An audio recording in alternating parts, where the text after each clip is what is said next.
Hello, hello, hello. Hope everyone is doing well. Hold on, just real quick. I am just getting something up and running and all. Just so.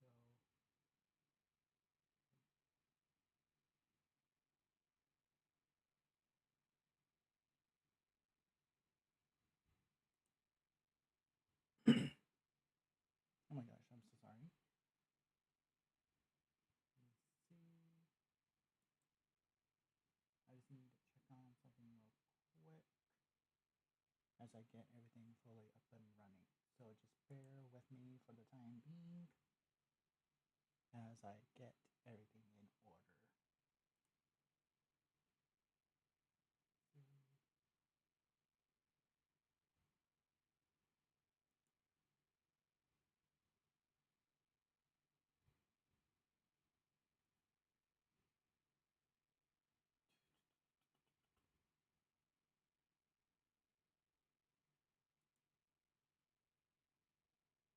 Okay.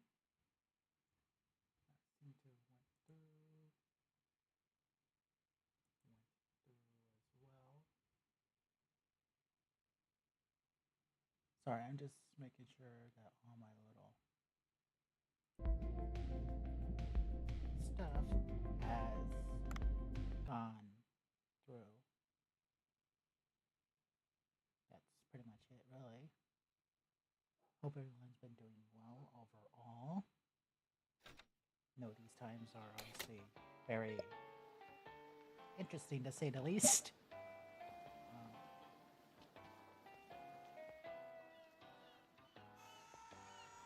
But hope everyone has been staying safe. Hello. Hope everyone has been staying safe as of lately, given all the craziness that's been going on in the world. Hope that you've managed to make it. October is almost over, thank goodness. Let's get this. Let's get to this. Why is this up? Okay. Oh. Okay. Okay. Well, that was a bit of a bust.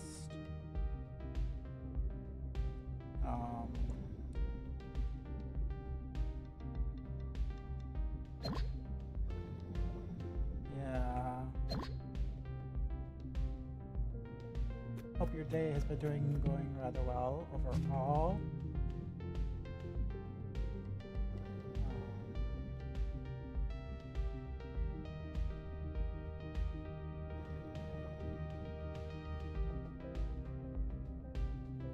Whoop.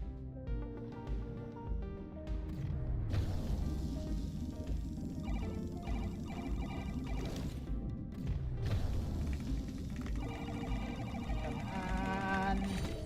Okay.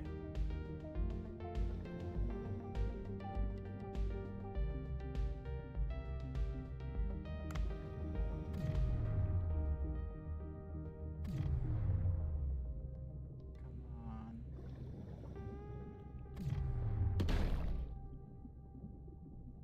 Oh, what was that?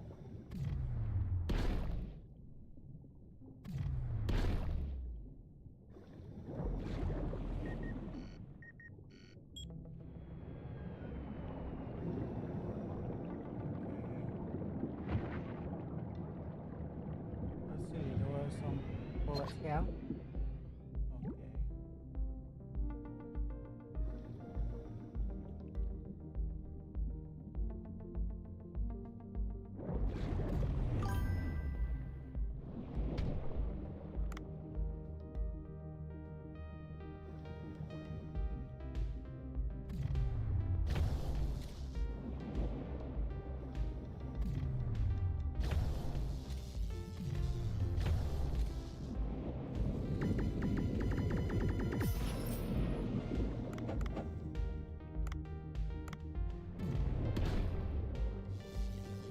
Ah.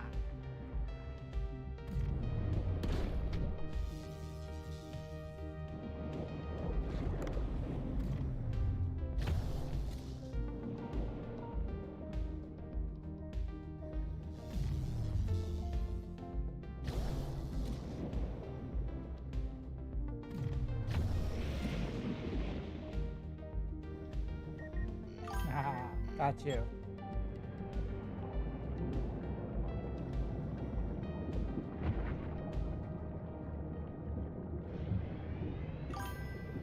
Okay. Oh, tune up. I'm not gonna try bothering getting them just because I have a bad history of just trying to catch up.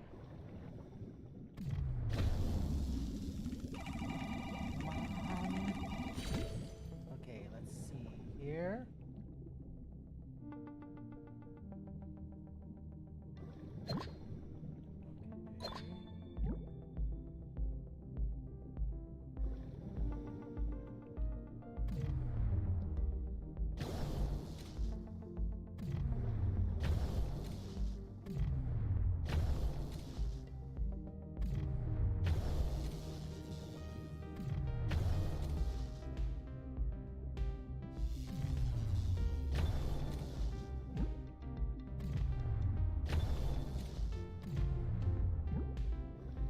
Okay.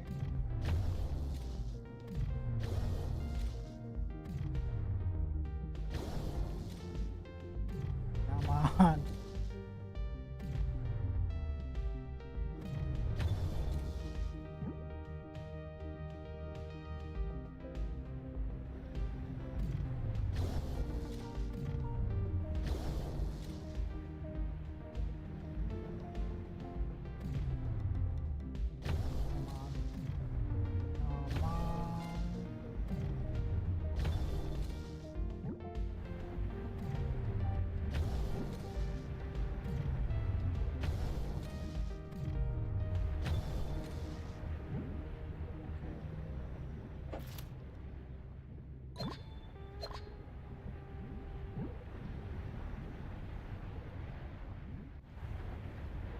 Let's see. What's down here? Oh, angler.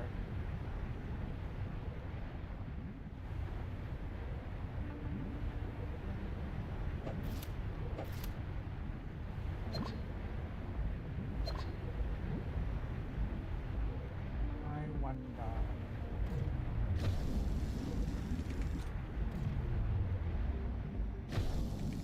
Come on.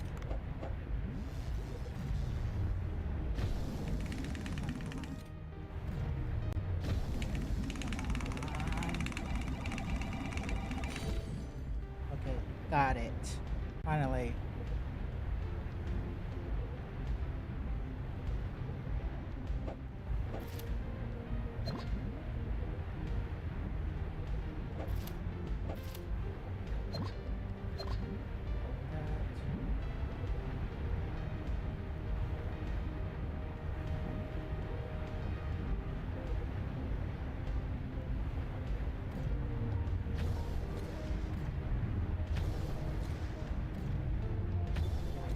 Got it. Dang it.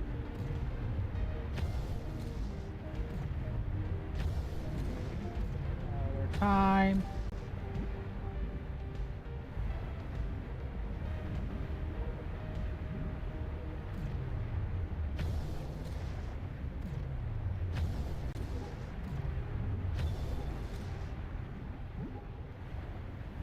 Okay, I did not notice.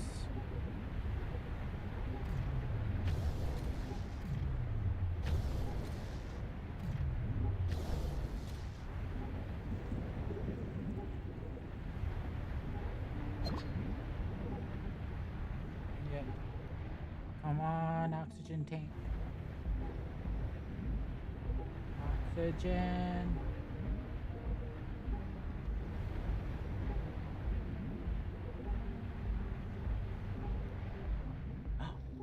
Is that it? No.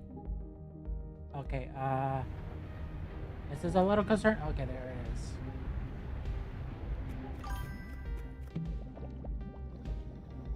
Okay. Okay, now back to the caves.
Oh gosh.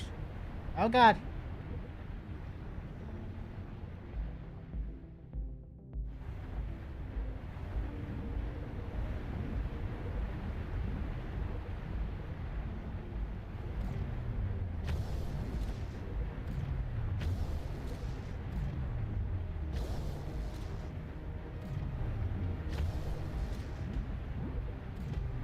Okay.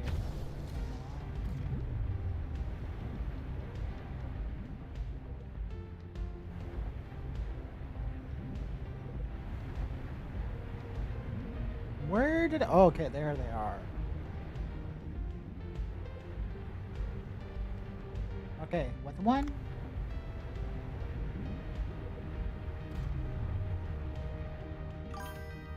Literally, the very second I started changing that gun's position.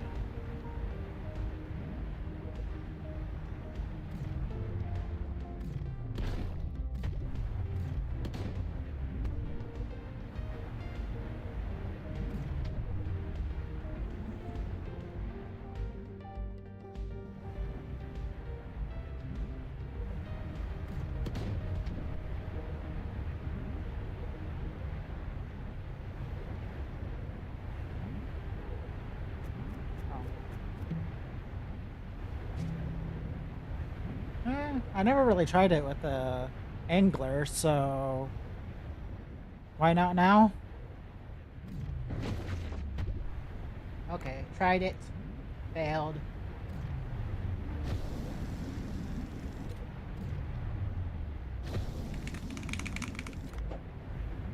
Ah!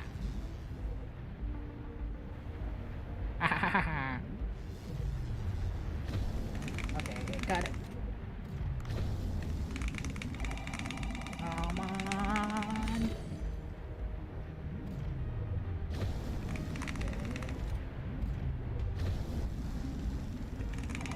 Okay, got it. Okay. Okay, got that. Let's see. No, no, no, no, no.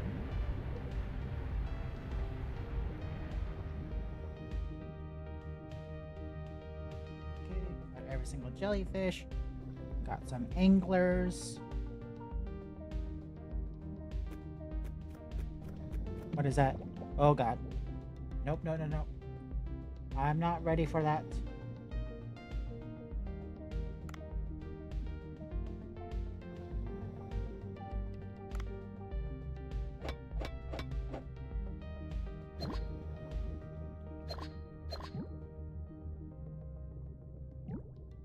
Oh god.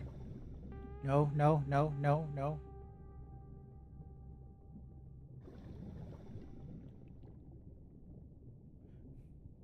Okay, why are you stuck? That's interesting.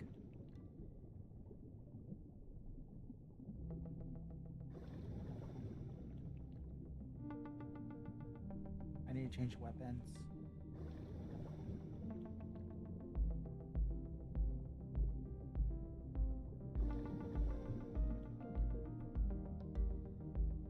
Okay.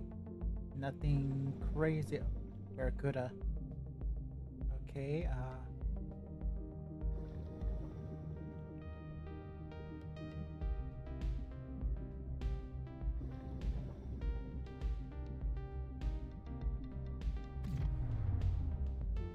okay.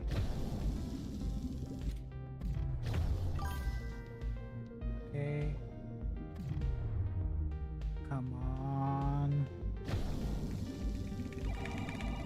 Come on.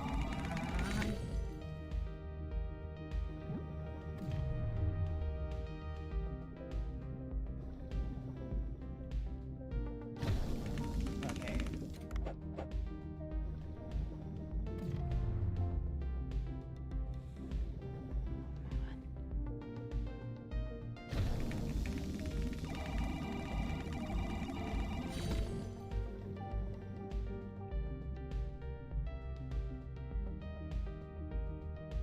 Okay. Time to go deeper. And immediately, of course.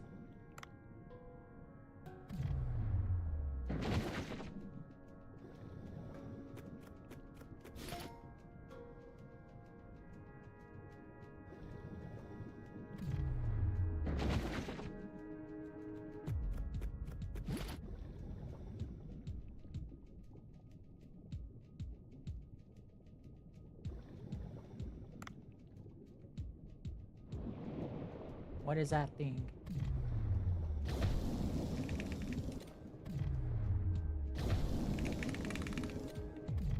I do not recall what this thing is.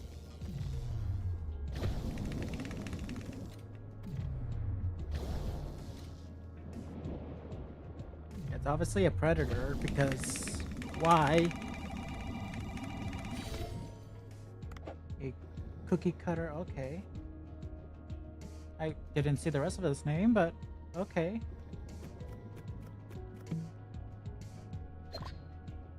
Hold on.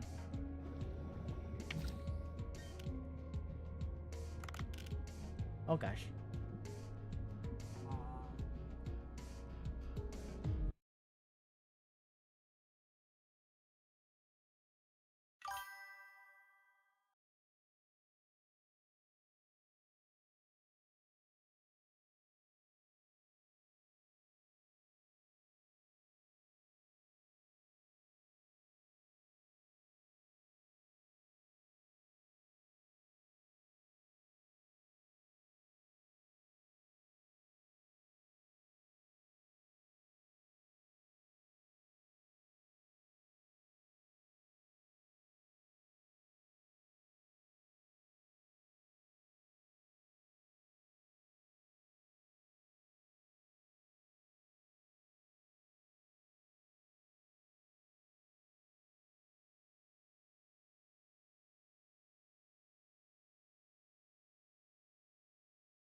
Okay.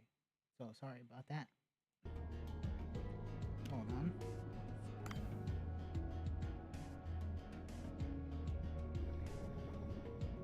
Okay.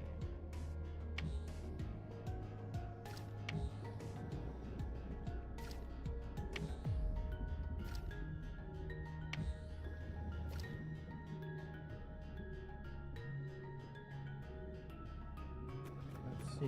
What's in here? Okay. Oxygen capsule.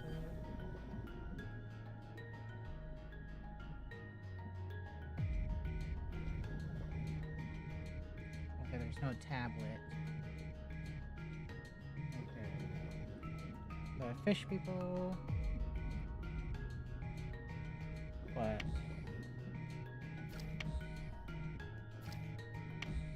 Come on. Okay. Got out of there. Let's see.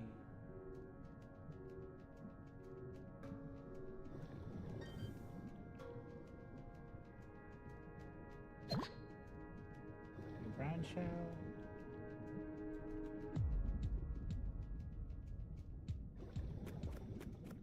Let's see. Soy sauce.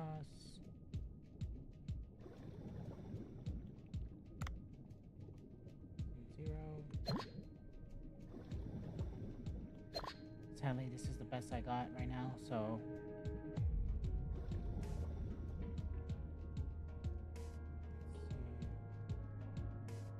You know, I never really catch this fish Or at least I don't recall. Come on.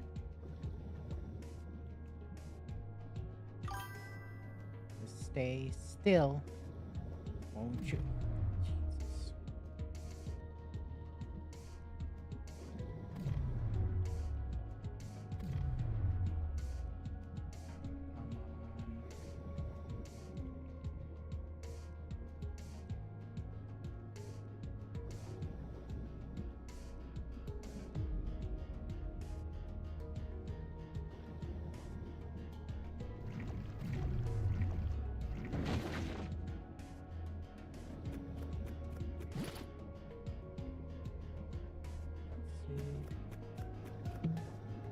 Come on.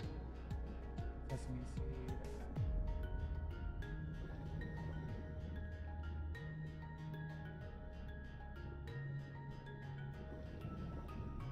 Okay. Wait. I don't think I want to be at this particular area of the hole. I just remembered, like, I think those two sharks are there.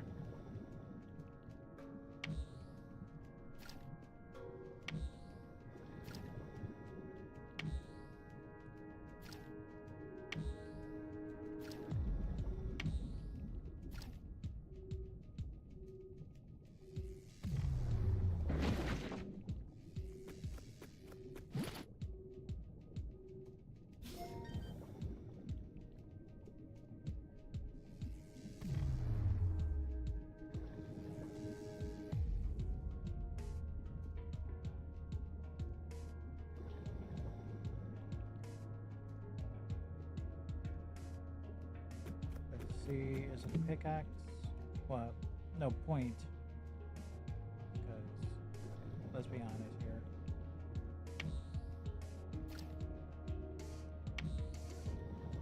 I mostly caught this jellyfish so far. Mostly. Anglerfish. And like a shark. I think it was the black tip reef shark.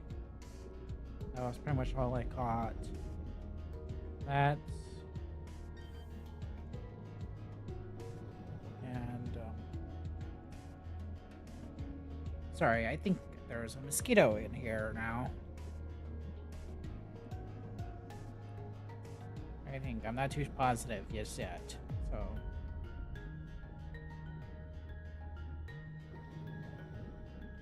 okay, well, since I can't really carry anything else at this point, call an escape pod.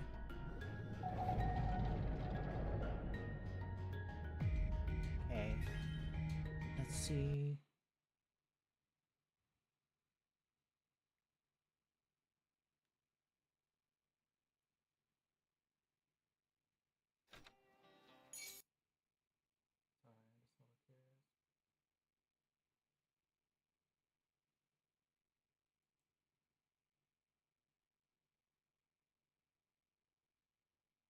Oh.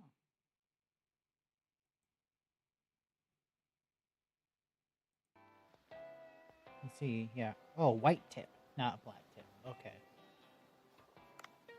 When I was right, it was a reef shark, that's for sure. Let's see. The green, amphiphed, titans, the white spotted jelly, arctic, the starry puffer, the blood belly, jellyfish. Okay, so cookie cutter shark. So that thing was a shark. Okay.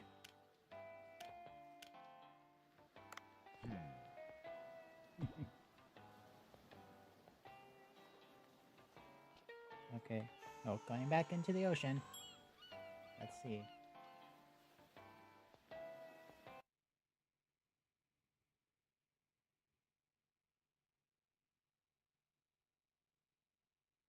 Yeah.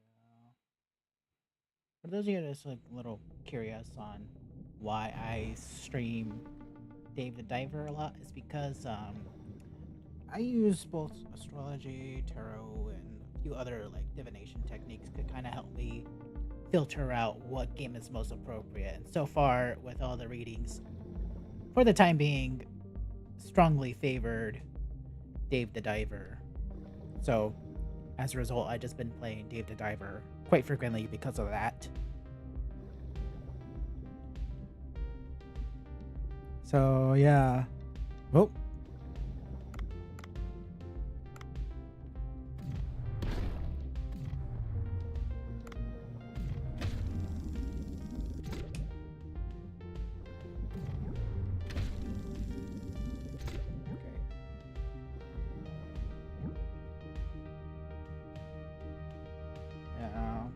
So, got a tigerfish, and lionfish. That's lovely.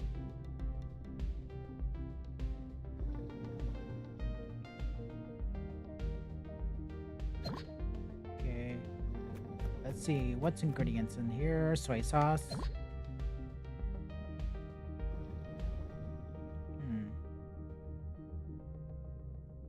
Okay, no. No sword nose. No. Just no.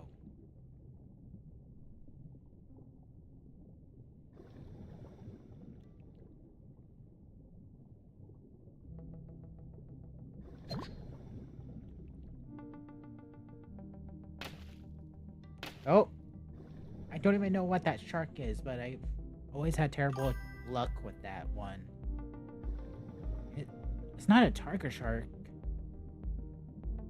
Not a great white, as far as I know. I just don't know what that is. All I know is I have a bad luck with it every single time. Oh, God, no.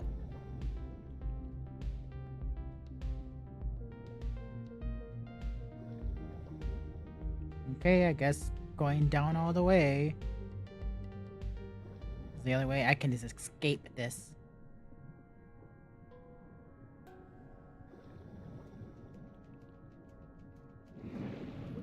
Oh.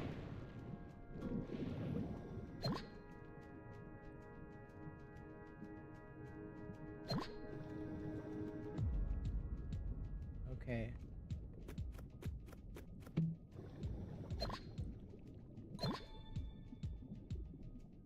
What is that? Oh wait, I think I know what it is. It's not... It's like the razor tooth or something like that.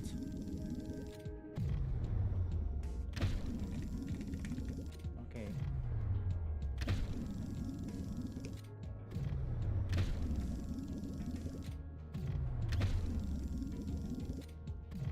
Okay.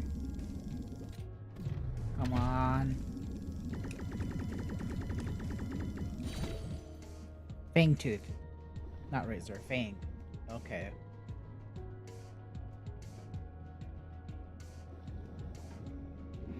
Oh, no.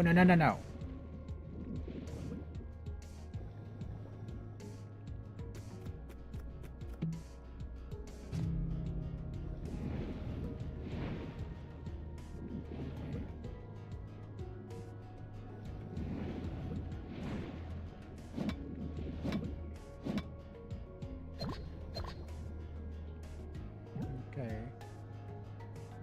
Got that. Okay.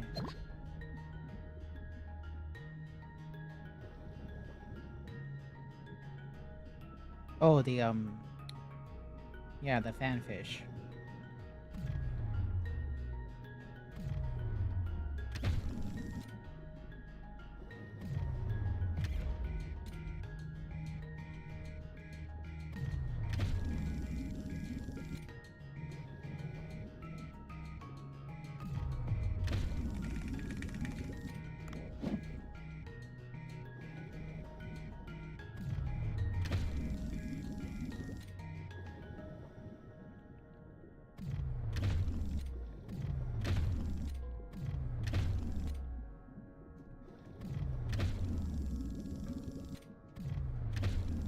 Okay, come on.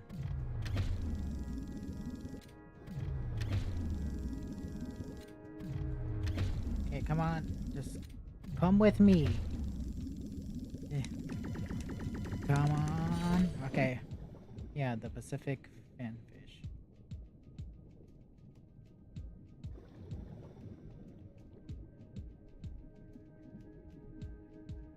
Okay.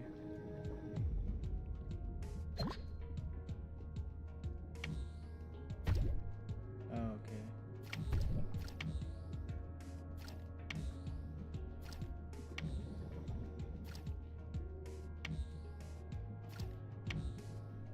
Okay, gotcha.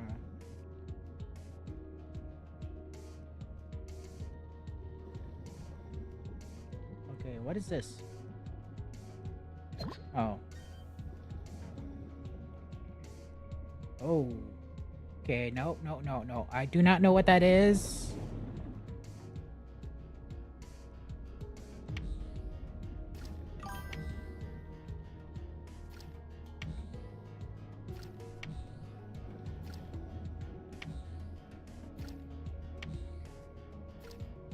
All I know is it's a shark, and I do not like it.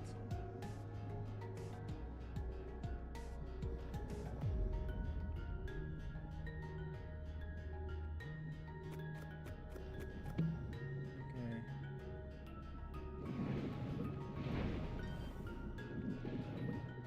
Okay. Let's see.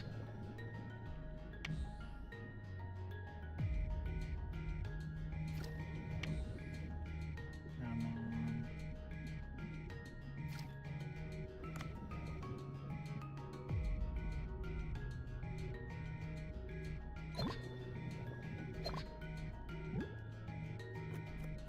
Let's see. Miso. Okay.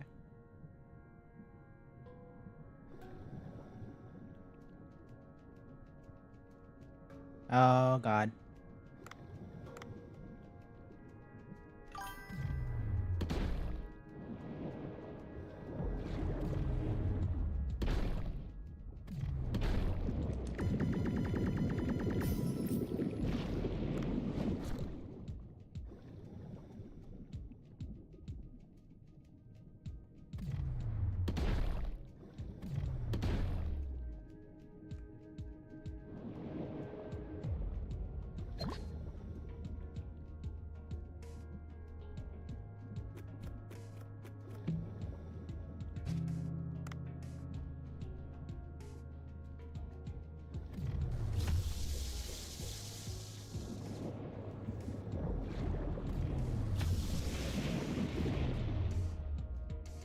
Haha. Come on.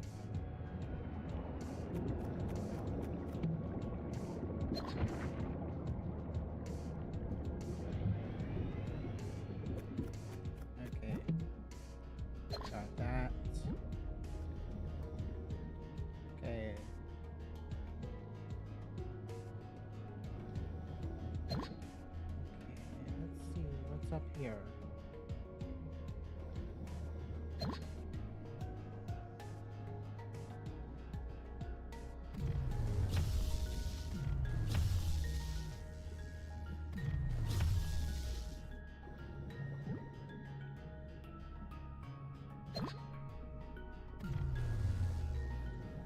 Okay.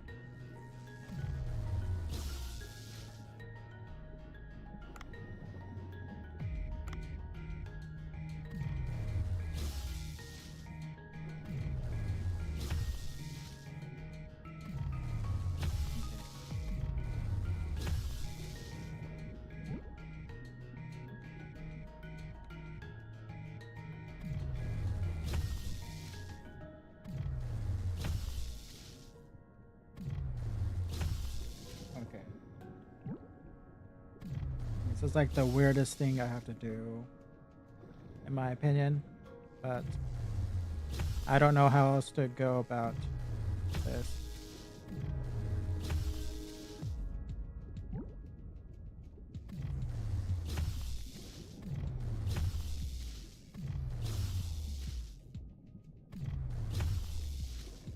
Okay. Why is there so many of you? Seriously.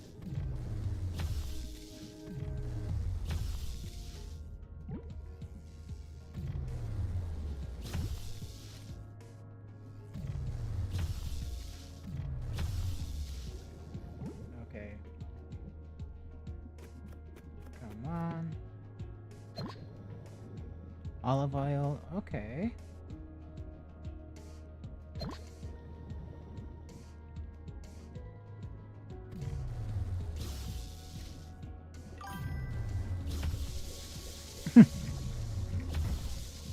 No!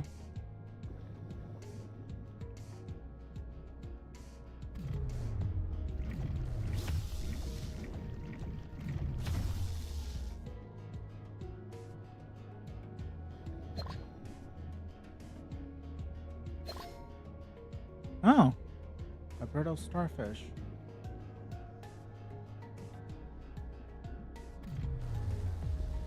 No. I'm just gonna try to draw you out.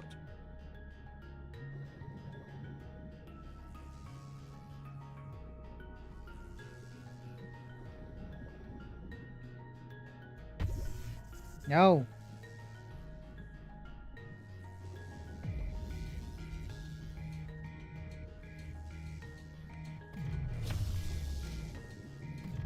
Okay. Okay.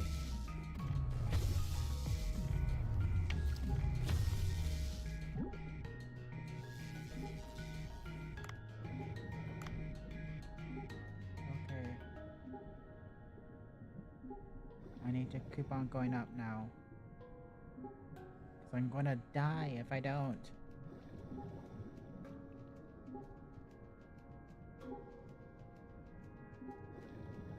Okay, as long as I keep a steady pace and find oxygen soon, I should be good. In theory.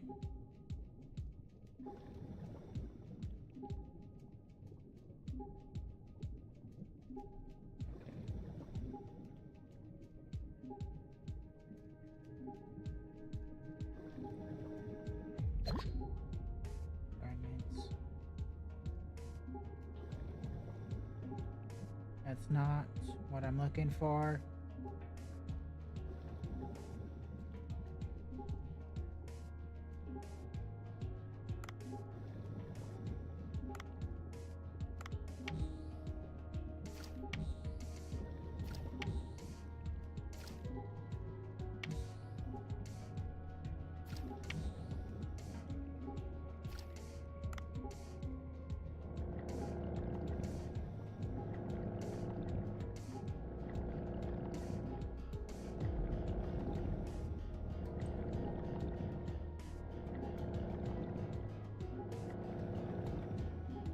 Okay, I have no choice.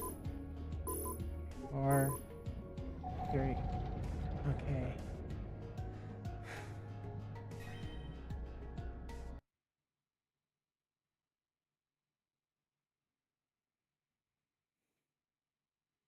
Man. Real sharp.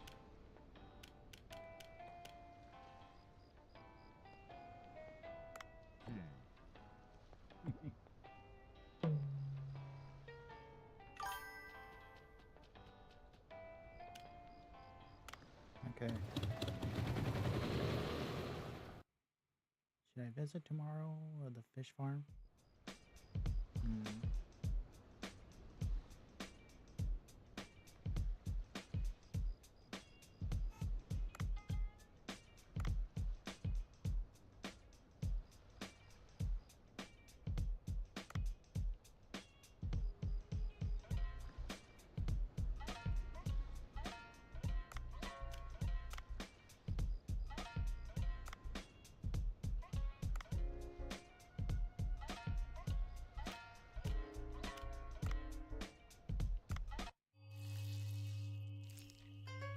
Let's see.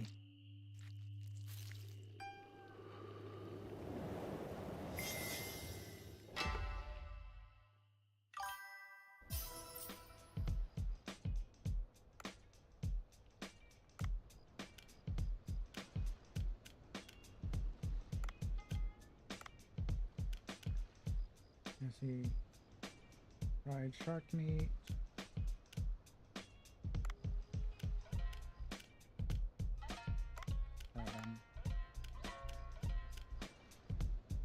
Comb jellies. Let's add 5.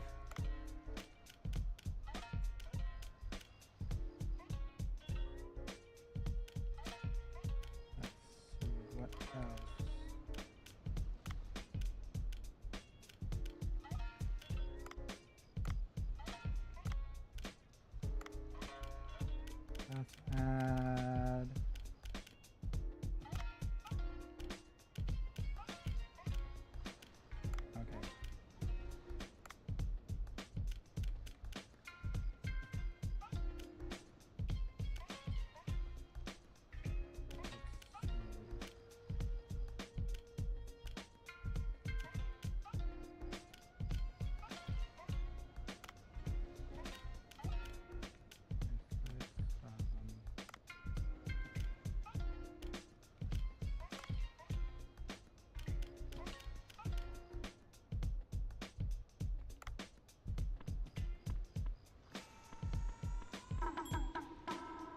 okay. Okay.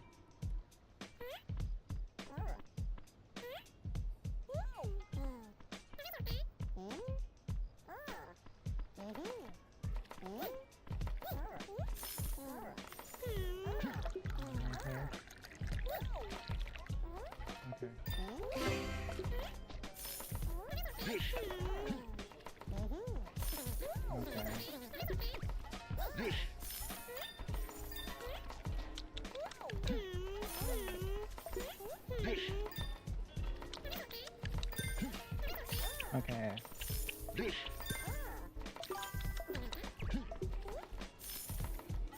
Okay. Okay.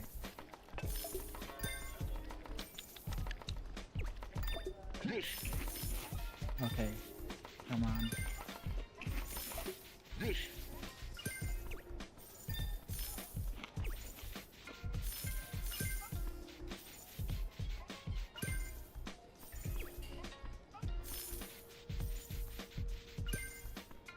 Okay.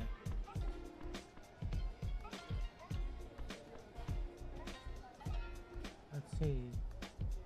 So only one thing sign was okay. Are you kidding me?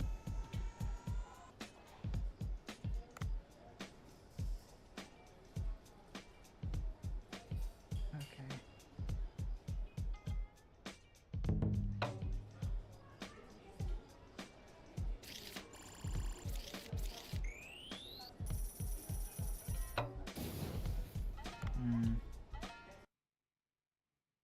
Was not looking forward to that, honestly. Oh well.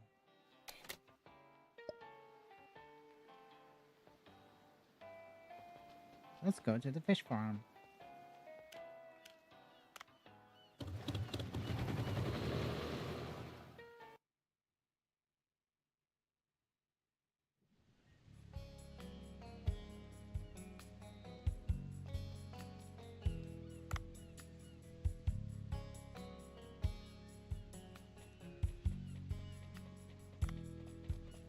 Okay.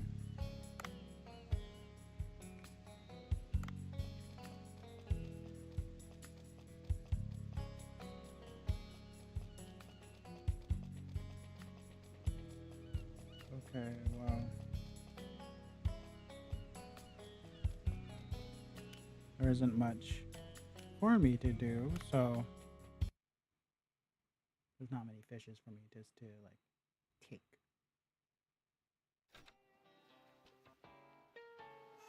Time to go diving.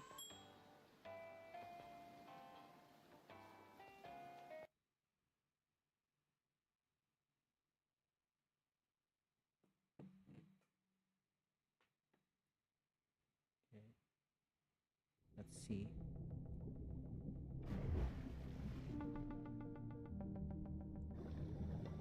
Okay, getting that, get that.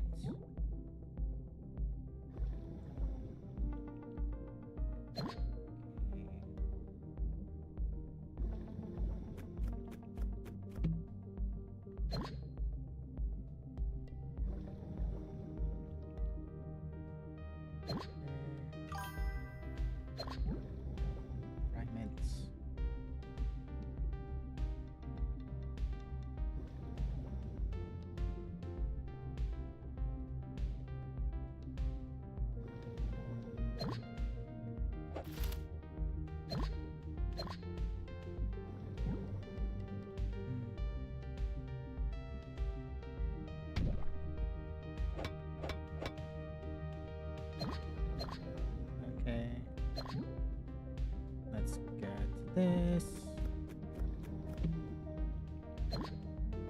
black vinegar. Okay.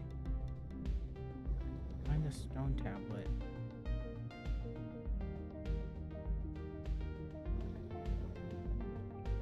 Hmm. Let's see.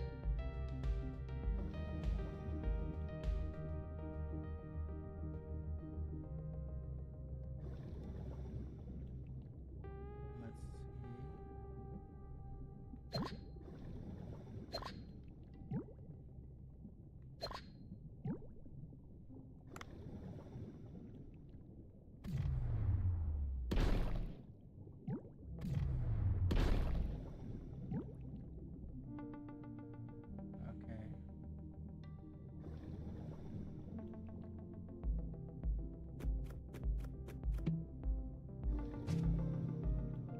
Ooh. I'm invincible. 2, 3.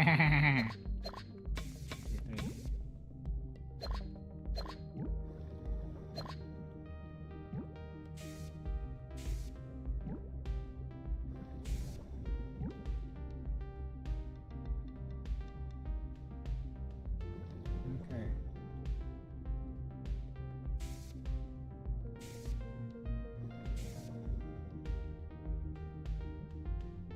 Okay.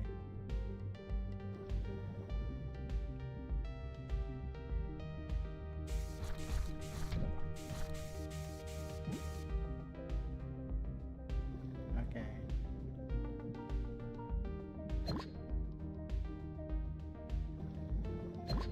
Okay, got some glass.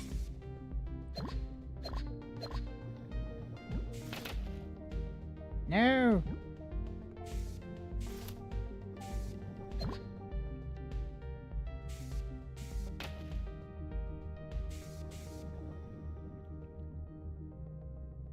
Come on.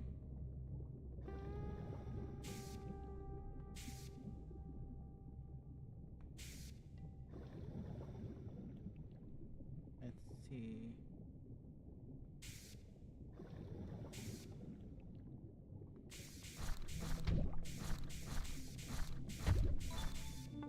Oh.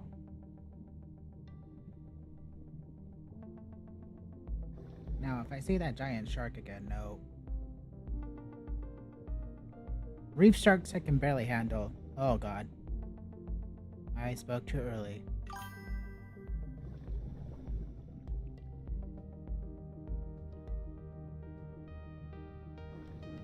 Why did I have to speak too early?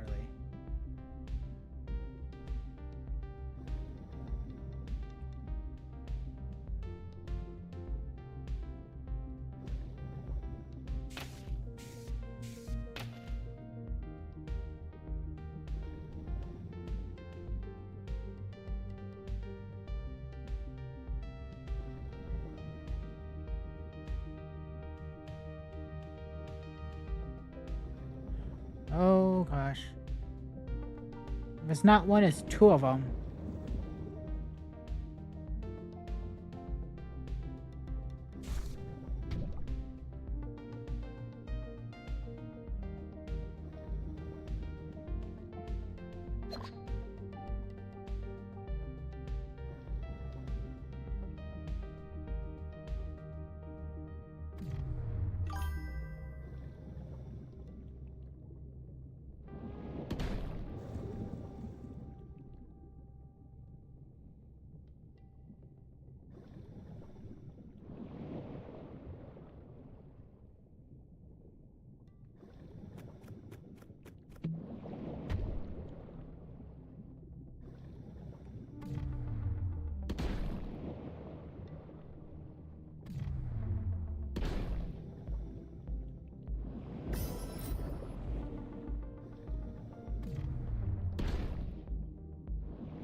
get out.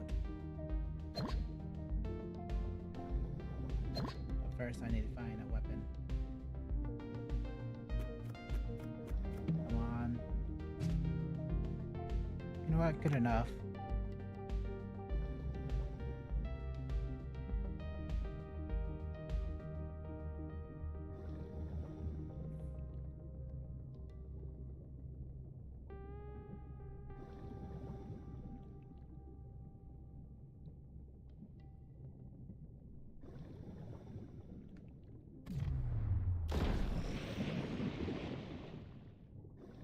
Oh. Now the other. Where are you?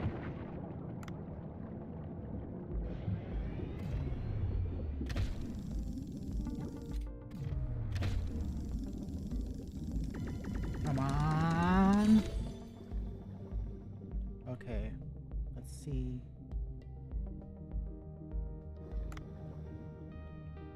There was another.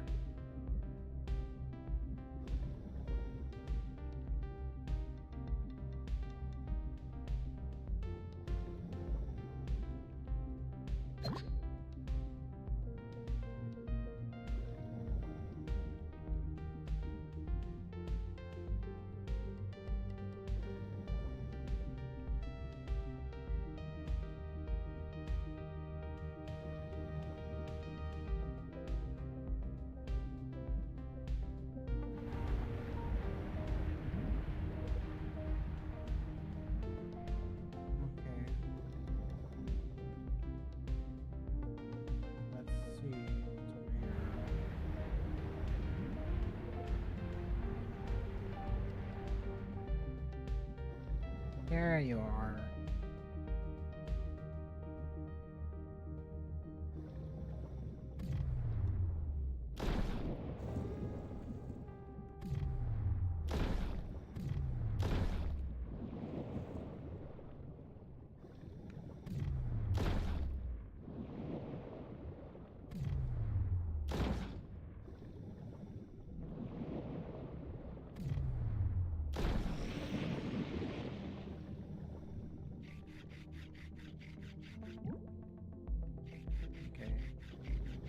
Second time, and it's gone.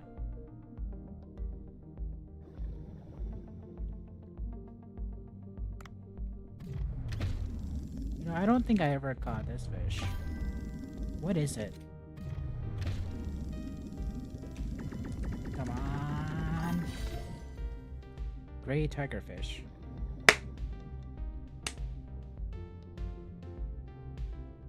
Okay, well.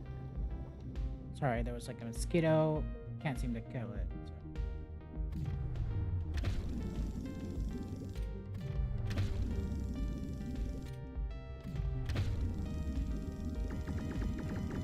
Come on.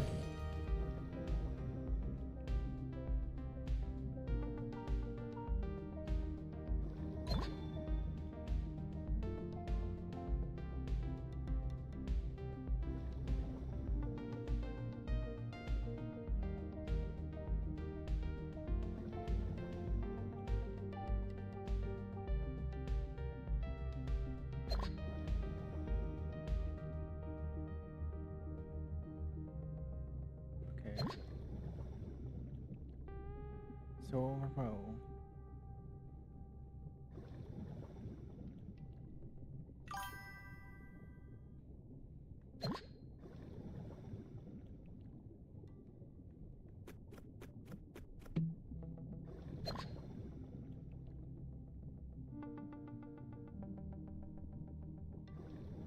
Oh god.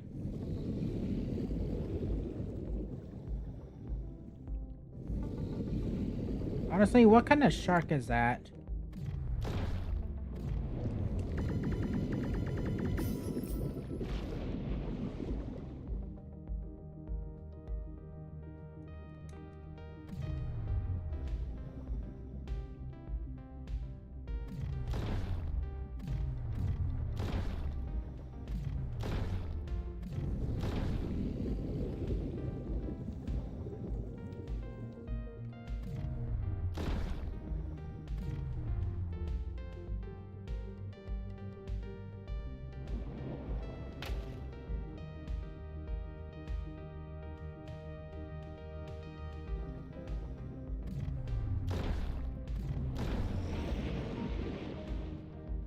Okay, well, I finally killed it, whatever it was. Let's see. Because I am curious. What is this terrifying thing?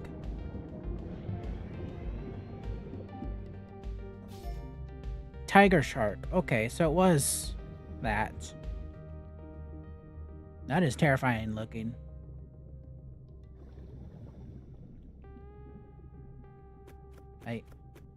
I'm surprised I even managed to take it down.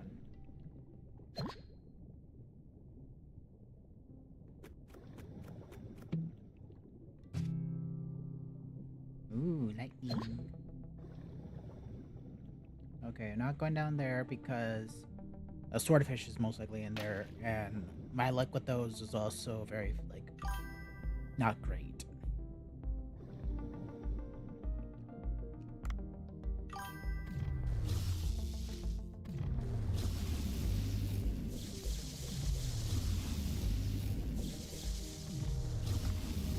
Okay.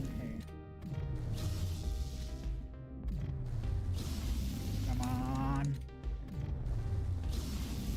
Come on.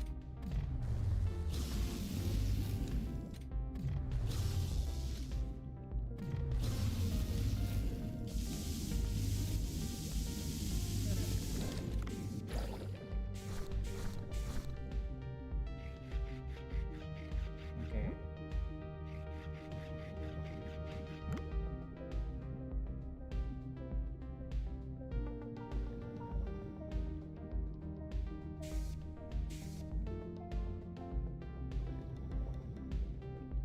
Okay. Let's see.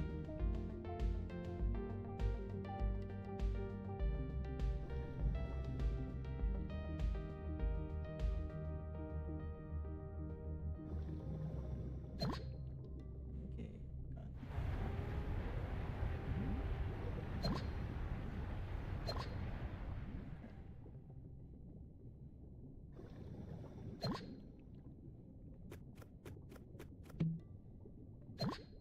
Okay. Let me try and see if I can get every single predator. Let's see.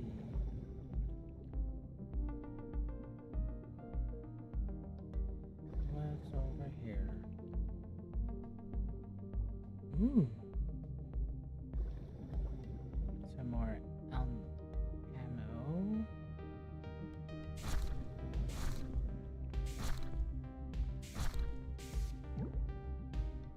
So clown frogfish.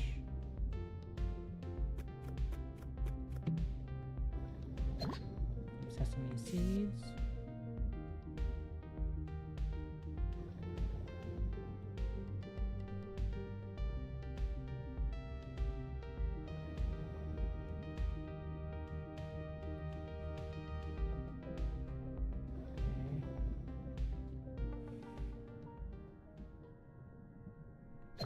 Okay.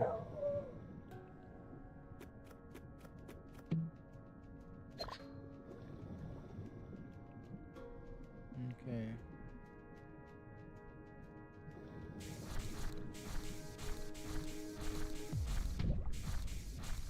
Come on. Wow.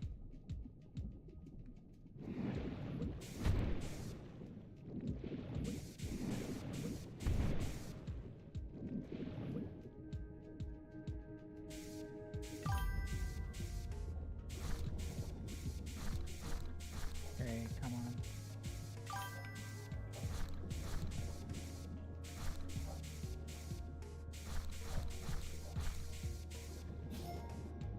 A blue spotted stargazer. Okay.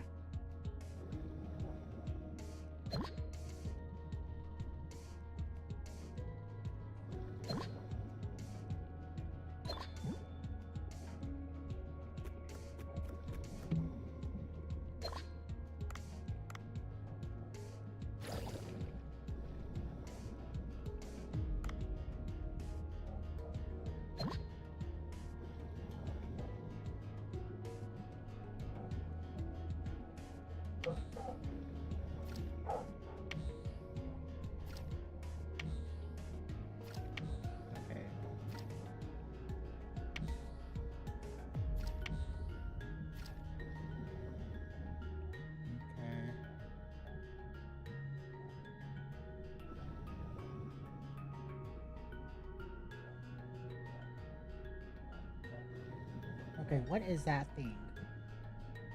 The type of shark, I know that.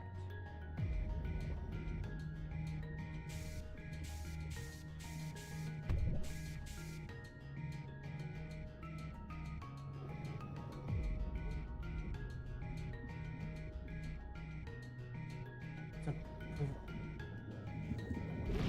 Oh god.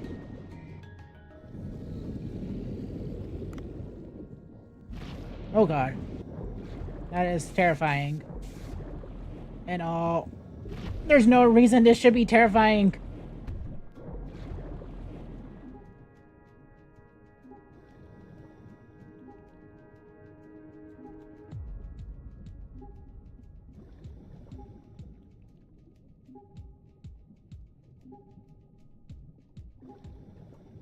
Oh gosh. I'm gonna drown.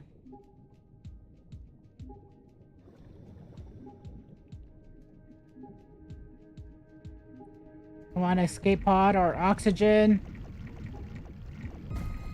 Damn. Let's see. Oh, the rope.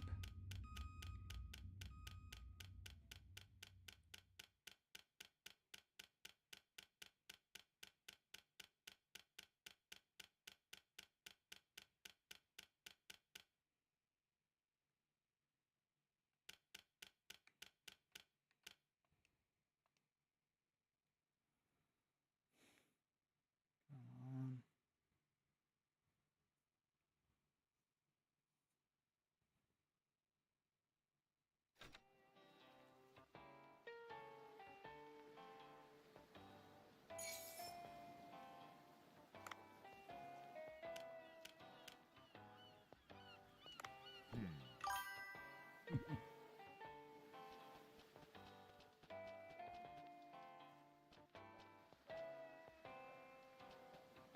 Okay, let's see.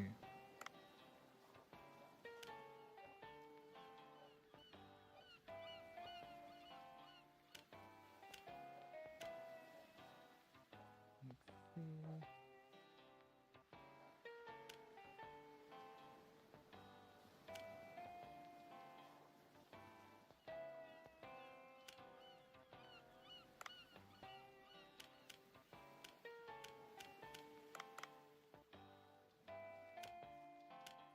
Yeah.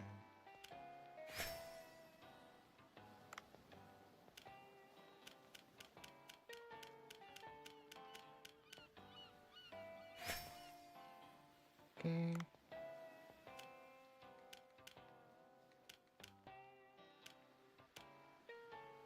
Two fingers. Oh, five of them.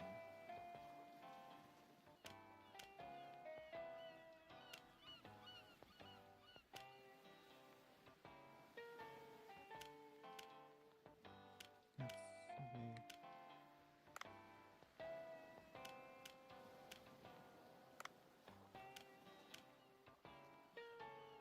A shark with a long tail, eel-like body, wrinkled belly, flat head. The short and round snout measured around 2 meters. It dwells at the depths of 50 to 200 meters in the Pacific and Atlantic Ocean. It swims about, its mouth gaping wide open. Jesus Christ.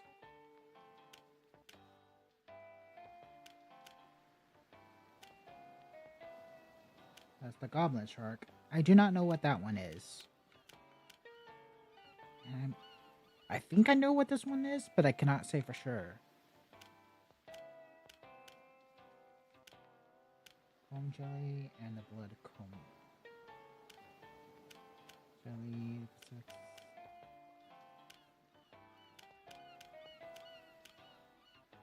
tiger shark. Those things are vicious.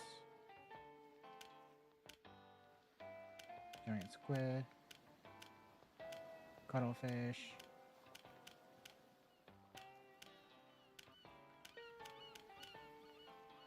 Pound frogfish.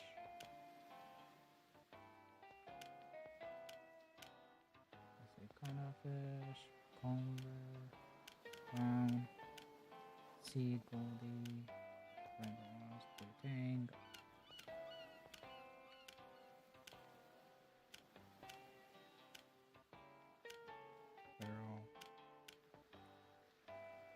tip, bluefin, and yellowfin tuna. I think I know what this one is, but I cannot recall what it is either. Let's see. Shrimp. Okay, either stingray or manta ray. One of these two. Was it manta ray, the smaller? Or is it stingray, the smaller one?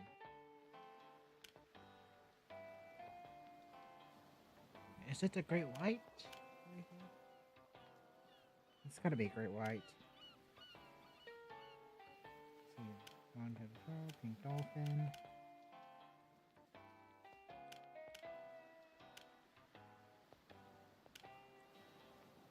Nocturnals.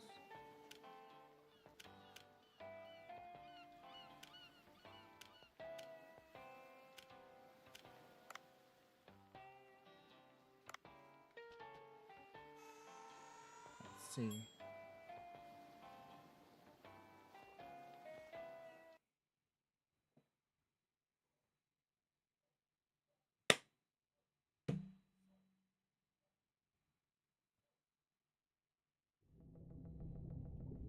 Sorry, I'm like seeing the mosquito, but yet I cannot seem to find it.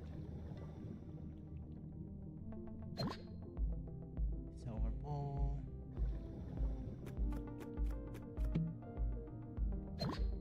Turmeric. Scrap iron.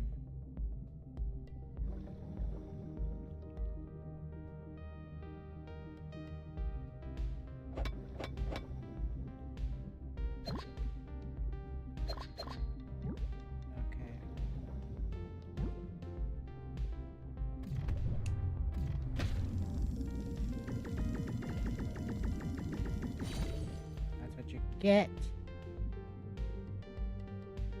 Okay.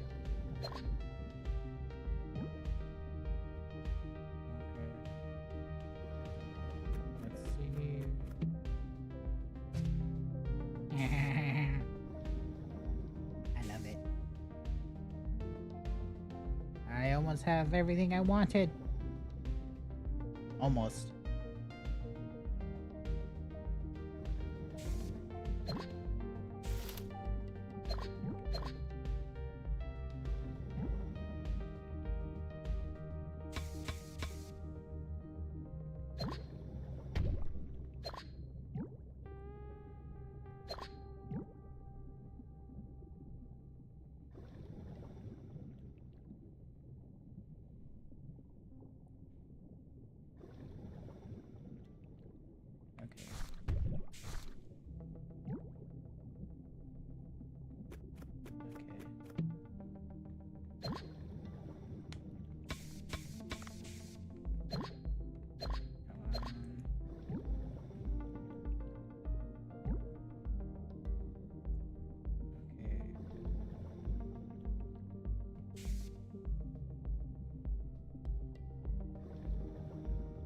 Cuttlefishes.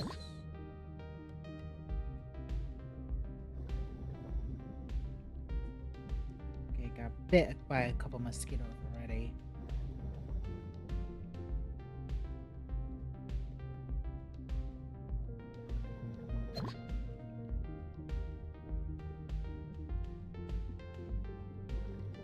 Okay, I definitely got mosquitoes here.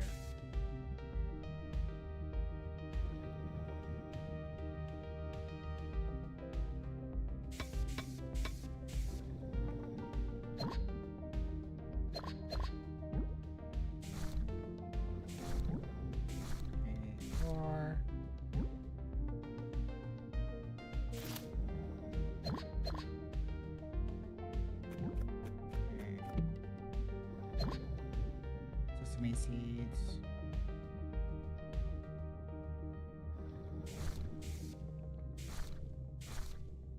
Or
Dope.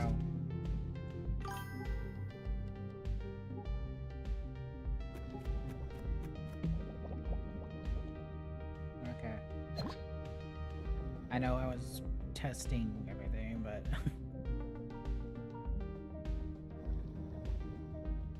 I want to ensure that I get everything. Is that squid or cuddle, honestly?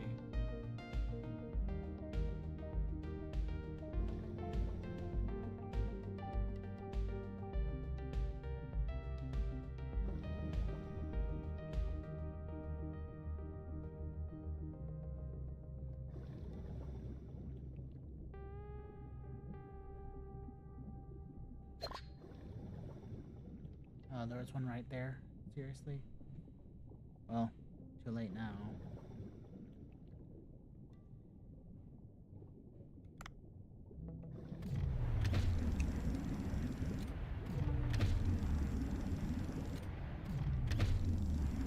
Okay.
Okay, come on, just...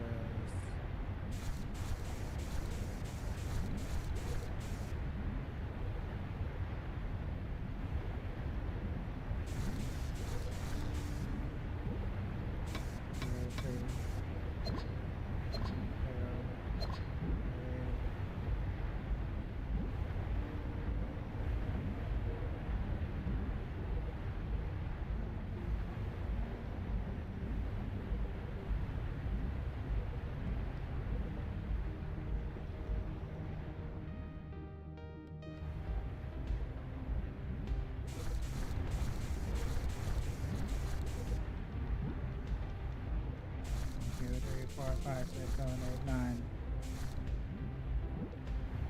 1, 2, 3, 4, 5, 6, 7, 8.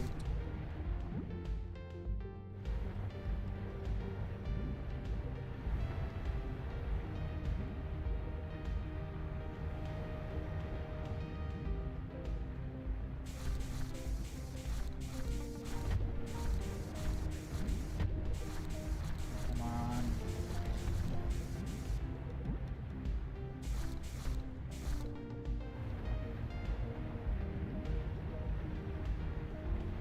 Come on.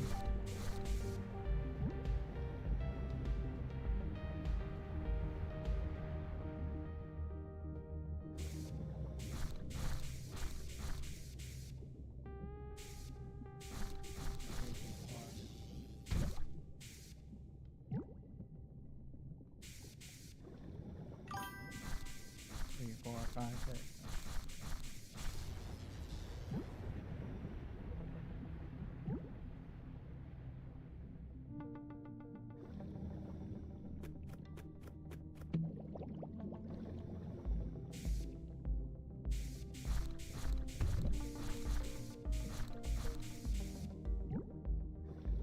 Okay.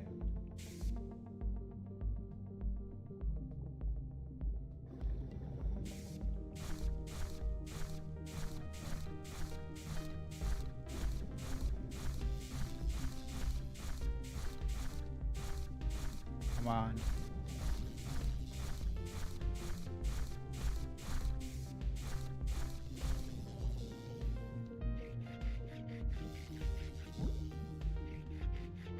Okay.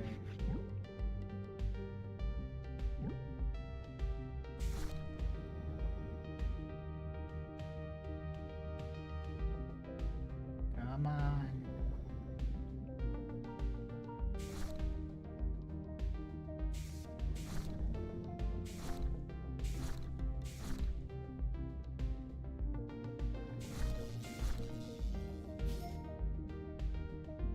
Coral trout.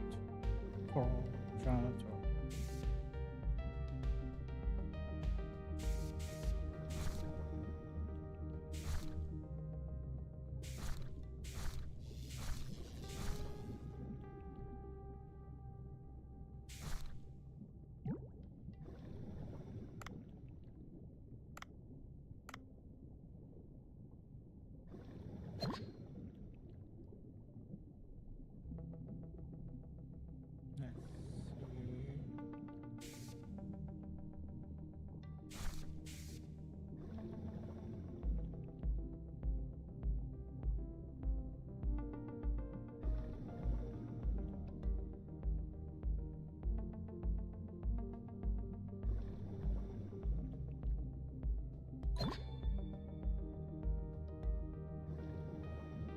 Okay.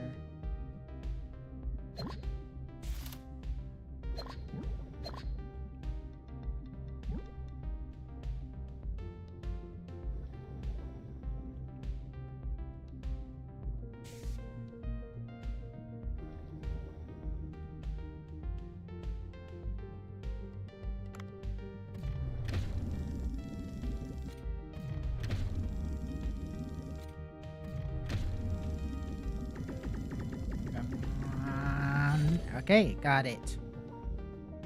Okay. Let's. Ooh, another one.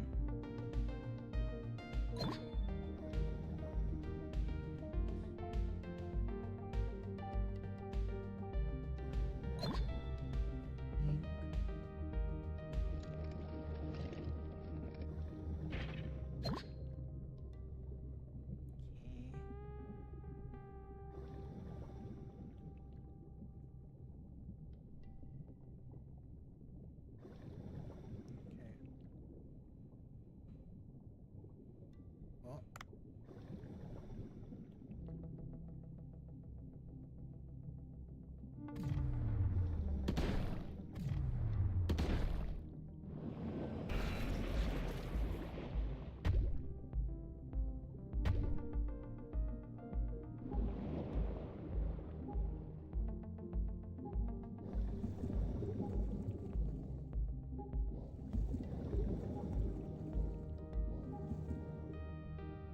Okay, luckily I seen this over here.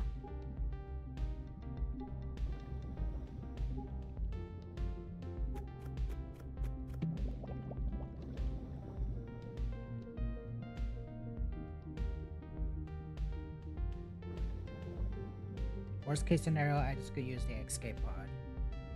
And hopefully it gives me enough time to. Damn it.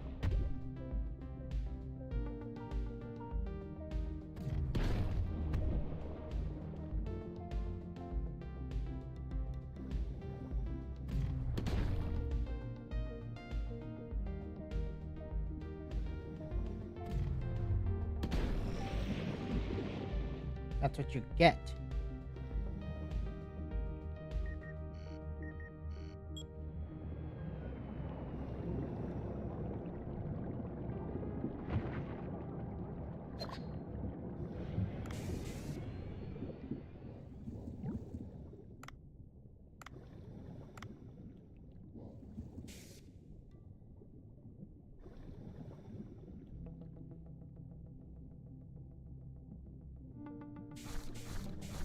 Four, five, six,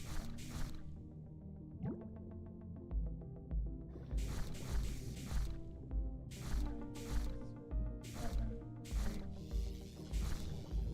8,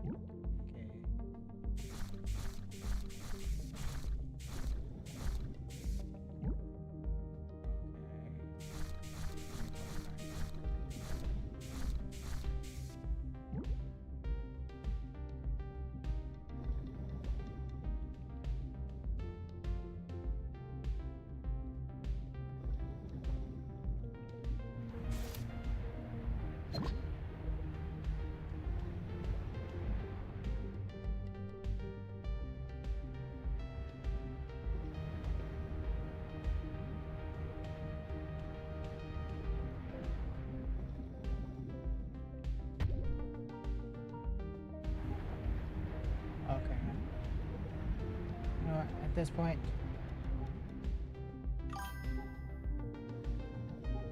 I have no choice.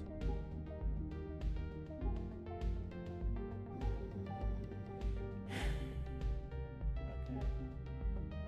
I can make it. I can make it. There is nothing wrong. Let's see. Down over here.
Okay.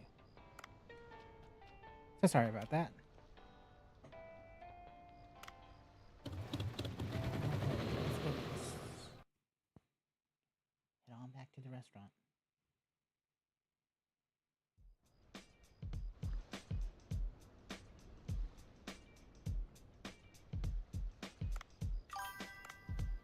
Let's see. 15. See.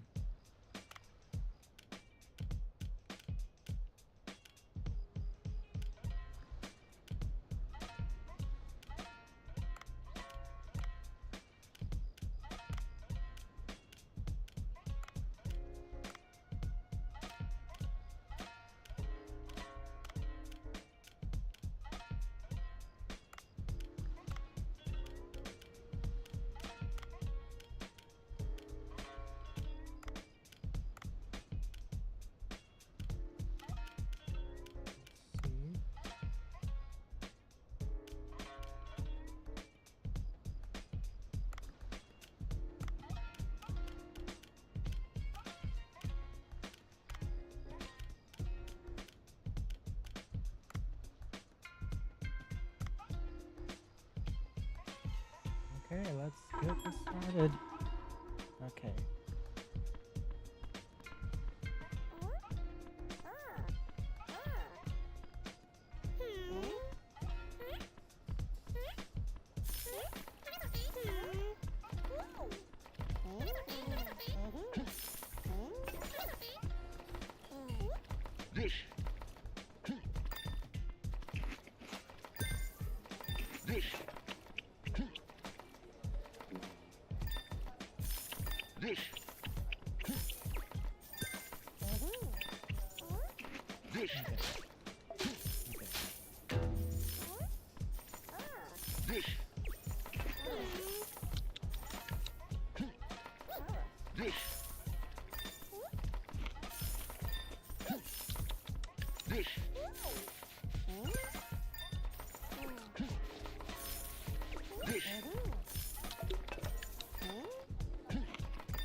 Okay.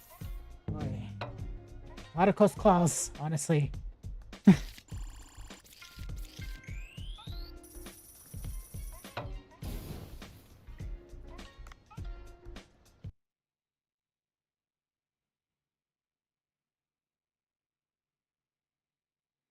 Really. Alright. Huh, some kind of mail is here. Should I check it? Marlin party? Okay, so hello, this is the Blue Hole Tourist Committee. I'm sure as you know the story of the old man who couldn't catch a fish for 84 days off the coast of the Gulf of Mexico. The fish he finally caught was a marlin, and now marlins are beginning to be sighted in the waters near the Blue Hole. To seize the opportunity, the committee decided to host a marlin party. 3 days from today, local restaurants owners are encouraged to participate in the event to rank up revenue. Rumor has it that even sighted sailfish, not every often though.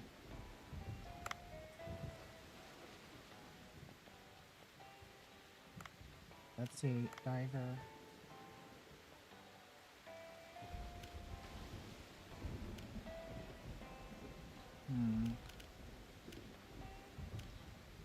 As much as I would like to have those, I think cargo is more better. Ah, got it. Hold on, I'm just gonna look at it again.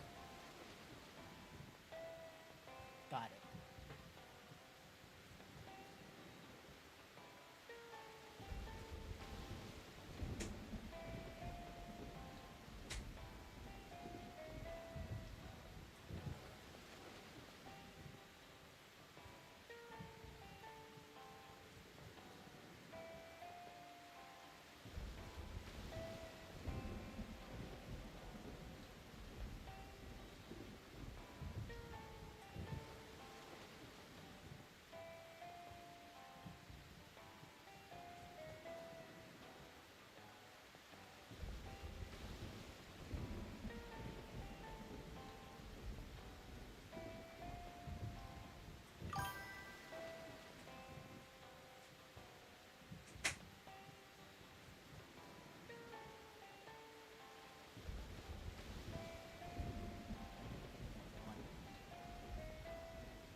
Okay. Come on.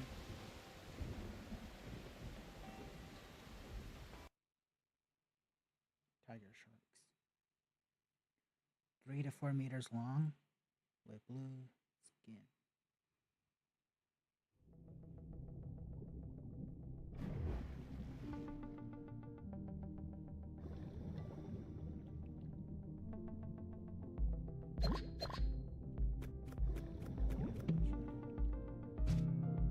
Yes. Okay, sword.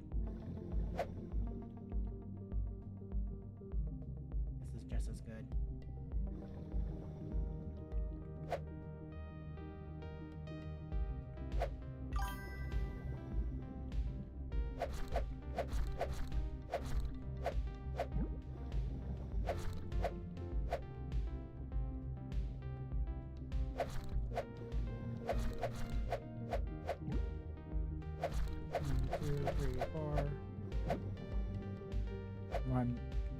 One, two, three, four, five, six, seven, eight, nine.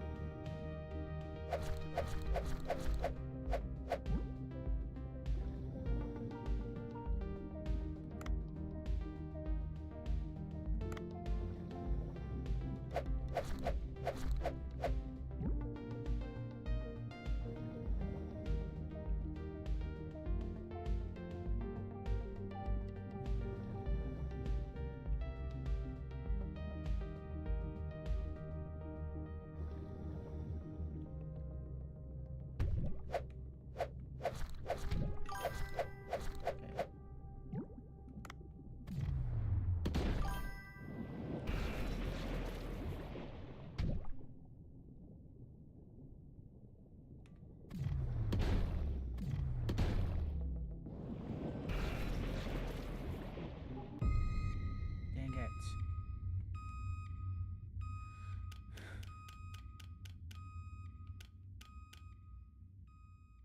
They're all just one serving. Okay.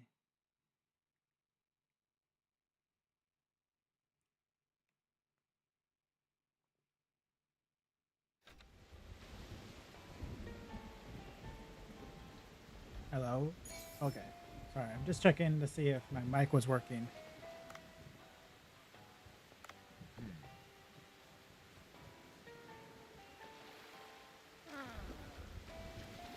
So it's the great white shark lady again. Okay. Another stormy night in one. Find the hideout of Claws the great white shark, so I can end it for good. Honestly, I tried looking for this damn shark lady. I do not know where its hideout is. I know it says find it. Like, can you give me, like, I don't know, like a GPS or something to locate where it is? I'm sorry, but it's like, this is one of the things, is like, I don't know where it's at. I tried looking for it. I don't know if this thing exists at this point. I know it exists because obviously why shoot pop up, but Jesus, lady. Just pop up right in front of me at some point. Don't do that, seriously, but...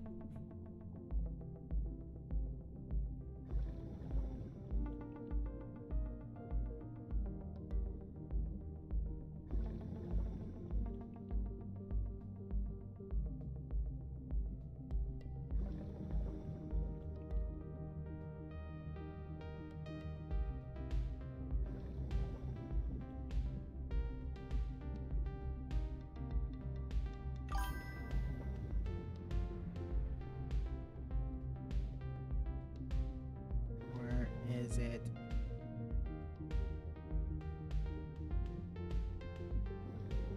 Where is this great white?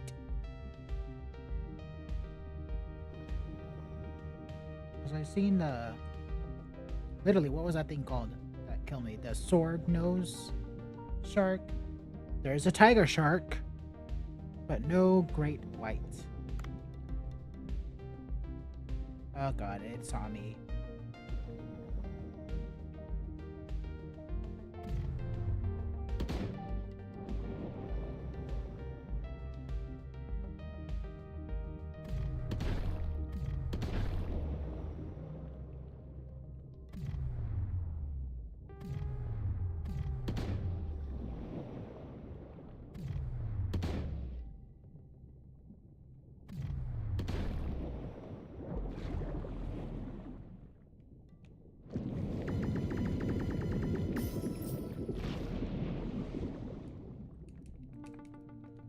I don't know what it's referring to.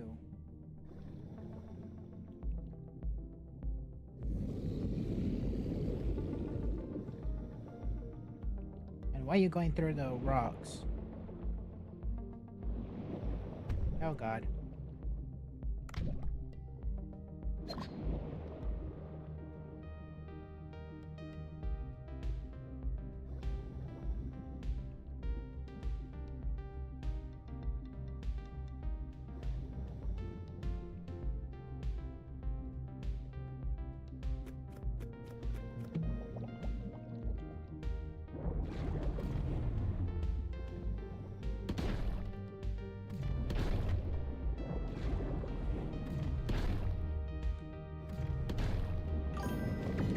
Come on!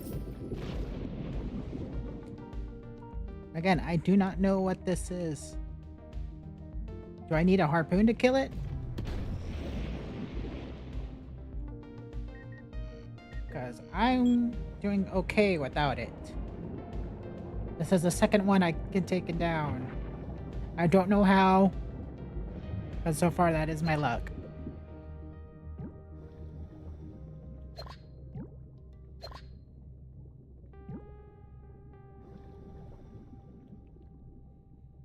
Yeah, don't ask me how I've been doing that so far, because I have no idea.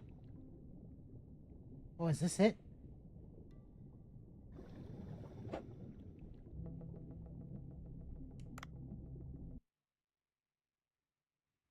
Is this the hideout?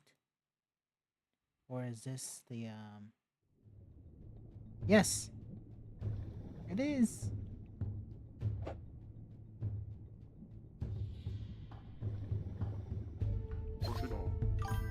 Goodness.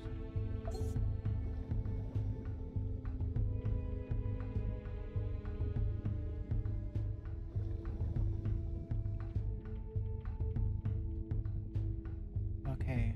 Finally, I found that stinking tablet. Okay. Now...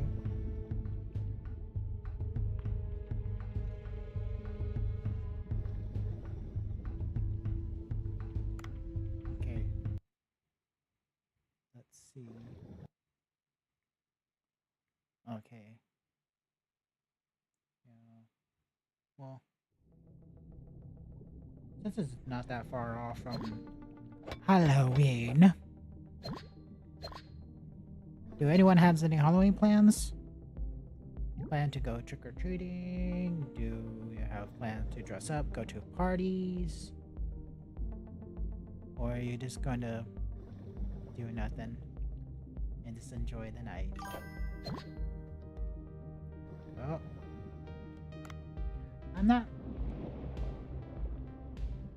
I'm not ready for you!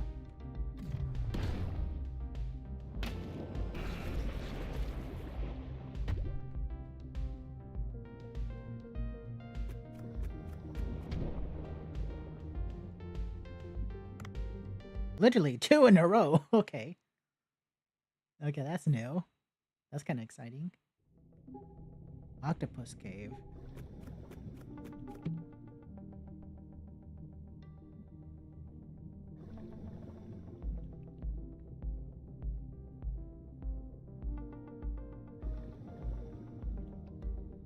Okay. Strange.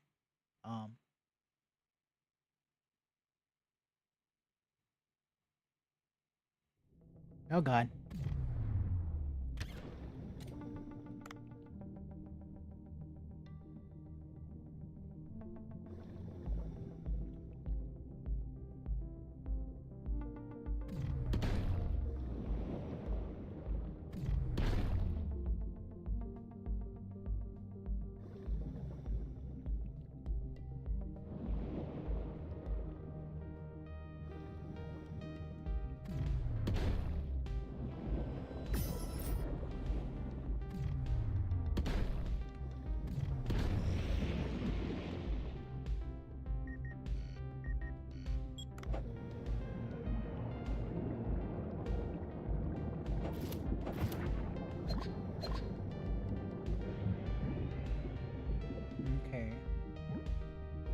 Well, yeah, the long-nosed shark.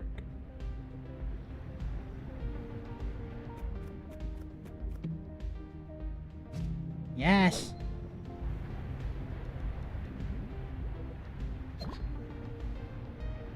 Okay.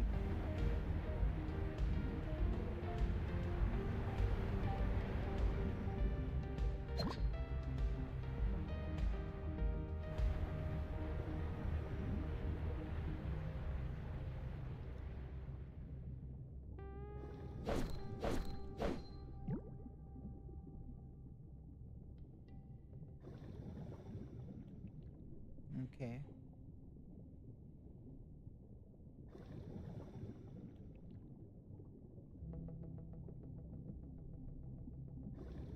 Okay.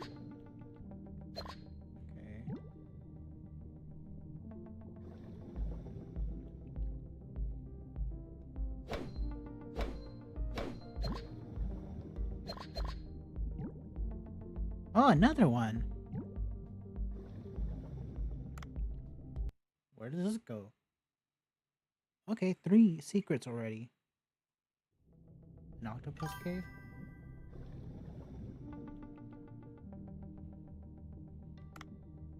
Okay.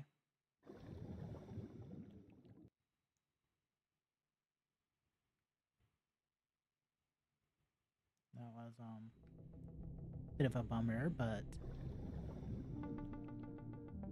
mm,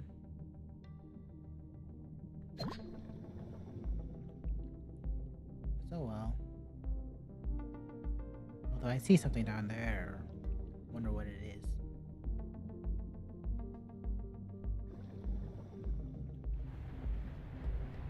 Oh.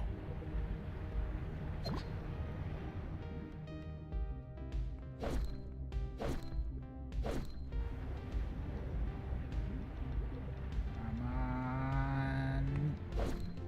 Ah.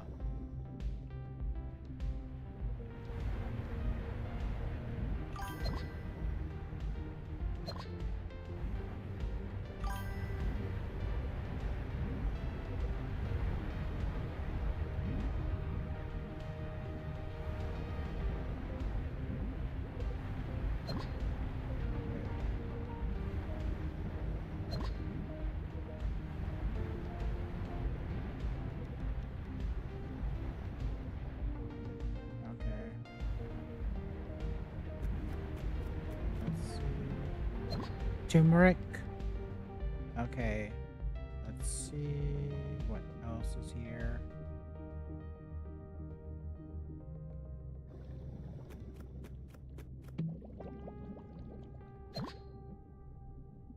Okay.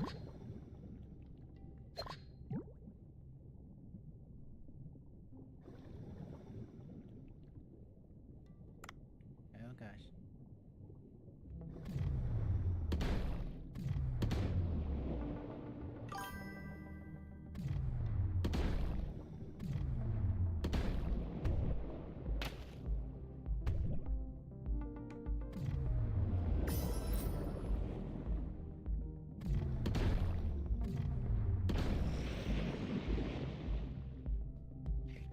Okay.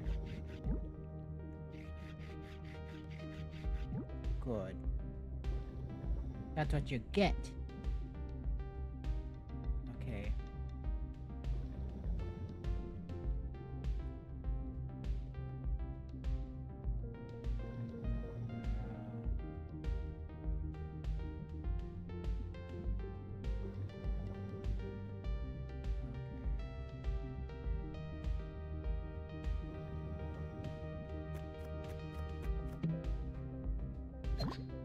Salt.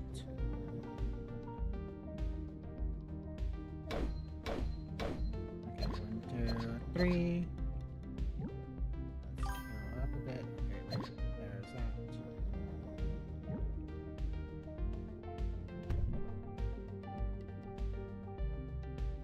1, 2, 2.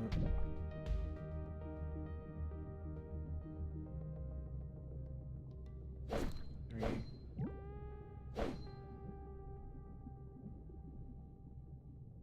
One.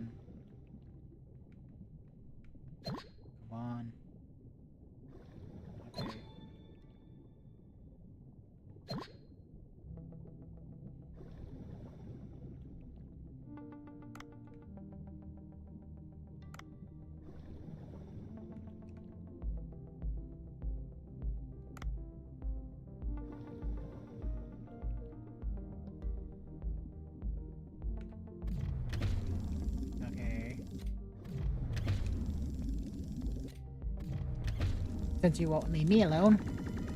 Come on! Okay, got you.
See.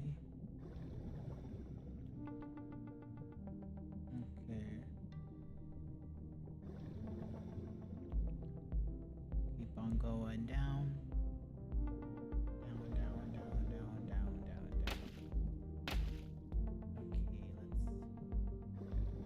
Okay, let's. Okay.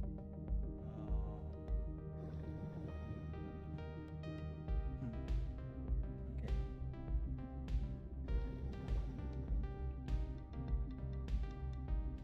Oh. Well, that was okay.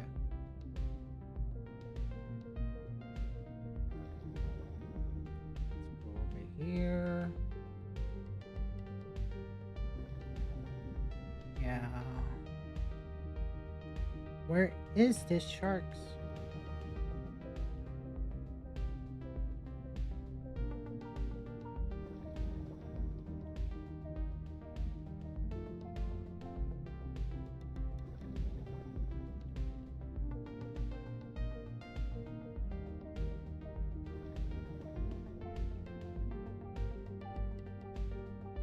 No.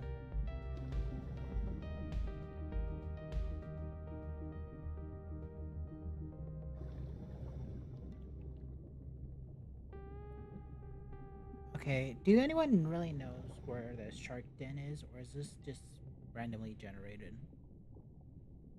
Or do I need to go further down?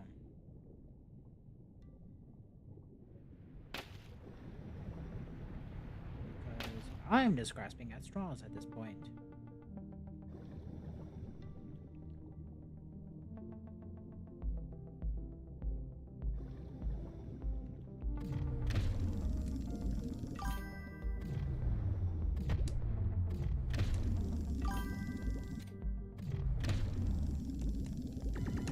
Come on.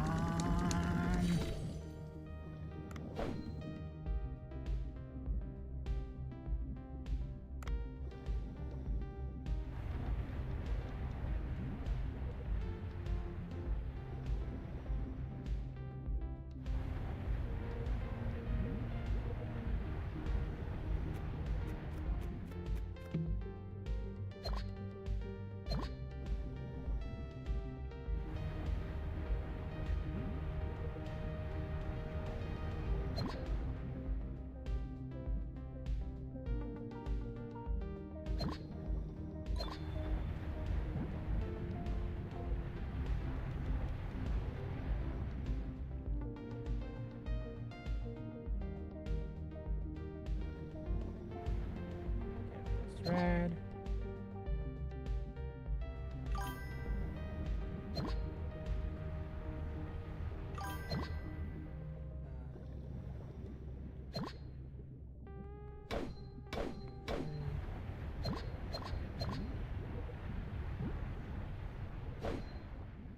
Come on. Come over here. I'm gonna get ya.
More turmeric.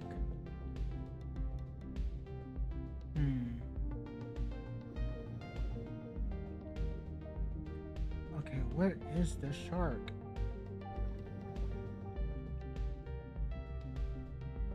It can't be further down, right? It has to be somewhere above.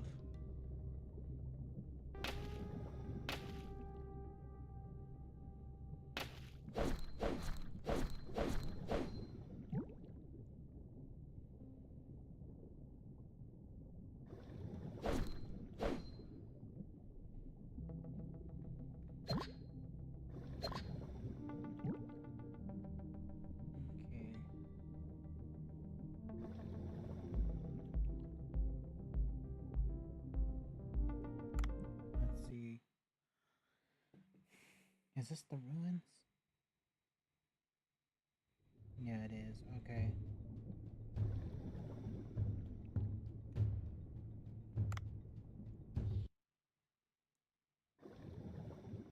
Let's see. Copper shark. Is that the missing shark? One of them? Copper sharks?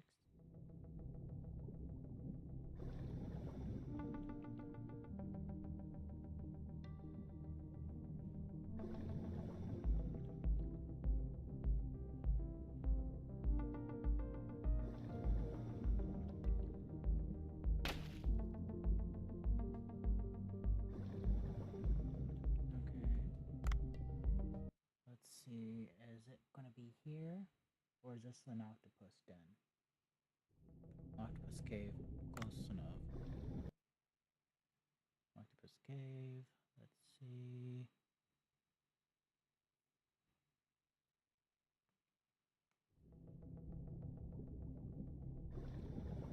Come on.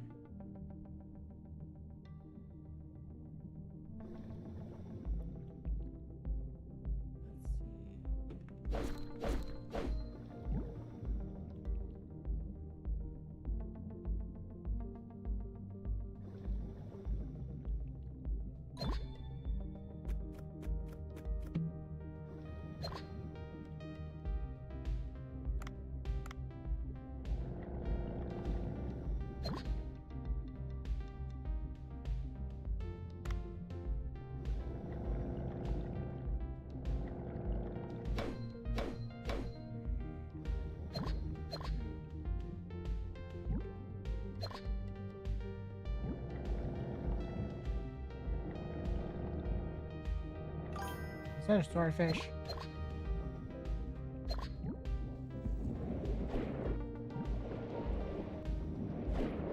No. No.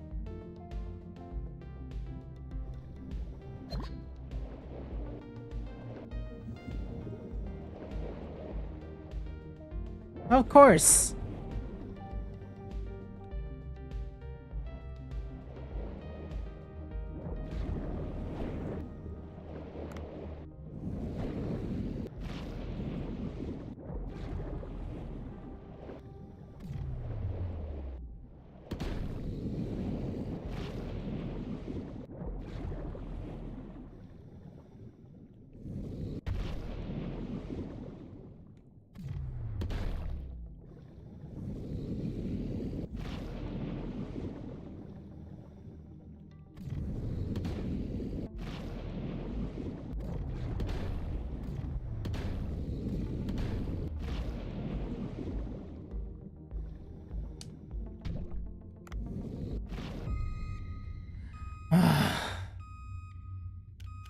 All the sharks' meats.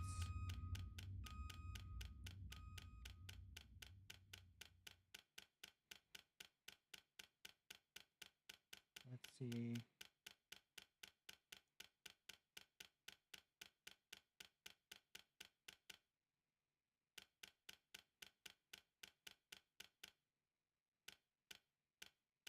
Okay, either the giant trouble beach or the long nose. I'll just get the long nose, since that was more difficult to get rid of.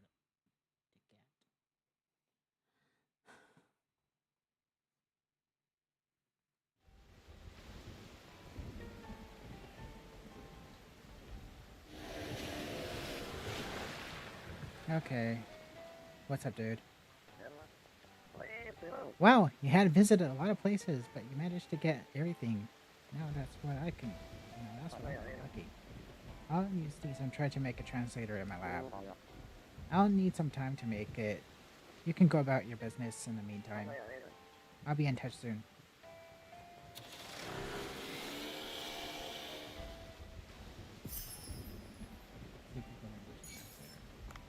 Tiger shark.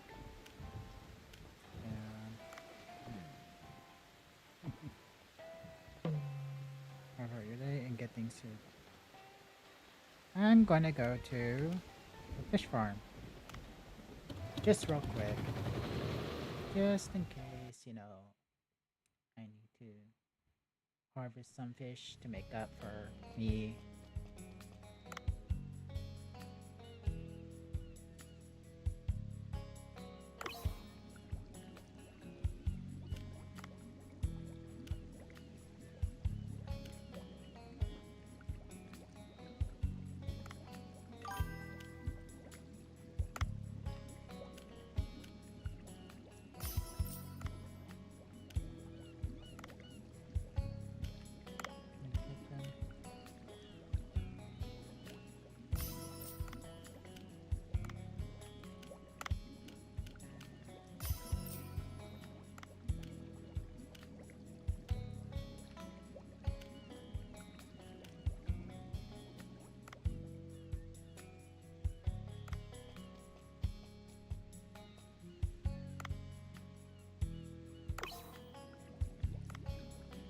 God, that is terrifying.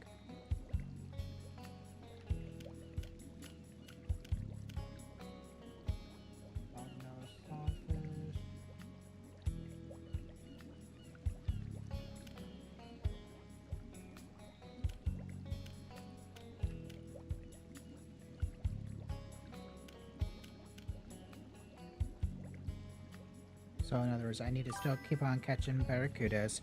I still need to catch angler, tigers, and of course longnose.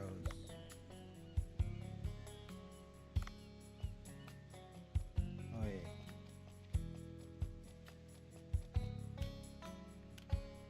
Okay. Well, at least I have a good idea of what I need to do. There's that.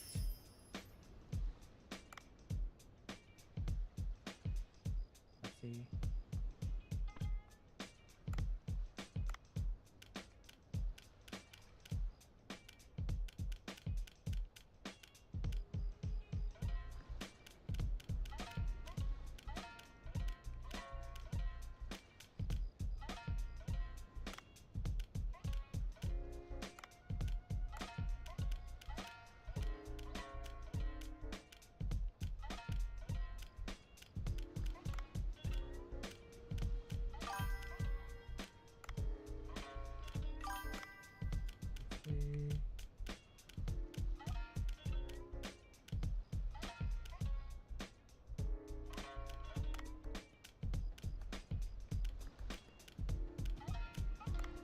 I think that should be enough for now.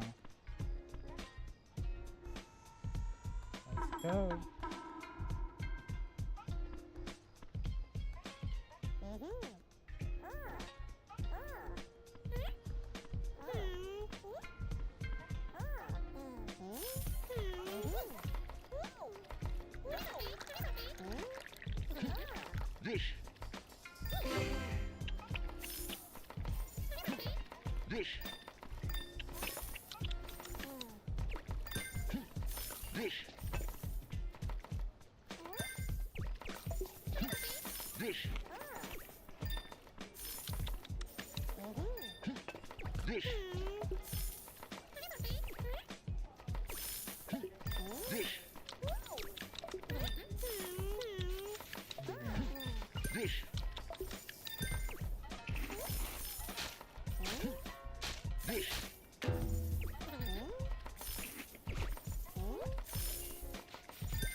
Okay.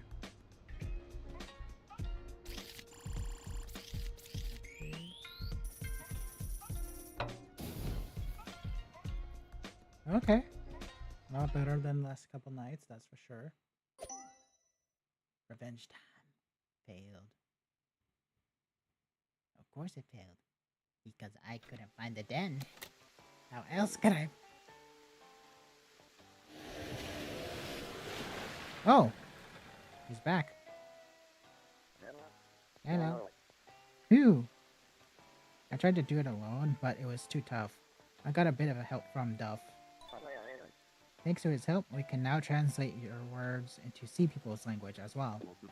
Wow, I'm curious to know what they have been saying. What they say as well. I'll first make my way back to the sea people's location.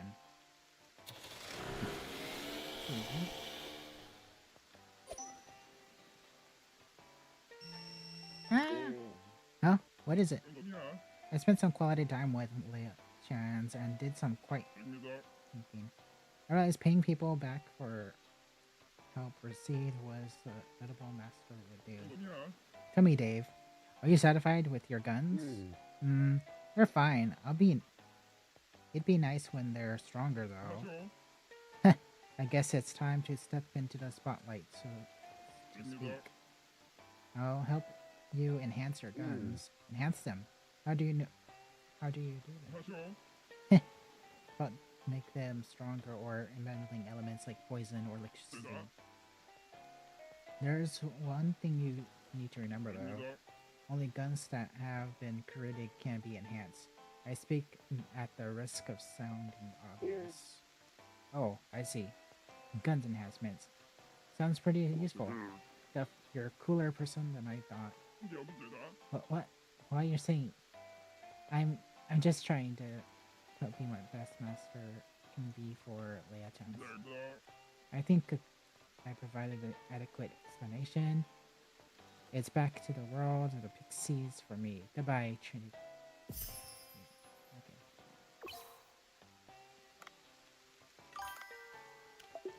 Okay. I'll upload a new post. Okay.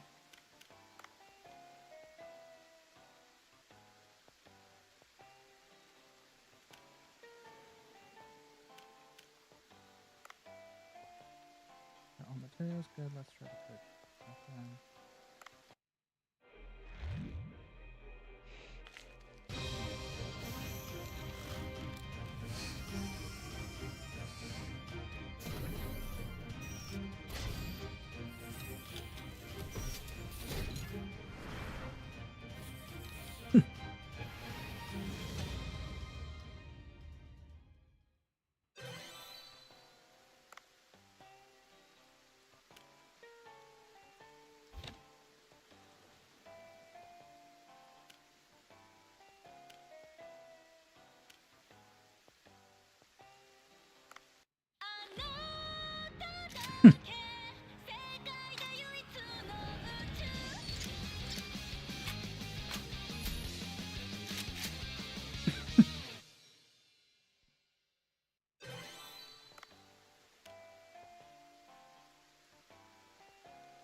Okay, that was pretty good.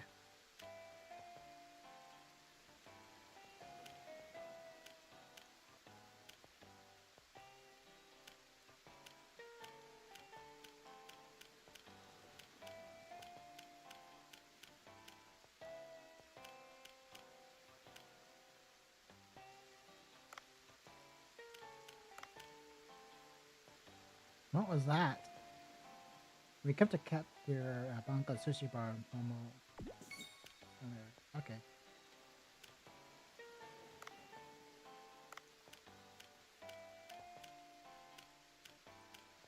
platinum.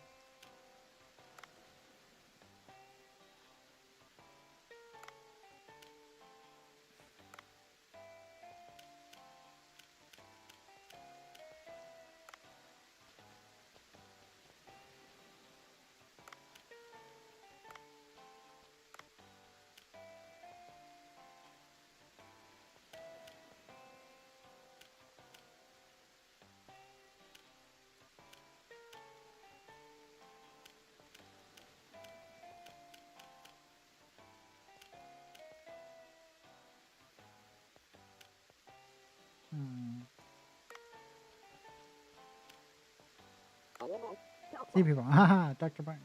Bacon was right. You have to promote this to attract customers. But Dr. Bacon said that poachers would come. Well, yeah, that's true. Let's keep an eye out. Anyway, the number of customers is increasing at Banco Sushi. Okay. Time to go deep dive.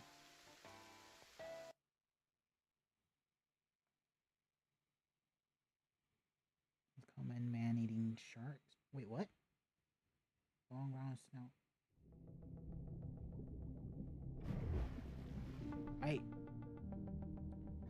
I didn't know that they're... Okay. I'm gonna be honest. It's not that I didn't know that man-eating sharks didn't exist. As this, I didn't know which ones were man-eating sharks.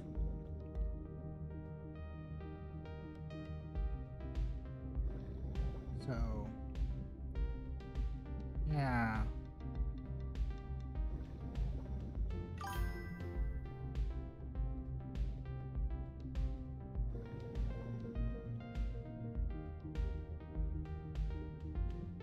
Yeah, that's...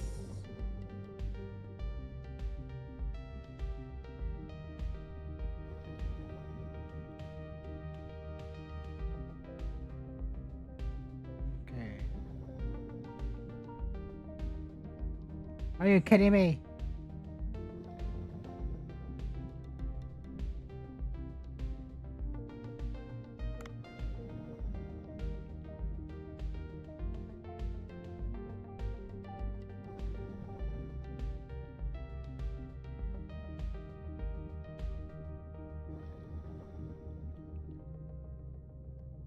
Okay. Please go further down. Yes. No. Where are all of you coming from?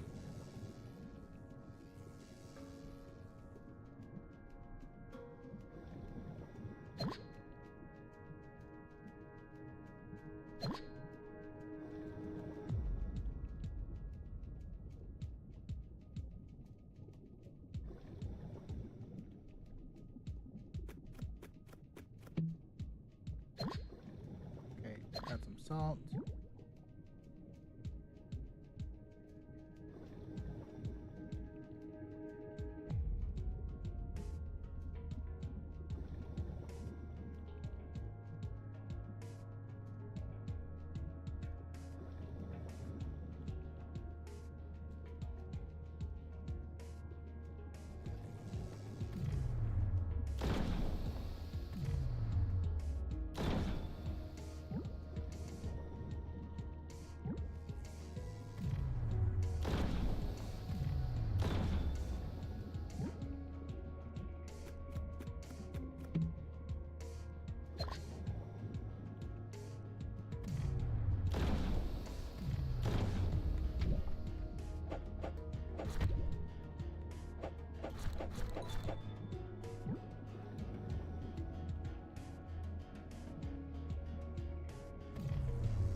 Come on, come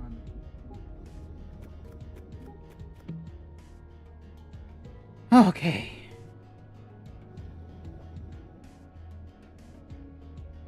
Okay.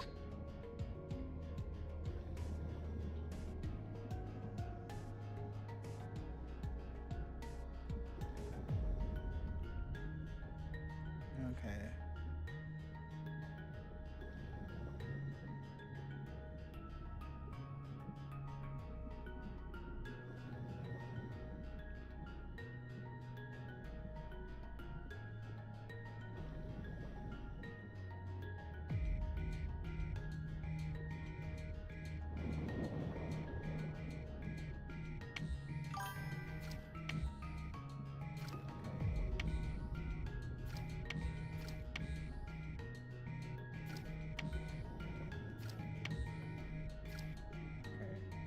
Got it out of there.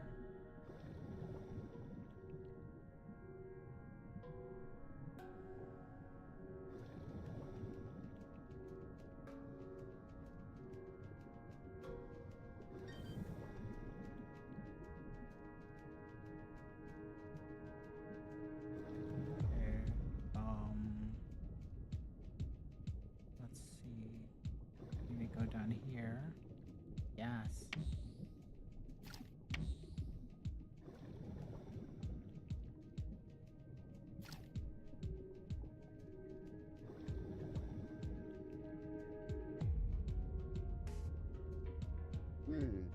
Let's try out the Sea People's Translator from Dr. Bacon and see how it works.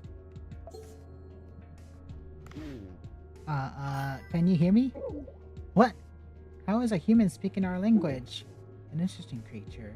His body looks different from that of a humans we occasionally see. Well, in any case, right. I should introduce myself. My name is Suwam. Among us low dwellers... Oh, you said that you call us sea people, right? You could say I'm the bravest and coolest male among them all. And Suwam, nice to meet you. I'm Dave. Dave? In our language, your name sounds very similar to broken toilet lid. What is with this creature? In any case, the person lying here is the daughter of the Sea People village chief, Ramo. Ever since kidnapped by the stupid giant squid, she has been unconscious. If I'd known about a little earlier, I'd shown that squid a thing or two. Don't get a big head for defeating that insignificant squid. Even I am one of the guards, Ramo. You really are a noisy one. In any case, you seem to have something to say. What is it? Oh, about that. In order for allow Ramo to recover, we need some medicinal herbs. I'm unable to leave as I must stay and look after her. Human, you must acquire some medicinal herbs to help Ramo recover. A feather coral, a lily coral grow in these parts. Please make them edible and bring them to me. Make them edible? How do I do that? That's for you to figure out, human. Go find a chief to help you or something. She's ill, so I can't refuse to help her. Feather coral and lily coral. Huh. I guess I'll take a look around. Okay. So feather coral.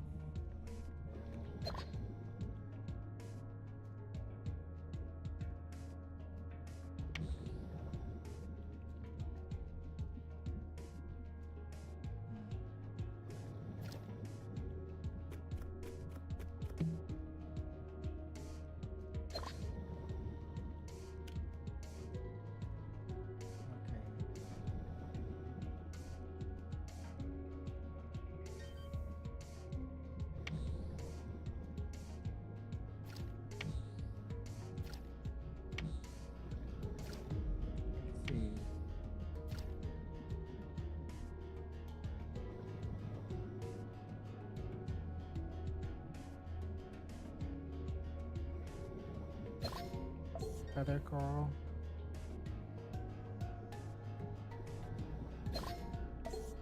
coral bullets. Some of my own medicinal herbs. Bullets.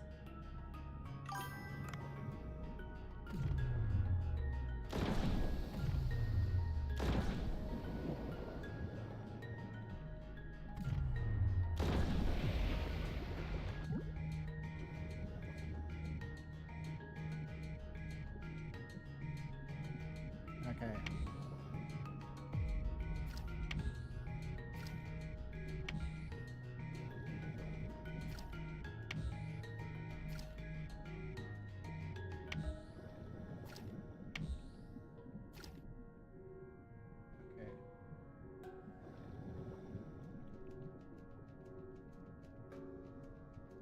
He said go make the meta ball, so I can't just bring them to him.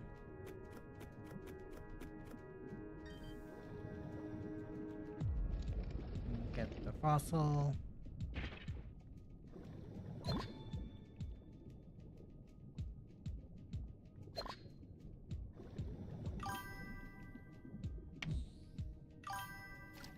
Okay.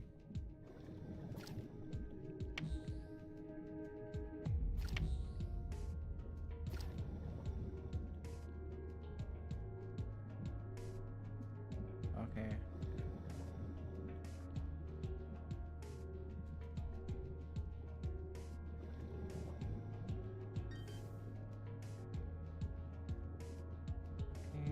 Keep going down.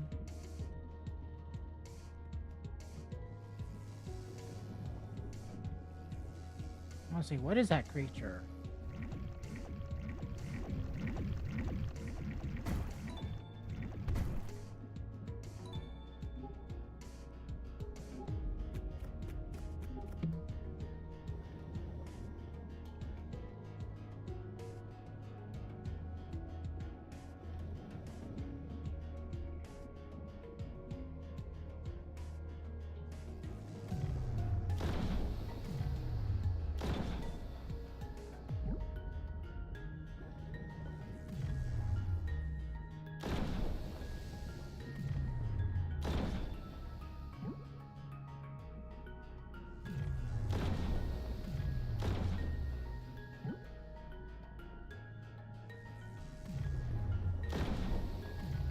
What is that thing?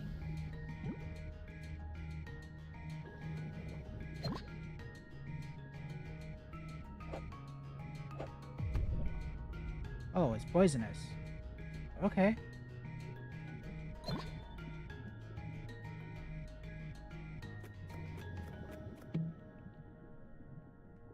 Nope. Not even worth it. Now this would be worth it, hopefully.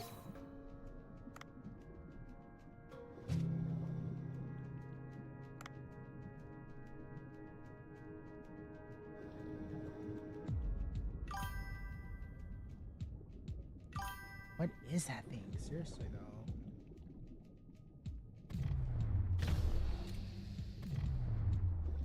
Oh, it's a predator. Hush. Or is it one of those things where, like, it's predator-like when...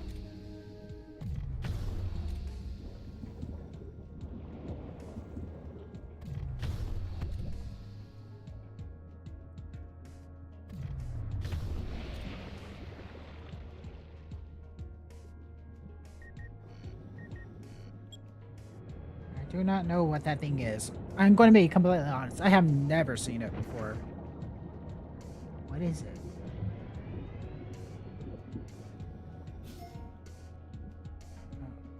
Never heard of it.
Where do I go to make it edible, though?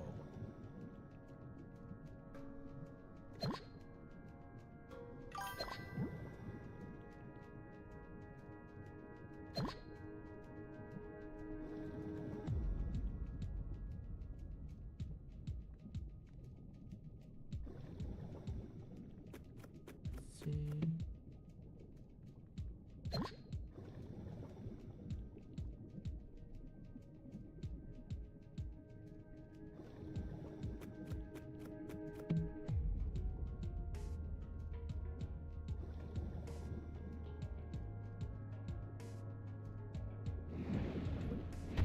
Ah.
See.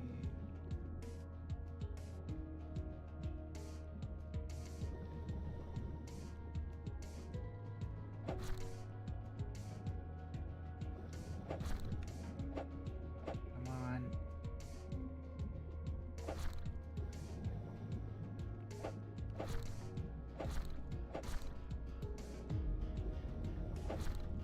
Come on. Let's get you.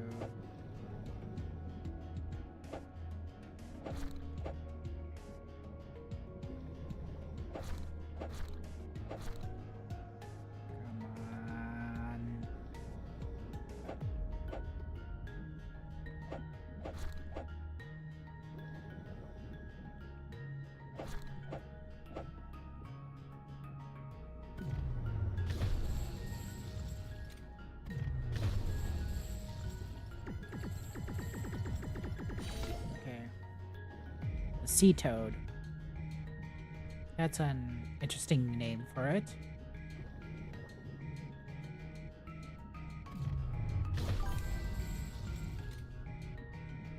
Come on.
No. I'm not replacing anything with the rubber chicken. I refuse.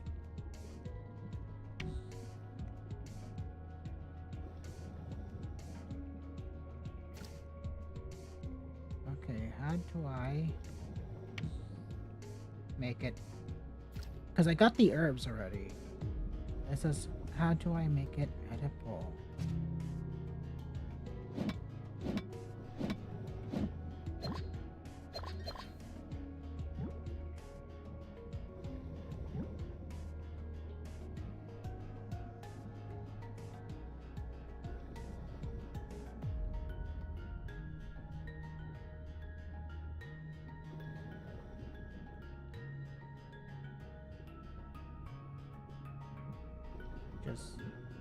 How do I make it edible?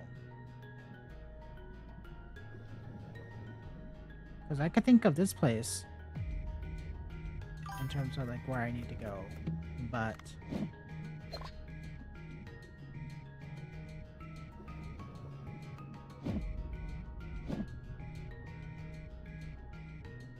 it's like very unresponsive.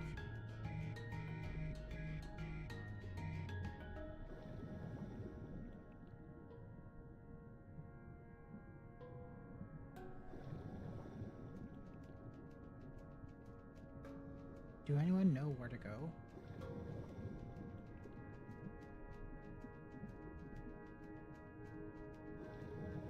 Let's see.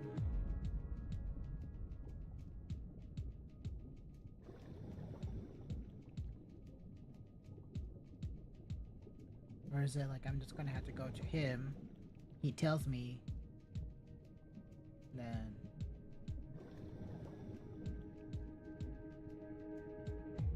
we just go from there.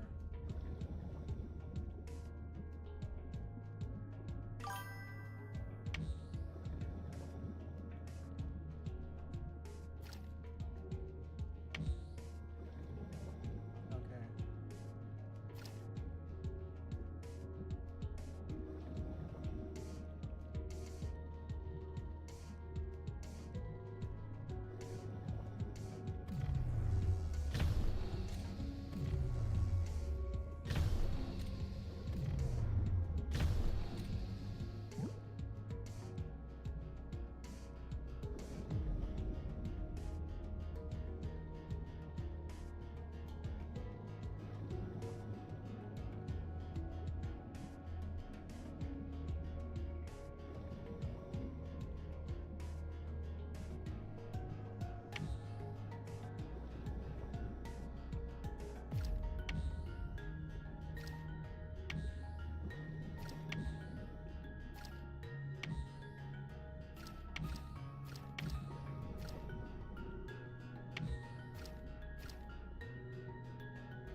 Hurry up and get the ingredients to treat humans and their memory.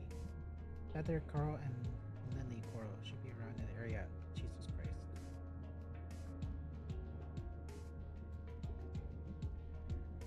I already got those two things, dude. The only thing is, how do you make it edible?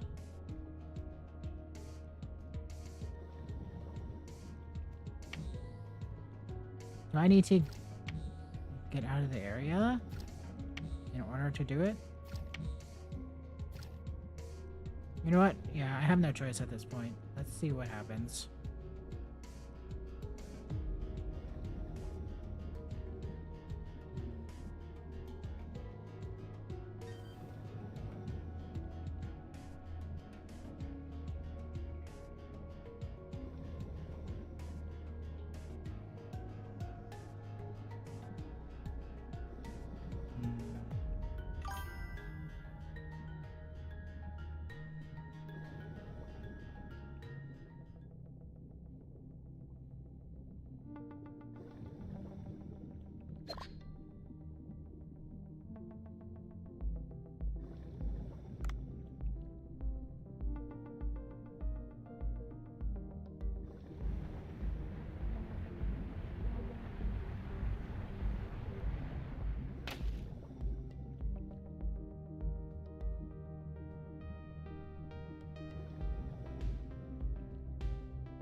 Let's see.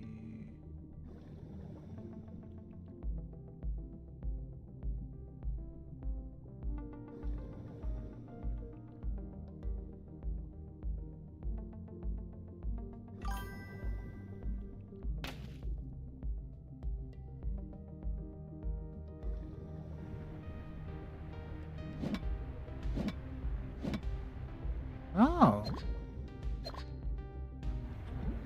I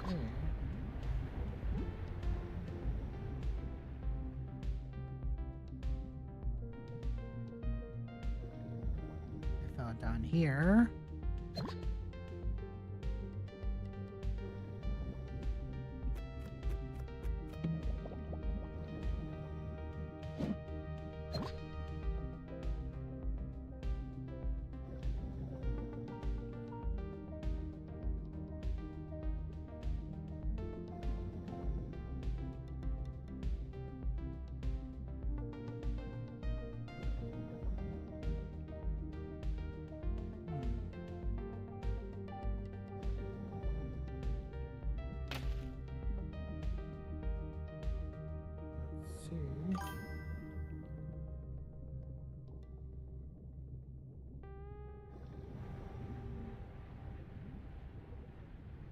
Where do you go?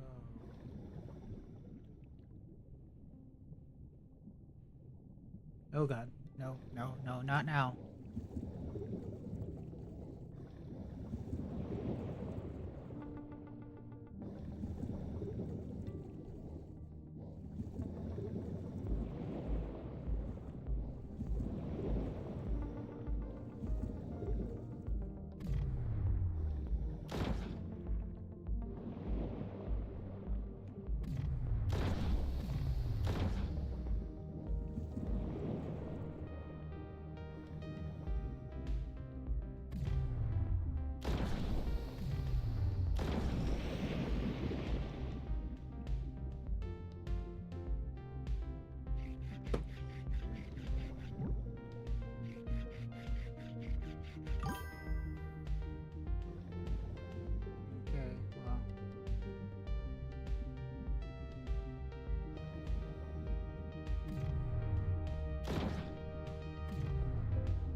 have to kill it because if I don't, it will attack me.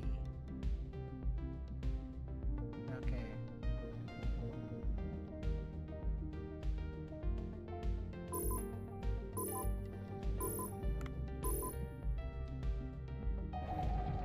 Perhaps if I bring it up to the surface, maybe someone will know on how to make those 2 herbs edible.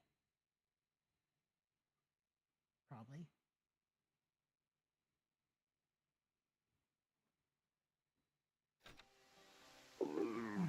Here, it seems I got everything that fussy half fish asked me for. He wanted me to make this coral edible, right? I'll have to ask Bronco for help.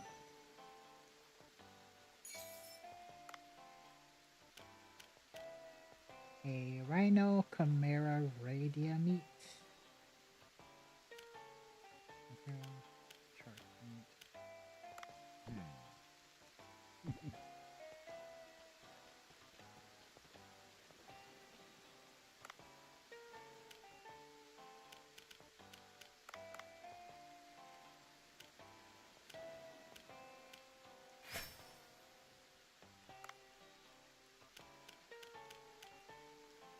Remove 10, remove 10.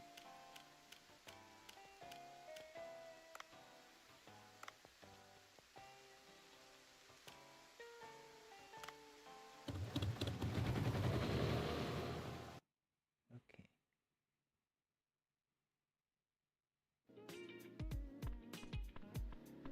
Okay. So this coral has prepared. It's easy to eat for CPU. Well, I think we could start with porridge of sorts. Give me a moment.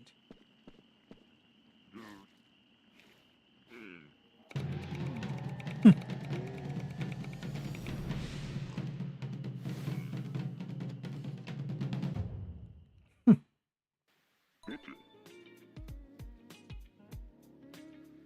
you go. I softened the coral to make it easy to eat, so it should be fine. Oh, thank you, Bucko. So quick. All right, let's go take this around. Mixing all energy comes from the muscles. Opening only for the evening, but I'm too exhausted. So you keep on practicing, you become a master.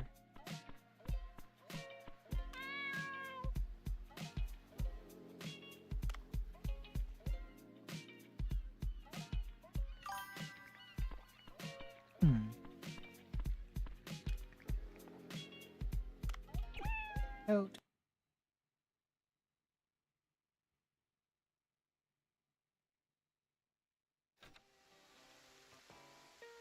Let's go.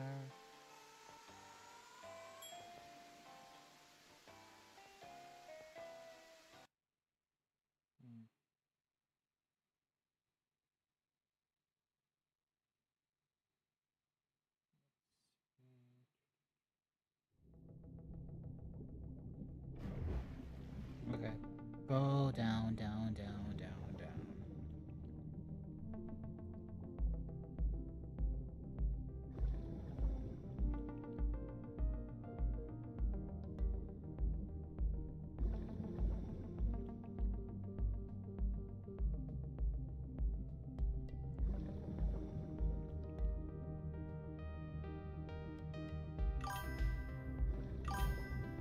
Okay.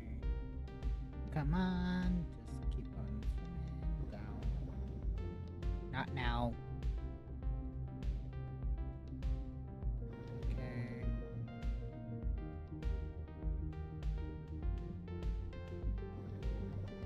No barracudas.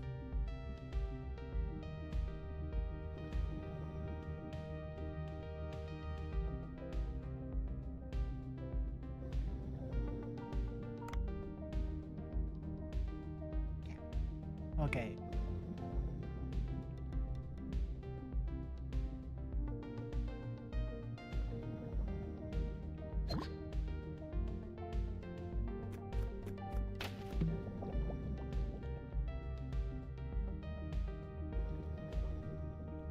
Okay, come Come on, let's see. Is this the way down?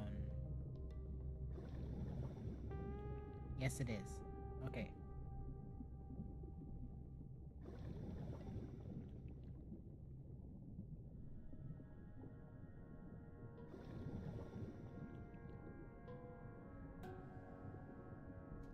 Oh gosh. You know what? Make my life easier. I'll just take you out.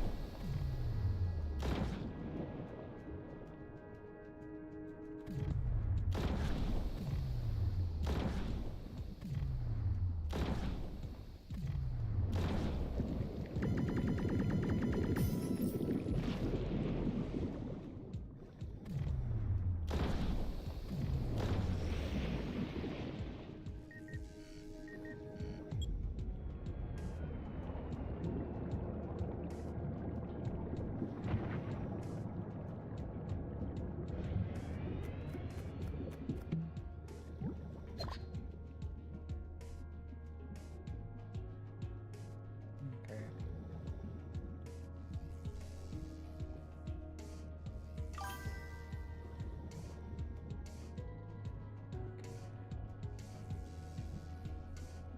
That's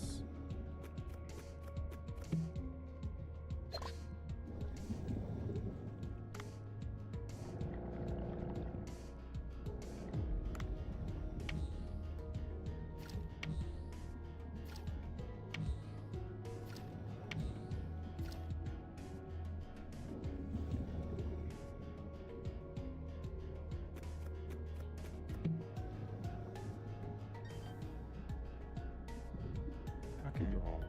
Here, I brought some coral porridge. Oh, you really brought it. Seems to be right.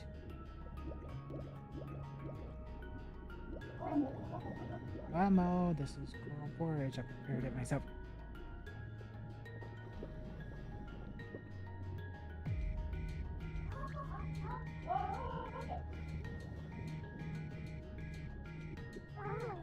Phew, I feel much better now. I can't remember anything after seeing that squid tentacles. Huh? A human? What's a human doing here? Well, you could say I saved you. I defeated the giant squid and brought you to the coral porridge. Hmm? Is that so? Wait, Ramo, that's not it. I'm actually the one who... Alright then, human. You shall escort me to my village. Me? Why should I? I'm an injured lady. You need to keep anything dangerous from happening. Ramo can escort you too. Shuam, you go ahead and scout our path. What? You will let the human escort you? I can't keep you safe. You haven't even passed the village tactics exam. It was tough enough coming here. That's a sore spot for me. Shuam, stop complaining and be on the lookout for the path ahead. As for you, human, you'll have to carry me on your back. Hmm? My back? It's hard enough to move around on Ow, my injured fin! It's hurting again. You are impossible. I'll take you to the village and no further, alright?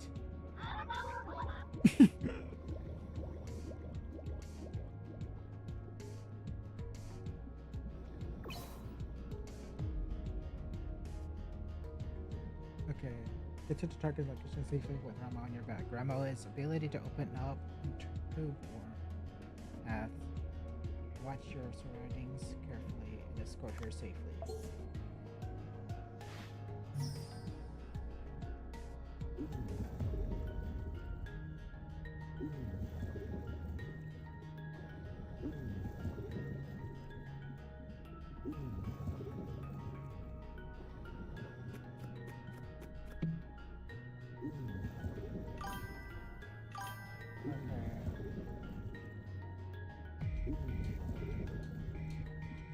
Okay.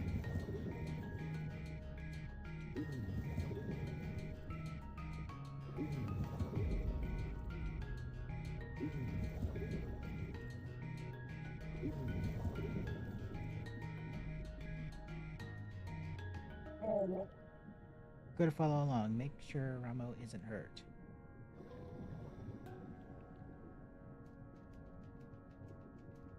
Oh, so they all can do it.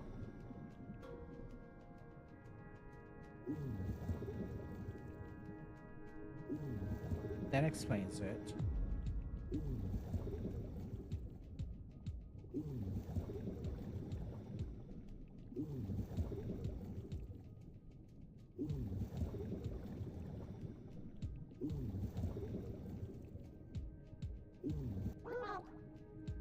Not this way, that's what I was saying.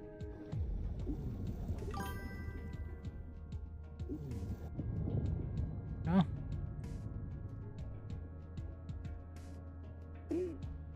What is this vibration? It's a rare experience. One so strong. Is something happening to the village? We must return quickly. Hurry, human.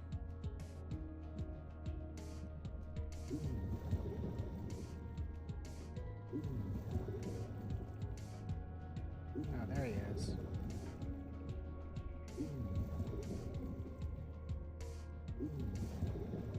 Man, that entire thing is creepy.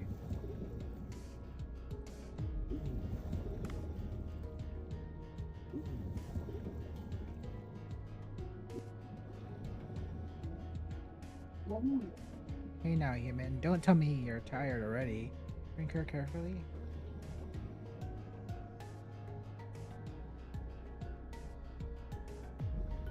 Honestly, what is with them?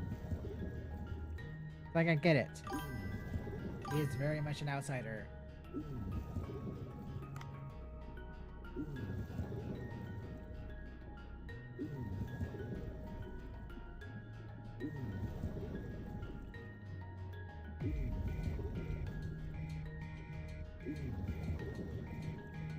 Oh my god.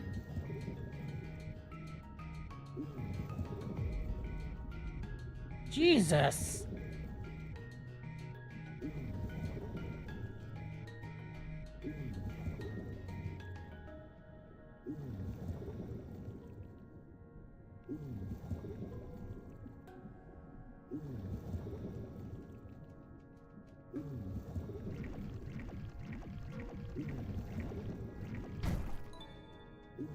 Of course. Of course it would happen when I have her in my possession.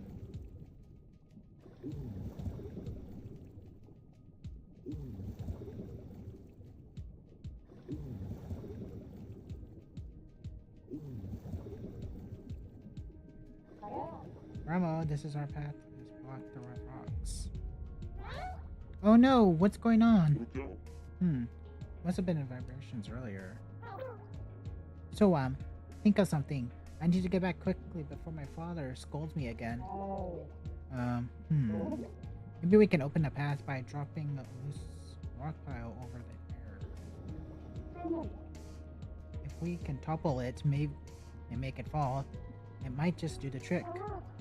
Well, I suppose it might work. How do we make the rocks fall, though? I see a stake over there. Maybe if we pull it out? Human, can you pull that stake out over there? The stake? I think I'll hurt my hands if the gloves are red. I could probably do it with the gloves that are thicker and offer a better grip. Dave, my apologies. I left the microphone on because I was dying to know what you were talking about. If it's enhanced gloves, you need to think about my lab can help you out. Huh? New gloves?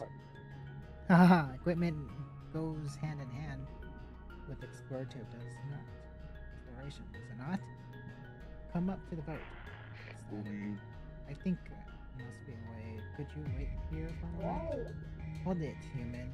You plan to leave Ramo in a dangerous place like this? Luckily, she has me guarding hers. Still, be back quick.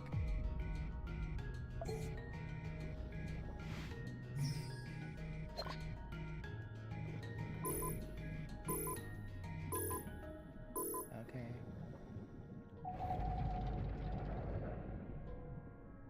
Okay, let's see.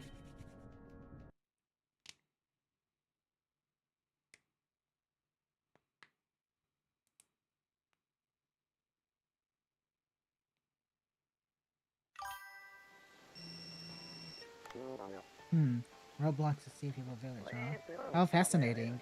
My lab developed some diving gloves to be used for retrieving artifacts. I see. I should pull out a stake with my hands slipping, right? Of course. Various safety measures built in that let you move any objects besides the stake. The long dive must have been tiring. Let's get some rest. I'll explain the details tomorrow. I'll come to the boat tomorrow morning. We're just leaving in them. Oh my gosh.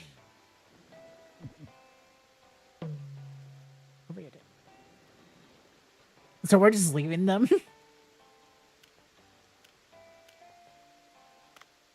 Wow.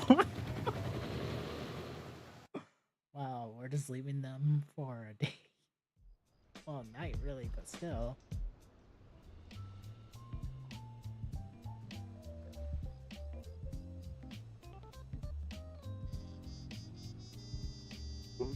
Huh? A little kid? We haven't opened yet.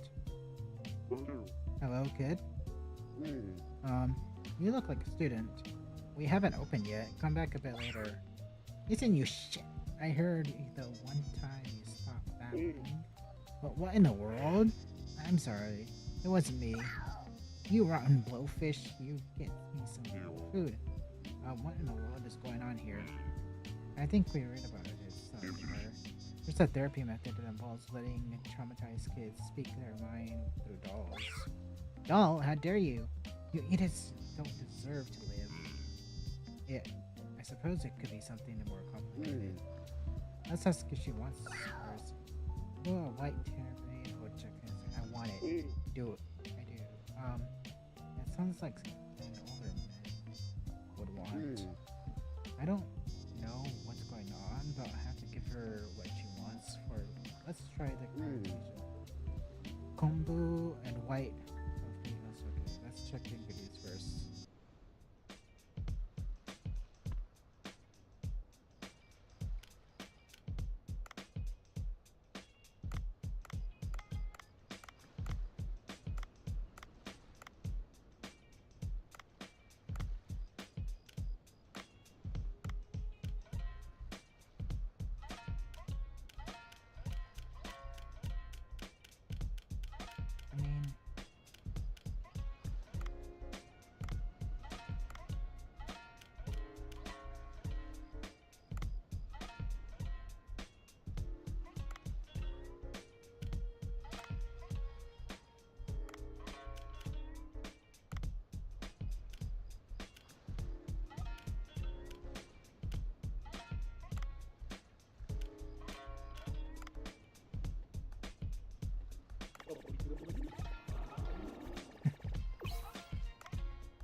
Okay, so white, barley, kelp, soy sauce.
Okay.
Okay.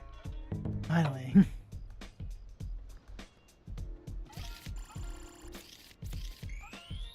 Oh.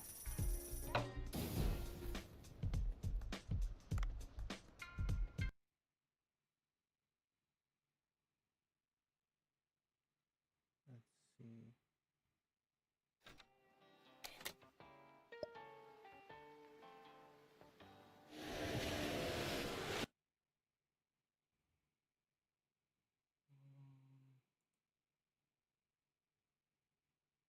Here are the special diving gloves made in our research facility.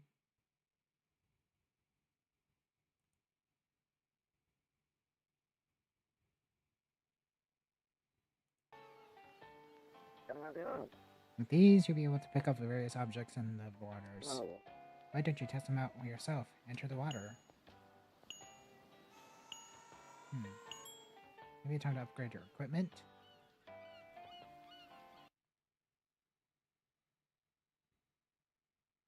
Let's see.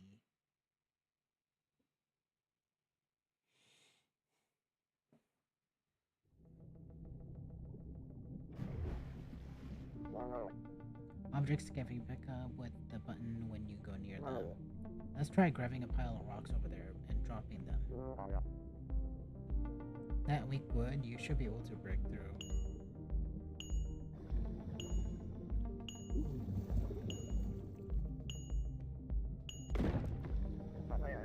Very nice. Let's try and go down.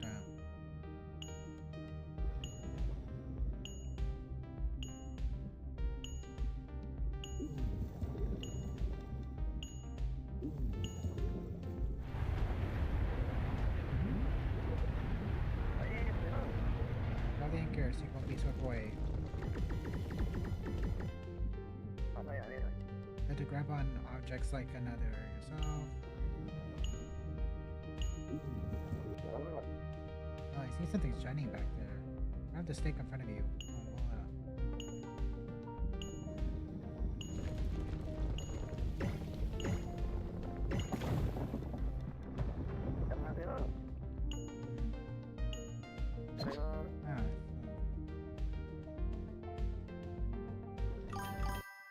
Okay.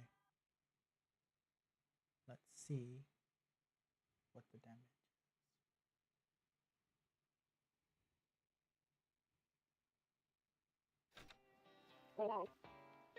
Looks like Dr. Bacon left abruptly again after finishing his explanation. In any case, these diving gloves look like they could come in very handy. I heard the sea people were waiting for you. Go down there and try pulling out the stake.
Okay.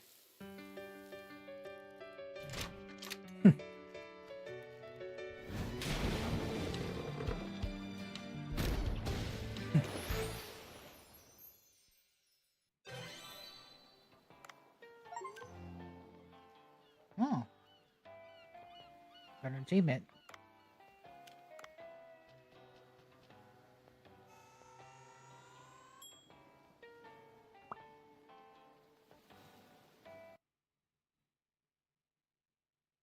Hmm.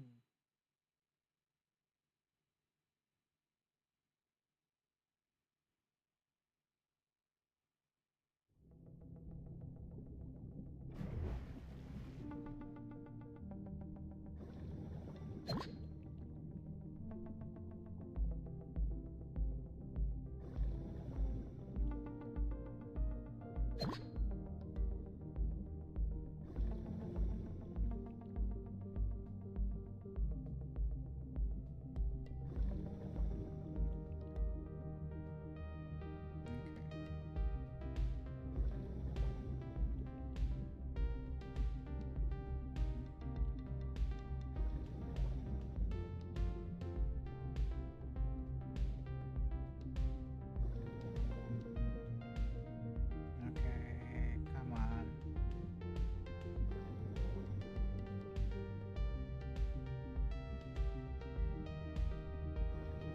What is that?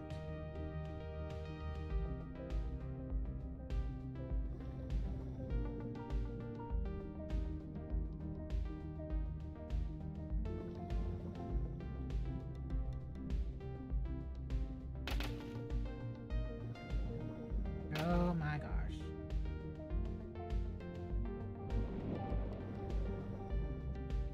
Are you kidding me?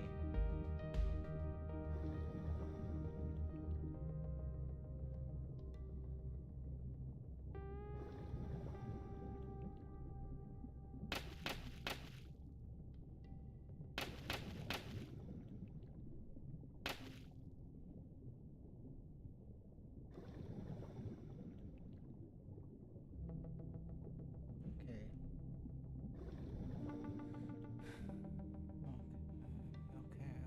Okay. Let's see.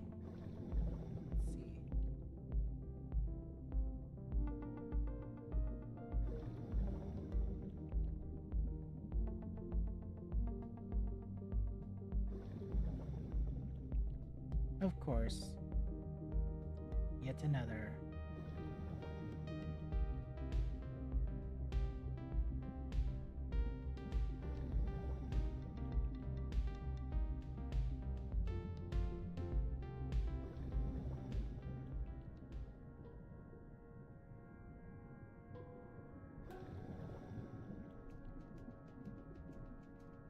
Okay, first things first. Get the light.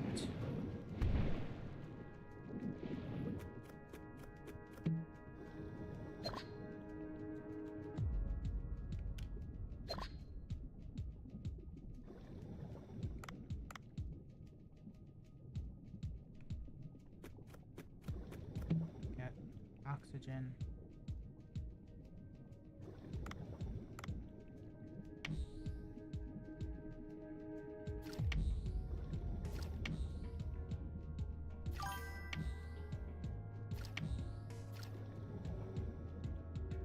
Okay.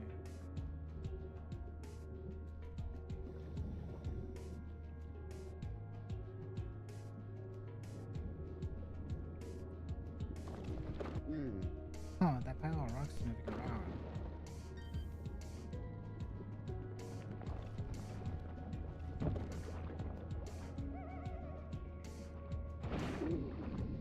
Ooh.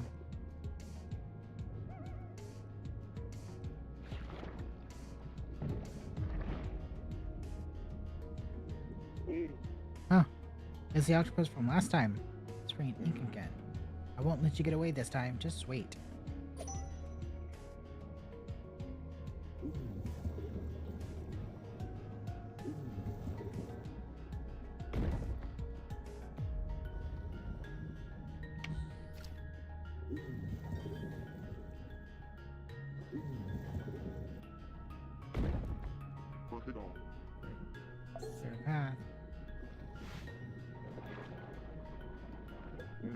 Hey, how dare you spray ink twice? I won't let you get away with this. As sponsored.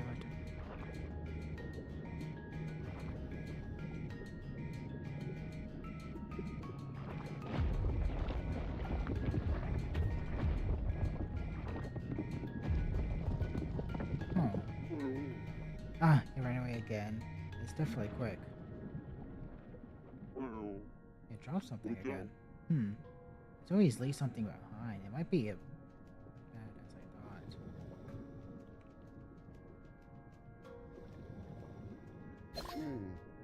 This might be an artifact.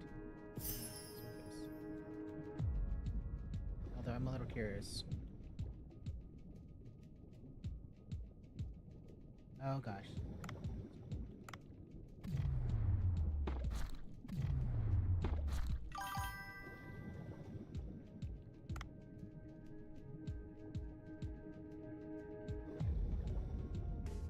Did it give me a... Okay. So I've been defenseless this entire time?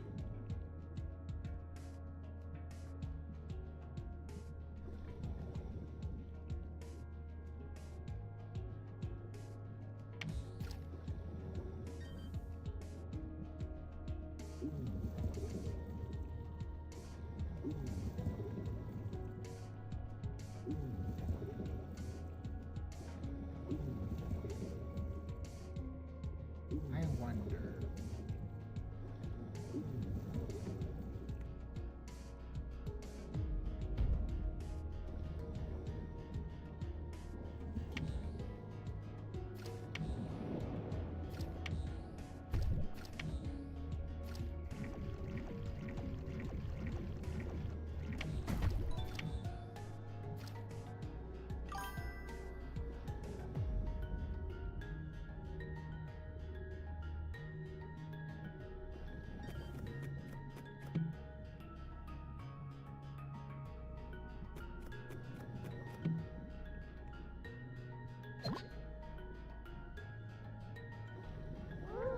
Oh, you're back, human. I was afraid you being eaten or by a shark on the way back. She talks like someone I know. I think I'll be able to pull out the stick using the diving gloves from Mr. Dr. Bongo. Dr. Bacon. He's a man. Bacon? In our language, her last name sounds like spoiled whale meat. Okay. Wait a moment. Let me try to pull.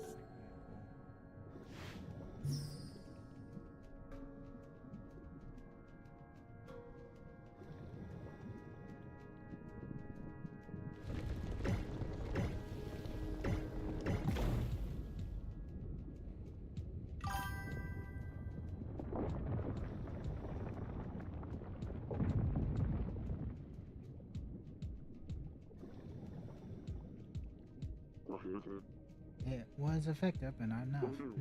I think one more attempt I got it. Even another rock pile over here. There's no mobile device over there. I have to go check out.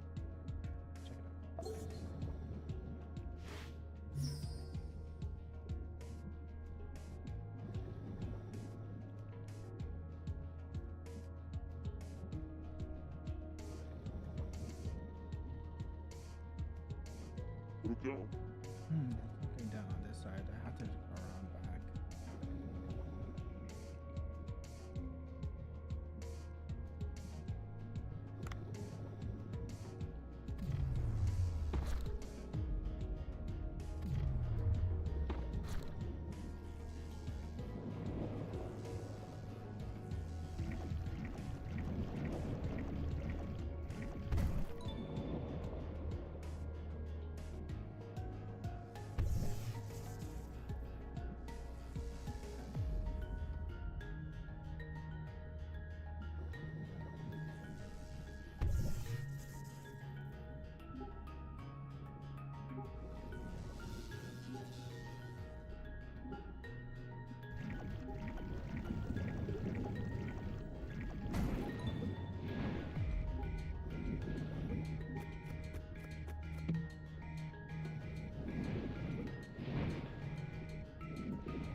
Stick in the back. I'll pull it from there.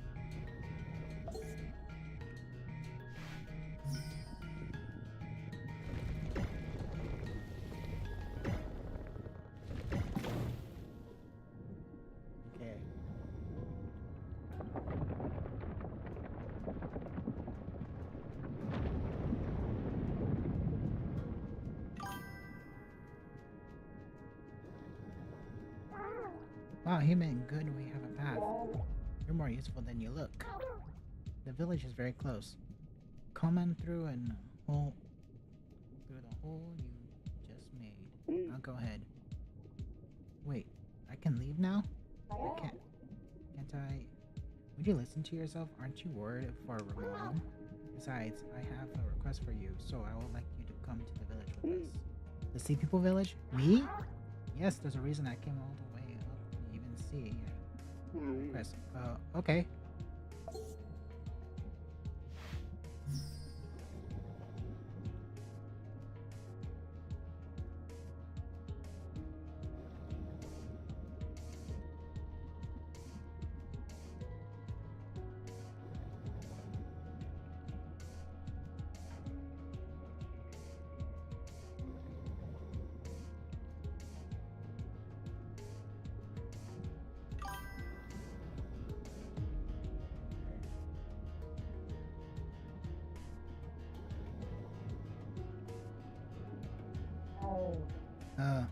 I'm getting really spooky vibes.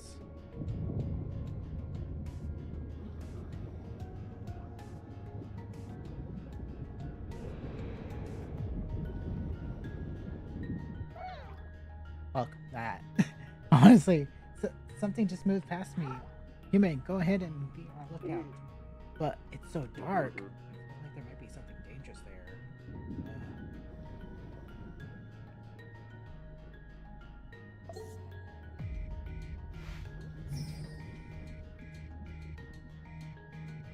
Oh.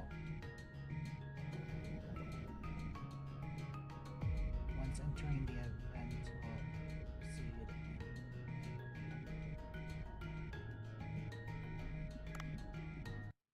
Okay.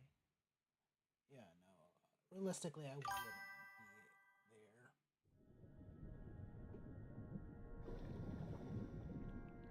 there. Why? What is this? Why is there debris so much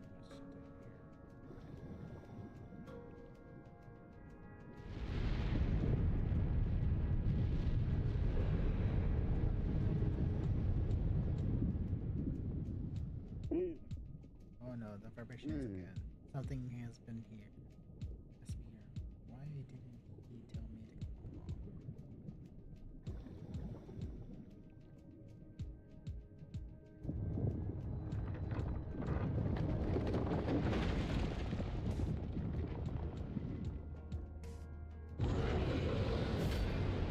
along? Wolffield. What is this, the Wolffield? I don't think I can run or whatever.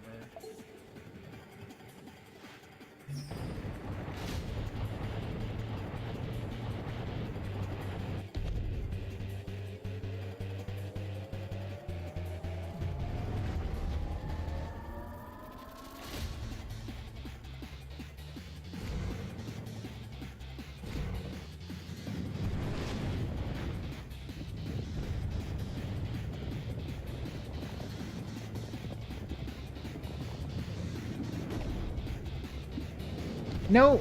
Jesus Christ.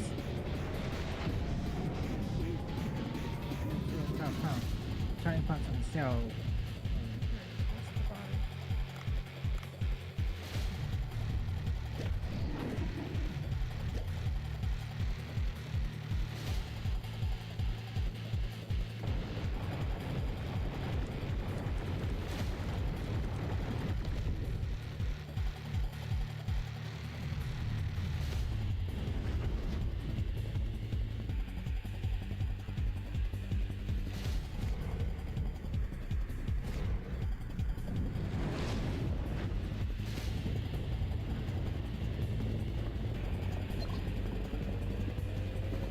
No, fuck.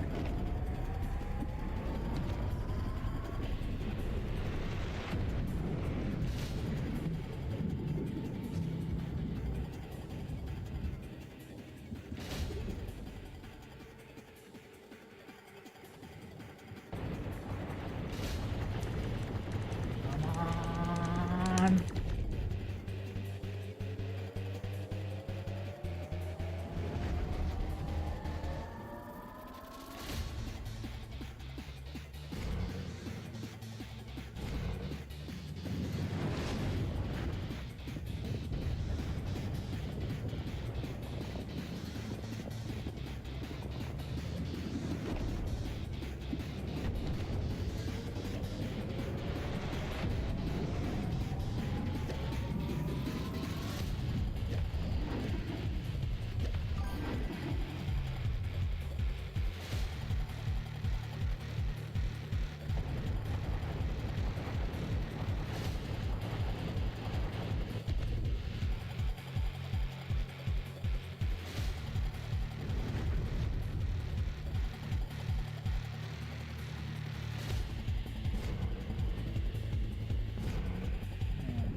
This thing is just a...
Okay. Finally. Or is this part 2? This better not be part 2.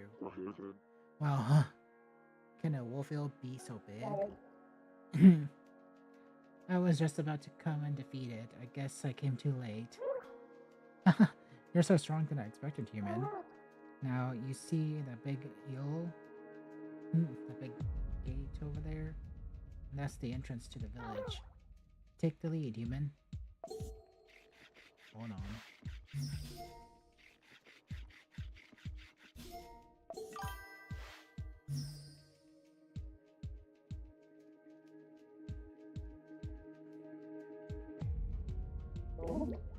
Ooh, we finally made back to the village entrance passageway.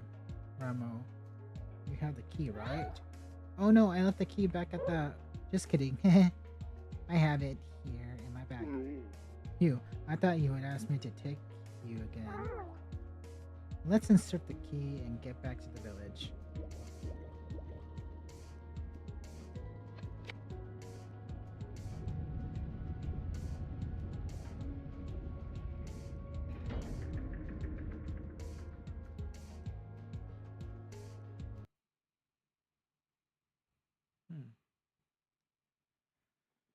Oh, managed to beat that creepy eel first time. Sea People Village.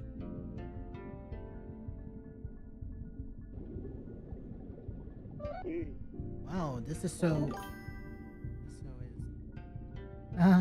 that's right.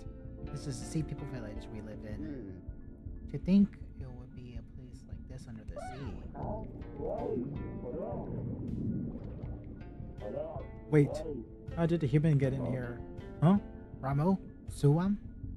Were you kidnapped by this human? Tenzi awaits you. He lost sleep worrying about you. It's kinda hard to explain. Allow me. I rescued Ramo from after she was kidnapped by a squid.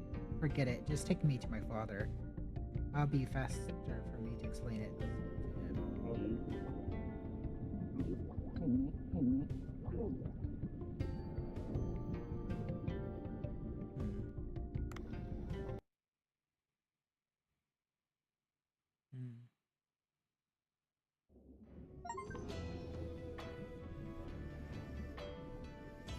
Tenzi's house.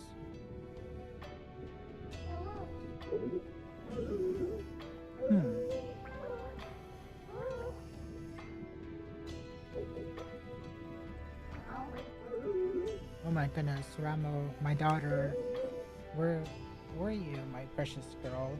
Your daddy was so worried out of his wits. Are you hurt? Did the humans do something to you, my daughter? Wait, who is this next to you? I thought you brought a blue manatee, but this is a human.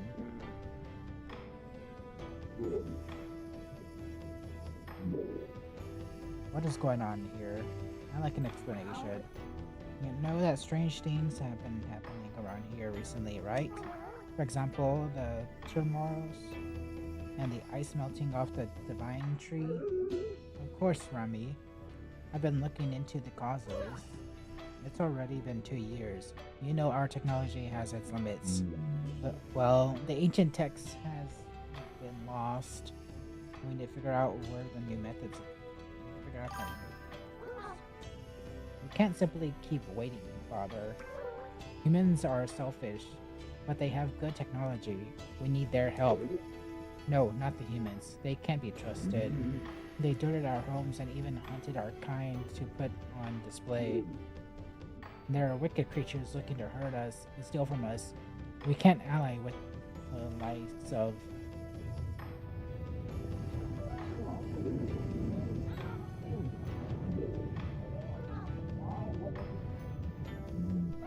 Another huge turmoil.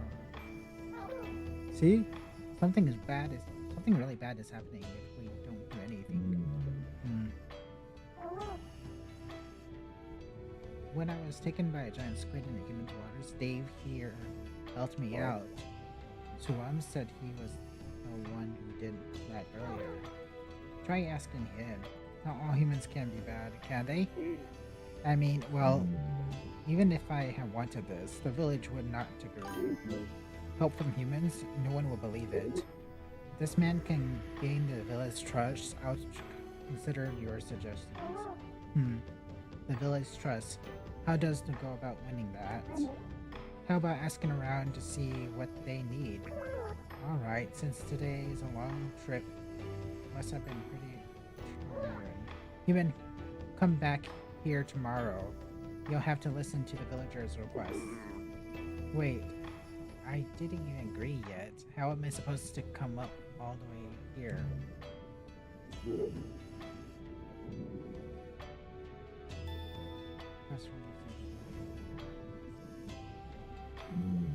Since you have helped my daughter, Ramo, I suppose it would be fitting for my people to ignore your needs, even if you are human.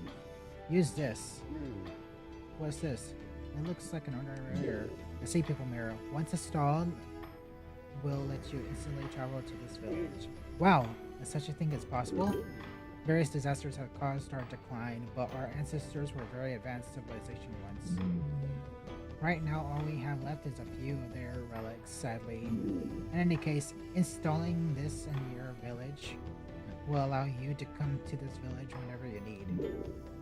It will recognize your face, so you'll be able to use it. It also operates from light and the divine tree of our sun, so you can only use it during the day. Oh, and it gives the village map to use. It'll help you find the village. Little prediction device? That's pretty amazing. I'll have to come back to the boat to see its mirror.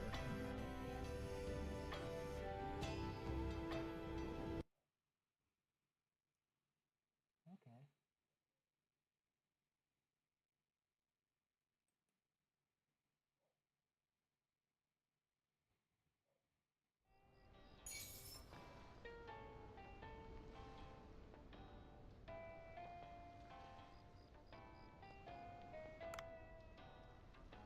More for you.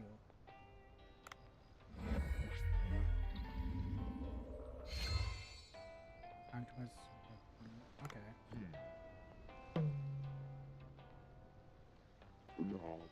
I guess I'll install the Sea People's mirror on the boat. He said I can go to the Sea People village with this during the day. I should go tomorrow. Oh no! Look at the time. Marco Sushi must have been open already. I should have dropped by and check if anything on a note happened.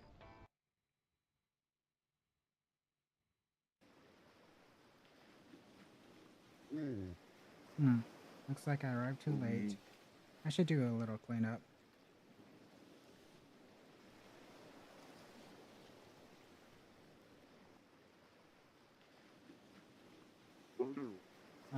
Miss Yoshi, what are you doing here?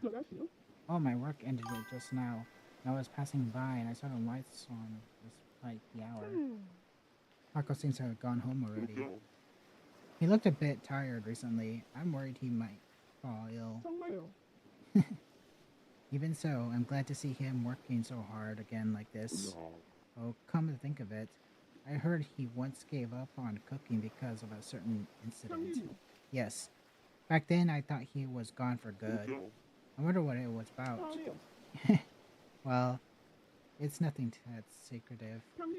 I simply avoided mentioning it with him present. It's just in case it's still a sore spot for Bronco. I'm thirsty. Can you first give me a glass of beer?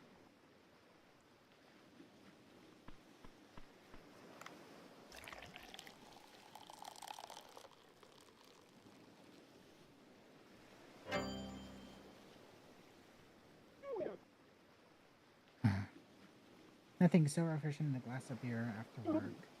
Especially nice to have a view of the sea at night like this as I drink. I tell you now a bit about Uncle Rancho, and why he's cook why he quit cooking for a while. It was 12 years ago.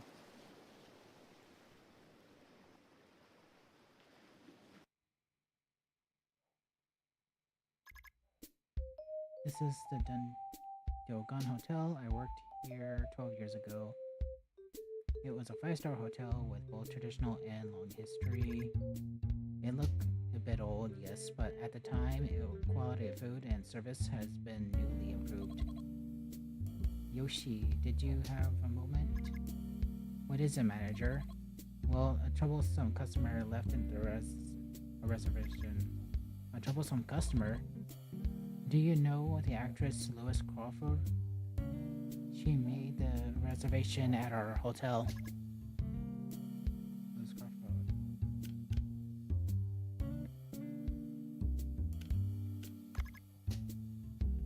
Lois Crawford, she was a leading actress with a long career. Her role as a spy of one of her most famous works, The 42nd Floor, was extremely impressive, and she appeared to have a hit, a slight slump, as a new movie haven't been doing very well. The manager spent his entire life at the hotel. It was like he was living in history. He had a lot of knowledge about the etiquette used to the upper class of each country, and he was very used to serving those of high rank. Many VIPs sought his services. Our Dong Hotel was a luxury hotel of many years of history and tradition. In the past, we have nobles saying their accommodations and many notable films were shot here. Many people are seeking that sort of old era nostalgia.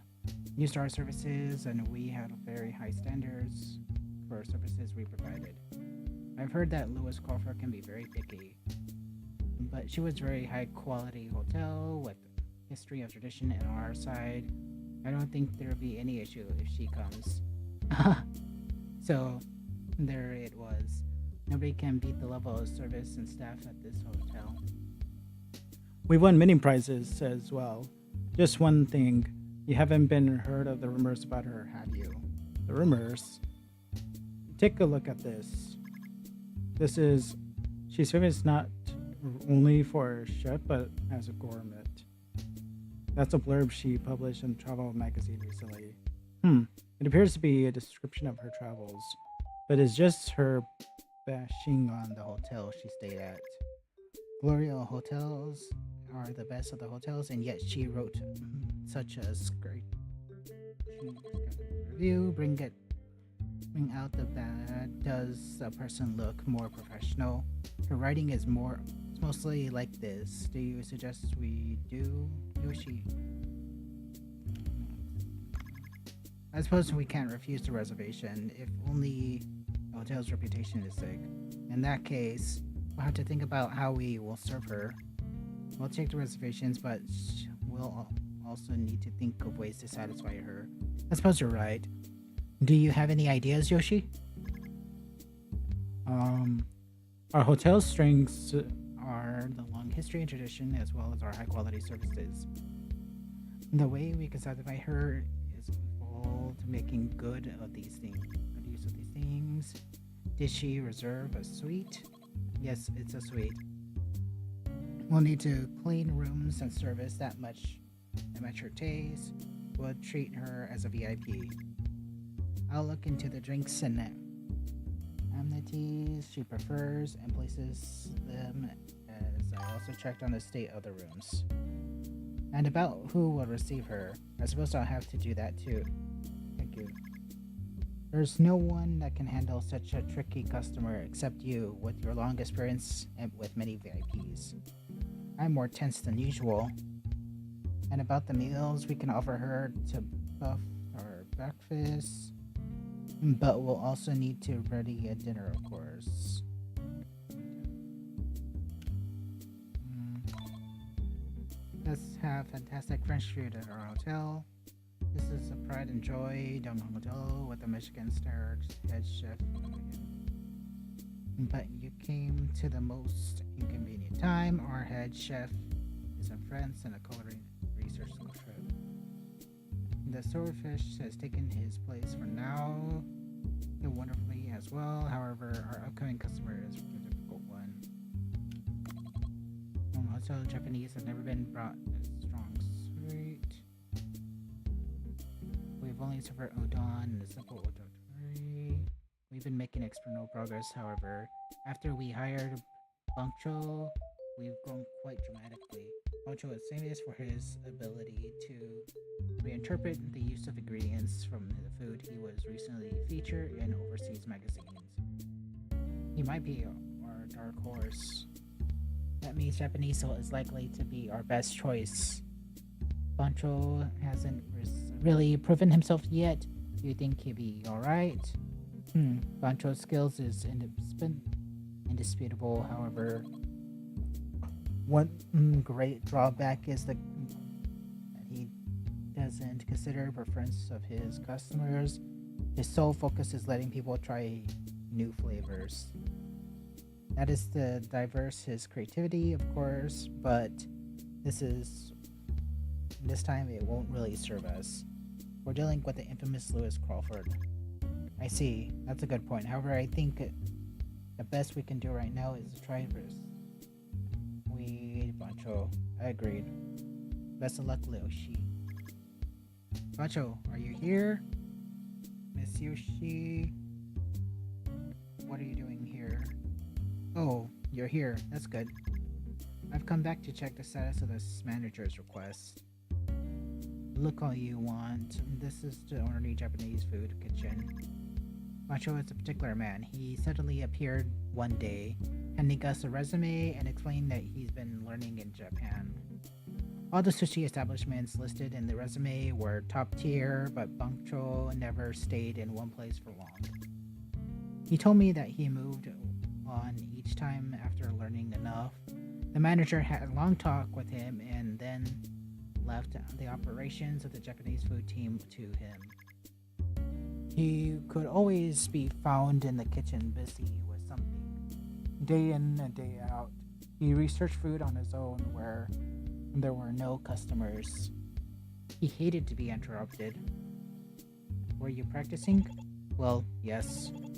Training means tens of thousands of attempts to practice without rest is the only way to produce meaningful results. I see. I hear that you never skip research and practice, Bangcho. It relieves me to see you so hard at work. What do you mean? You're relieved? Bangcho, would you be willing to try servicing a VIP? Servicing a VIP? That's right. We've had an important guest who increased our reputation, or rather, who might send it plummeting to the ground. Her name is Lua Crawford. She's an actress that infamously hard to please and also gourmet reviewer. It's been about a year since you joined the Dome Hotel. Our Japanese food team, which was never very strong, received much attention in a short span of time, and we can't deny that your contributes to this was great. However, this means that we also get customers who want special treatment. So you mean I say that I should try to please this picky woman? Lois Crawford? Yes. This is important as Stone's Hotel's reputation lies in the balance. What do you say? For me, cooking always been a battle with myself, not with others. Making perfect food always been my goal, and that won't change no matter who I cook for. I simply use the best ingredients available in the current season and the most suitable recipe. Will that be okay with you? Alright, we'll leave the individual dishes in your hands, Pancho. However, I would like to offer input in the method of serving our guests. Alright, the expert Miss Yushi when it comes to serving food. The sushi course offers various kinds of sushi in certain orders with a few side dishes and interspread in between. This allows us to use sushi, allow customers to try many types of fish. What do you think of the sushi course? It's also your specialty. I'm very familiar with the method. However, do you think it's too ordinary? If we choose to go with this, we'll likely use tuna sushi, pike eel sushi, or olive flounder sushi as the main dish. Olive flounder being in season right now. That won't be very impressive, however. Alright. Since it's to be dinner, I think of course it would be better with a single dish. That means probably a better to employ Western course format instead. Though it would be a bit different from traditional method, I think it could add soup and Aostafoa, Samishi, Shami, side dishes, sushi, tempura, and desserts of two course. What do you think? Not bad. So, what do you want to make for each dish? There's a soup to begin with.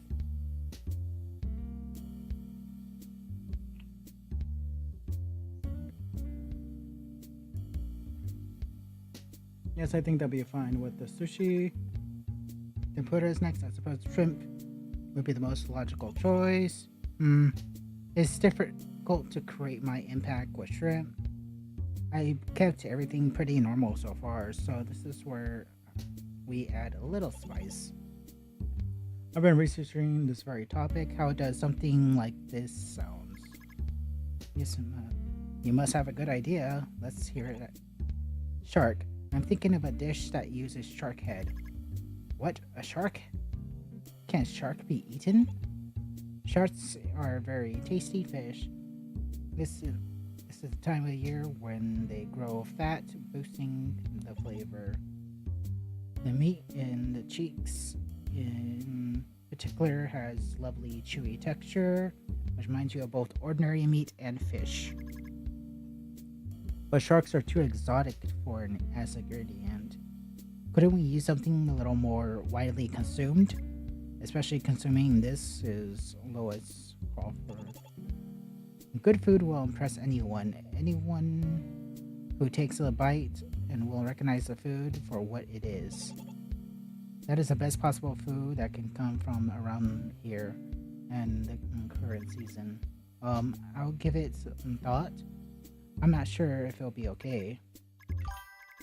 I can't help but think that it's not a great of an idea, Bangcho. If you're served that dish and things go sideways, the consequences won't affect you alone.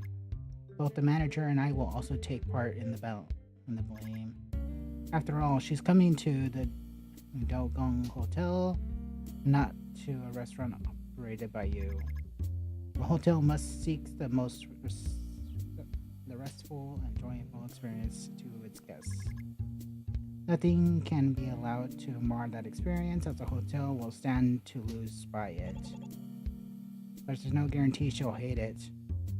She'll know from taking that bite, it's all just one of the greatest foods. There's always an exception to the rule. She's an extremely picky person after all. What a pity. I understand. I'll go with the shrimp chipotle then, though I can't compare to shark.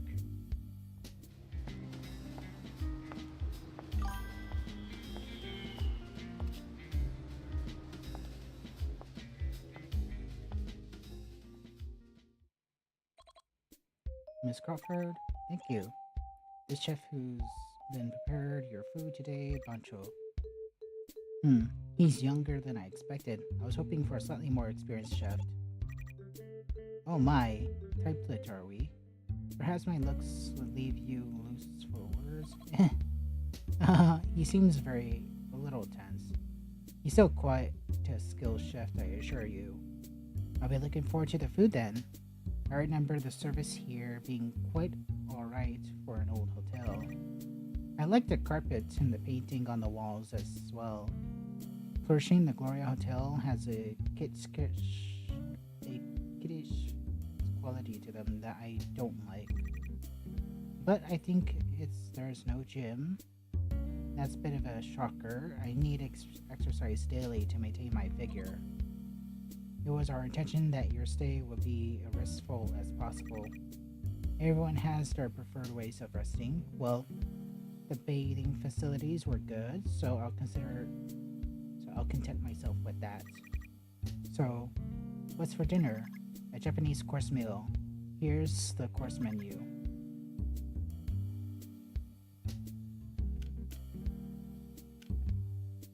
Steamed eggs, steamed snapper, and yum soup. The steamed dish compared a grilled snapper and roast with then steamed grilled garnish with brown yam. The soup features a rich flavor of fish. This Japanese soup?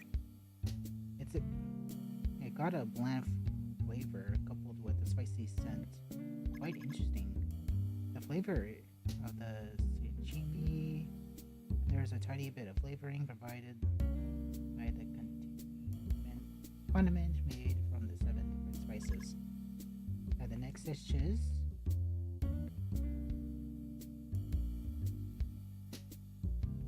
so the tempura and dessert are left. What's a tempura? Don't tell me it's shrimp. That's sort of common served with rice. The dessert is no doubt the usual fruit. I suppose I tasted basically everything. It's hard to decipher her reaction. Have we succeeded? How do you like it? Are you happy with the Japanese food? Well, it's about as good as I expected to be, I suppose. I suppose I could come here to eat every now and then, but why bother coming to a hotel to eat food that's quite average? Even so, I'm sure our food is better than the most other restaurants. The snapper soup or something was pretty interesting, but that's it. It was just a fishy soup with spicy aftertaste. To think you added sticky yams on top. Ugh. I didn't really like that texture. Oh dear. It seems Japanese foods isn't that you're liking. Interrupted the fact we serve you Japanese. My mistake. Please accept my apologies. Whatever. It wasn't that good, but it was healthy, at least. This hotel doesn't even have a gym, so I suppose the food should be healthy at the very least, huh? Do we have a word? Bancho, allow me to introduce myself again. I am the master chef who works here, Bancho. I'm not much of a speaker, so I've been listening quietly. I find it impossible to maintain my silence now, however. Oh my, do you have something to tell me? Apparently you're supposed to be you have better food than anywhere else, right? Now, Bancho, Miss Lewis here is just... It is most definitely my fault. Our failing to provide the food to satisfy you. Will you not give me a chance to make up for my mistakes? What? Oh, well, gosh. I am a very busy woman. What you witnessed today aren't my real skills. I'll serve you food that can objectively call good. Banco, you can't be talking about... So you're saying that you have something else you think will satisfy me? Alright, I'll wait. But remember, my time is valuable. Your food has to be better to be amazing. Banco, you can't be thinking of... What is it, Miss Yoshi? Is there something I'm missing? All done. This whole roasted shark head. Oh my god! This is... You fried the whole head? This is an amazing dish. The meat of the cheeks hasn't been cut out. I choose to fry the head whole to preserve the supple texture. You would never taste something like this anywhere else. It's a high quality dish, maybe made using the best possible ingredients. Get that out of my sight. How can you call this food? What you're saying. Just take a bite. I guarantee that you'll be transported to heaven. I'm not happy about this. Is this what you service like here at the Dongong Hotel? It's all my fault. I apologize. Now, Banko, Yoshi, you apologize as well. I'm sorry, Miss Lewis. I should have been more vigilant. Looks are not all that is. Looks not all there. This is to food. Why do you refuse even to try it, Miss Lewis? Bancho, now isn't the time to... I find this highly unpleasant. This is some kind of hidden camera prank or punishment. You'll pay for treating me like this. Don't think I'll just let you get away with it. I'm leaving. Cancel my suite. Charge me a cancellation fee if you wish. I don't care.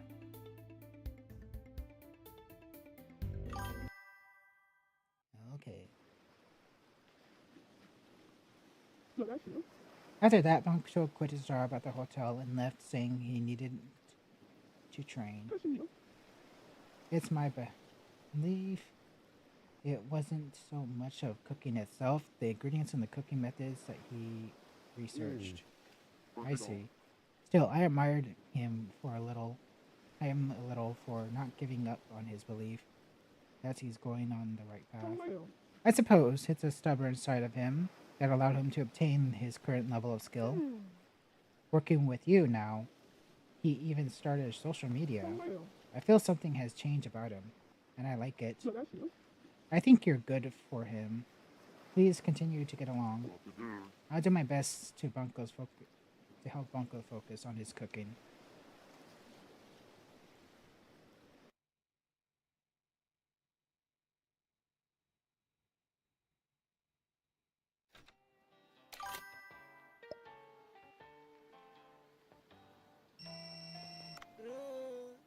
Sir, the pictures you took was received. Oh, great to hear that. I hear my superiors want to assign me another task. If I bring them a pictures as nice as the previous one.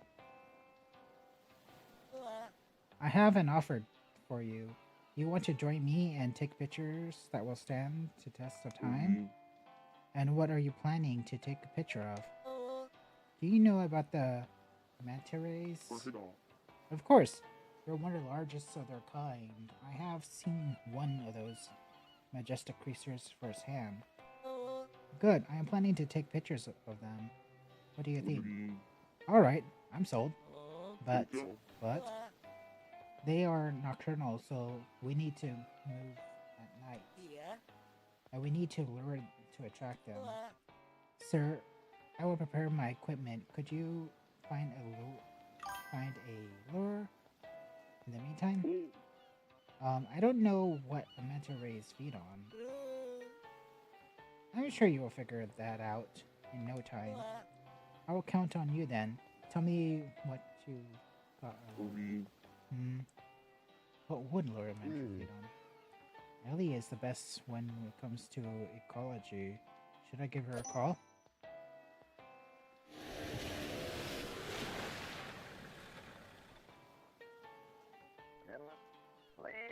Oh, Dave, you weren't around yesterday, so I was a bit worried. I couldn't get in touch with you via radio either. I was at the Sea People Village yesterday. You what? What happened? Well, you see...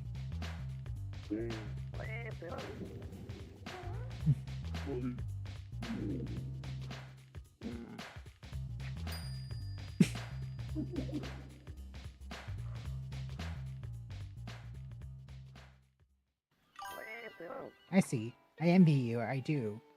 What a lucky experience. I'm not sure how I can help, but it's clear that they have problems to deal with. Why don't you talk to the residents first? I'd love to go as well, but as you said, only one person can use the Sea People mirror. What a pity. with an unexpected turn of events. If you need any of my tools, don't forget to check out the Compra shop. Yes, I have to use the Sea People's Mirror first to visit their village.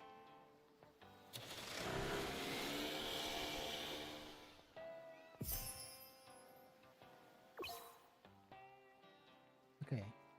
These mirrors Tenchi gives you to immediately travel to this people village. The mirror is a solar power, so it cannot be used at night. Party day today. Prepare the right ingredients to make the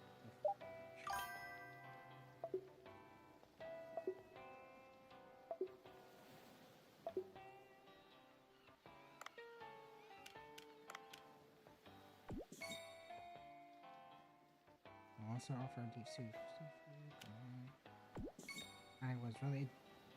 Was I really this drunk? How embarrassing. Nice to see people hard at work so late. The ocean has such a vast mysteries. I think I'm a little drunk. Shiny deep sea fish sushi. I can't get it anywhere else. Researching what the view of the sea feels great.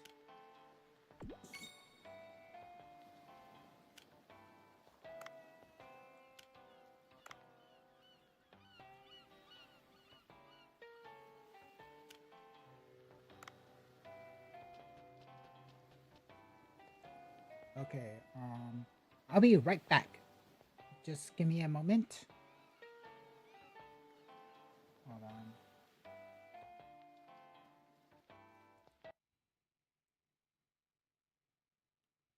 Hello? Okay, you can still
That's all right.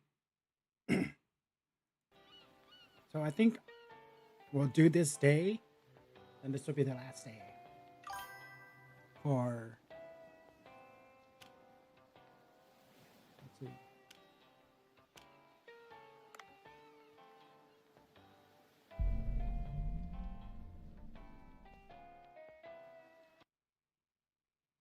Yeah, we'll do this as the last day, then we'll get on to the astrology portion. Excuse me.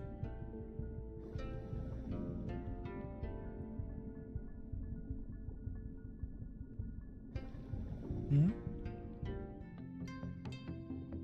Mima's restaurant. Oh, are you the human we've been hearing rumors about? Oh, you don't look as scary as I expected. My name is Mima. I run a restaurant in the village. I'm Dave. I'll be helping out the village for a while. Oh, receive help from a human? I never considered the possibility before. Let's see, it's not like I can ask you to cook. My goodness, I forgot. Engwa and Nagwa. Anwang and Nagwa.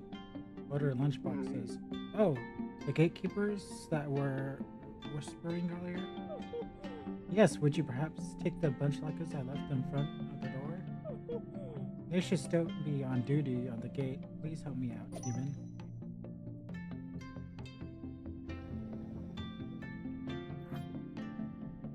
Go to the village.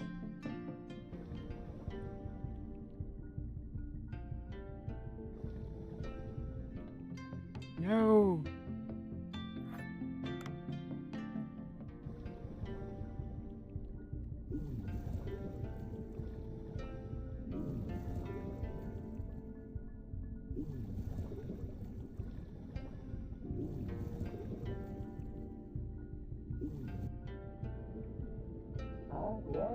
Hmm?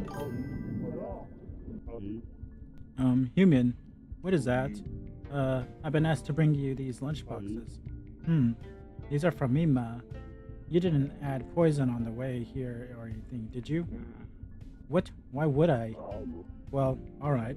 Give it here. Good work, I suppose.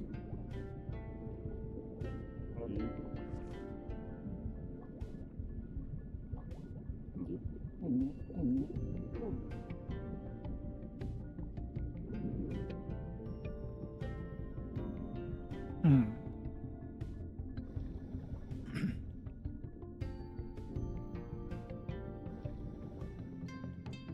Seed shop.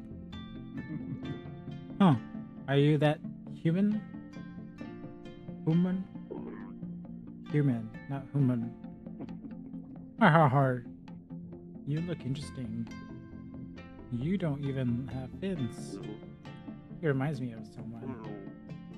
What is this shop you're running? I sell various seeds here, as well as flowers to offer to the King Long. King Long? My goodness, don't tell me you don't know who King Long is. He's the king who saves the village from disaster. It's very difficult to hold a conversation with you, you know that? Go and offer the flower to King Long first. The tribute flowers are on the platform outside. Take one.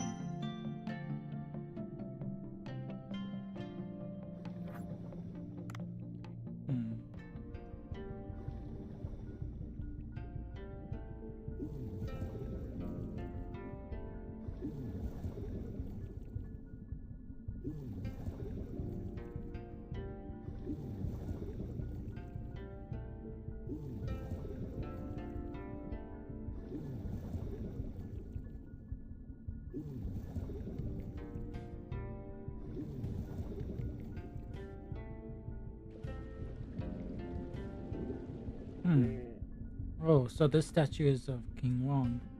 It's the same person as on the painting from the record chambers. I guess I could put the flowers on the platform in front of the statue.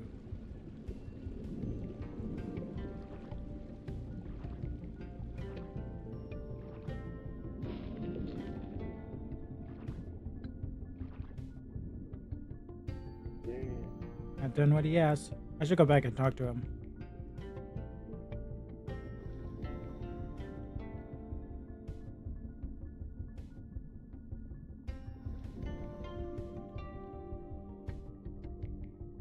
First things first, go back here to Mima.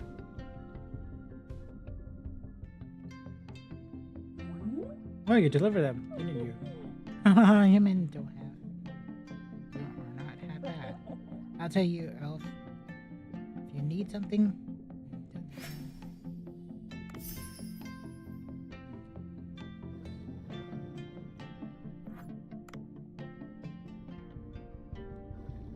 honestly, the music is very calming.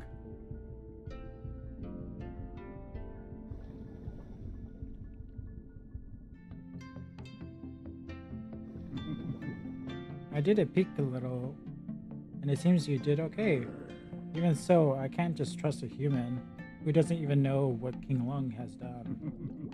Go and do a little bit of reading or something.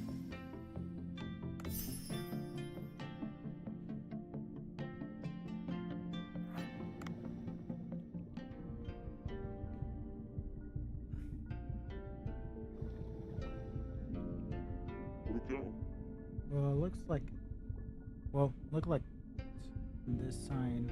It means I can ride the beluga. What did you do with that mouth? You can't even breathe underwater. Wow, my first time seeing a human. Weird.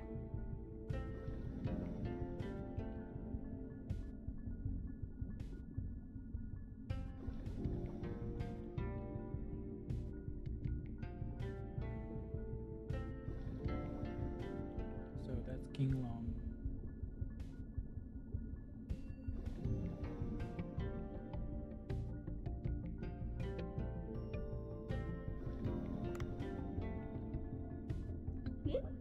Huh? Don't pop out of nowhere like that. See my gills pumping? Oh my, I never seen a human before. You have long legs just like a crab.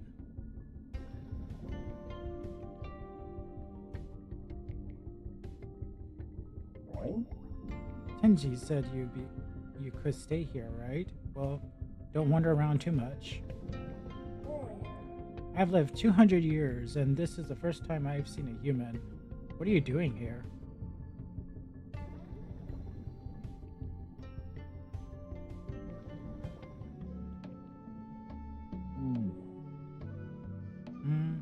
Human.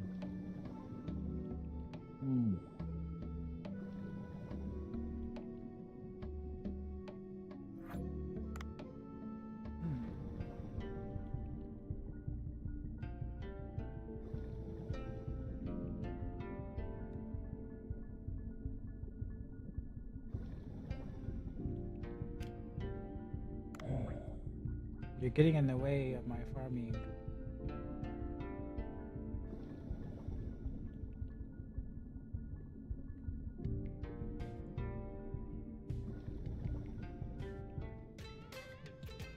Game parlor? Heh, well look at you, human. I'm sure you had a lot of trouble coming all the way down here. I think like a few games to get you your adrenaline going when you're tired, eh? Play a game with me. Would you be a little... Would you like to... like a little live music?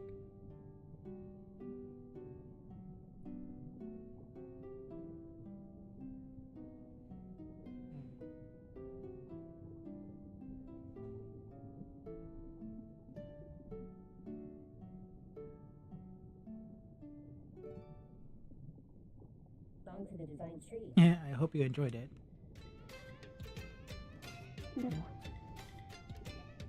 You're a human that's been wondering about a village, right? What a fancy decorations. What is this? We see people work hard every single day. This is the place of pleasure for the hardworking villagers. So I can't come in, right? It's alright. Species should not be a barrier to enjoyment, don't you think? Oh, right, you're helping out the village, isn't that right? Is that right? Yes, I guess that's how it is for now. I've been needing help with something. This establishment operates seahorses races, which are extremely popular. The recent earthquake destroyed the general's quarters, and all the seahorses have run off. They should still be in the village. Will you go and catch them for me? Hmm. Seahorses? They're too small to catch with the harpoon. I have to think of that. Think of a way. This is troublesome. All the seahorses escape. We can't hold races, and it's tough putting food on the table.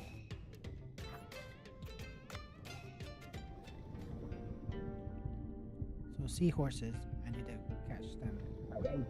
How, how did you get in here?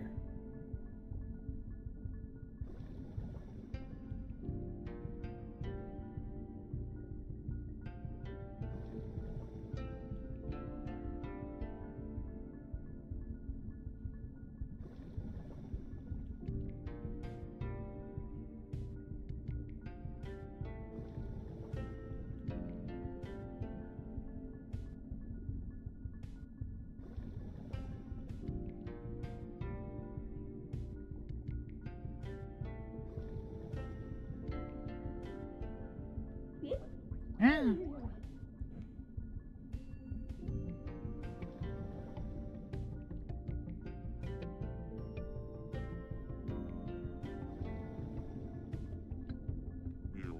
Hmm. You can't grab a seahorse with your hands. You need some kind of tool.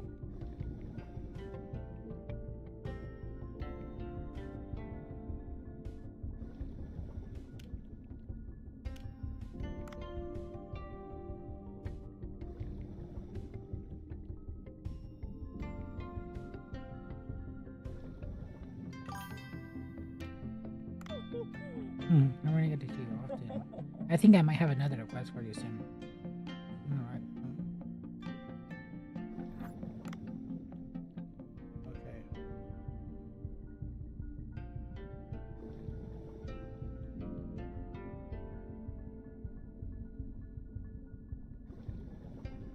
Okay. Well, it looks like the sign it doesn't mean I can ride a beluga here.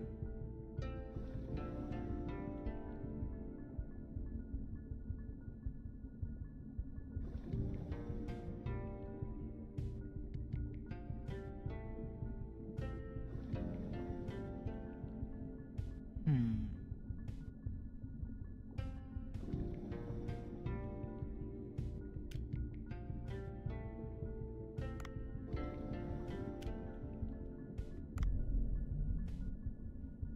Hmm.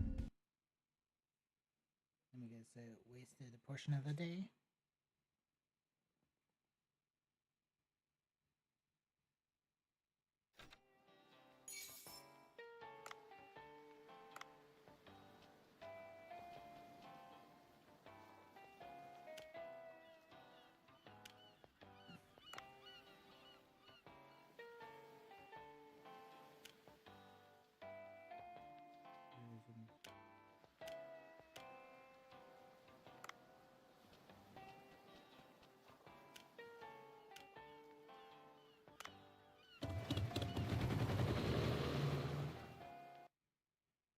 Hmm. What should I do?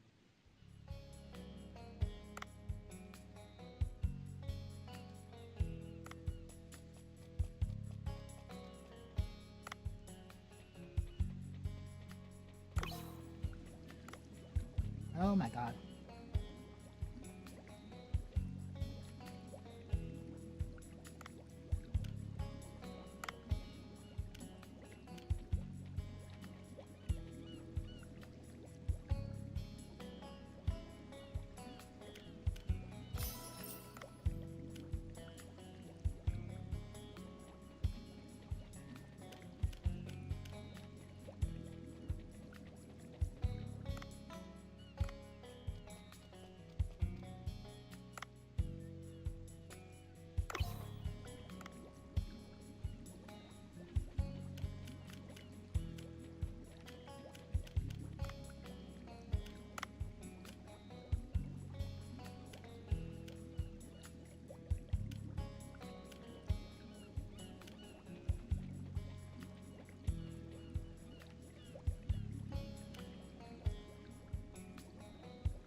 Hmm.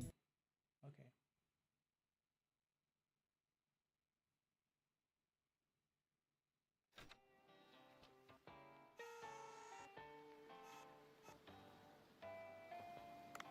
Let's see. Let's see people's trust. Recent girl. Casual racer versus Newton. Sun mission.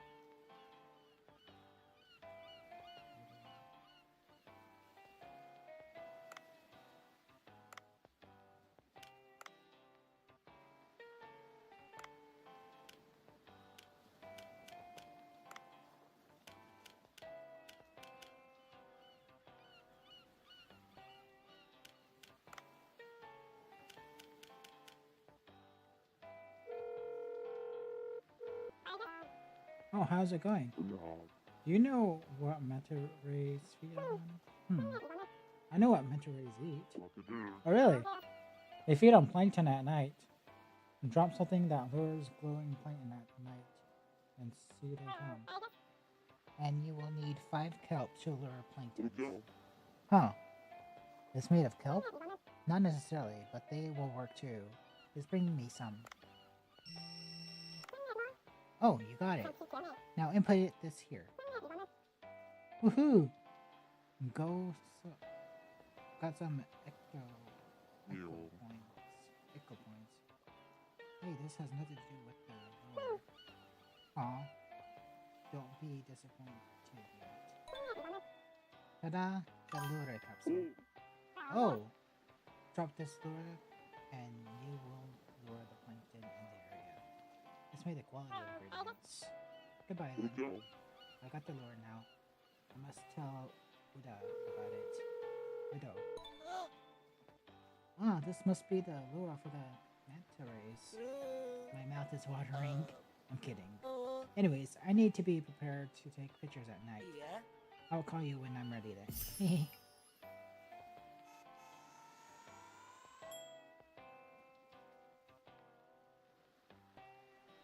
Okay. For the time being, I do not know if I even have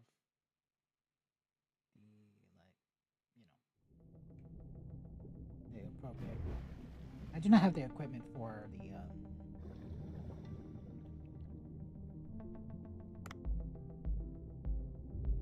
oh my gosh.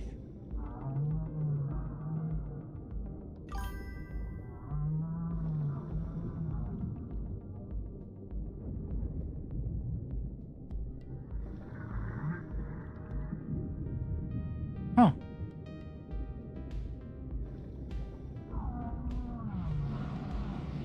How are you? Huh. I think it has something to say. I should record its cries and ask Kelly about it.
Okay, let's see what we have here. Okay. Not bad. Nope. Not bad.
cuttlefish.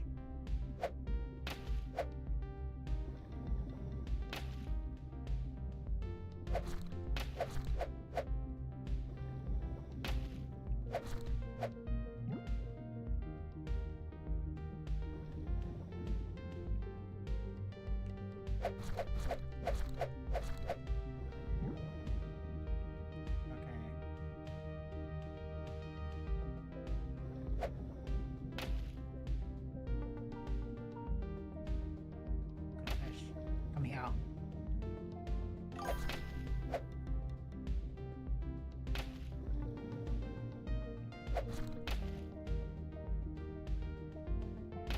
Come here.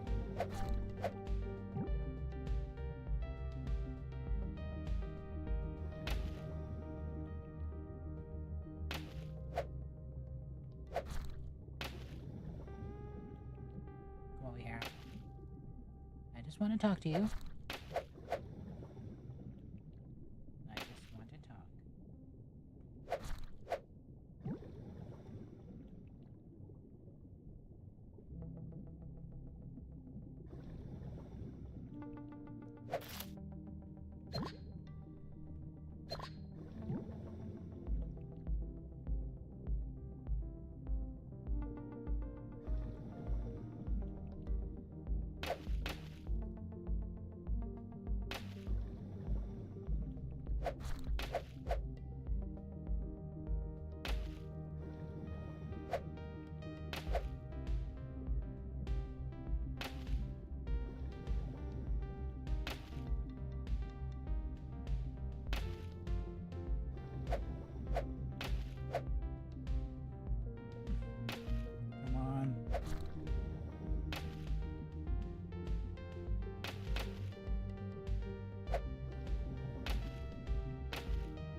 Ah.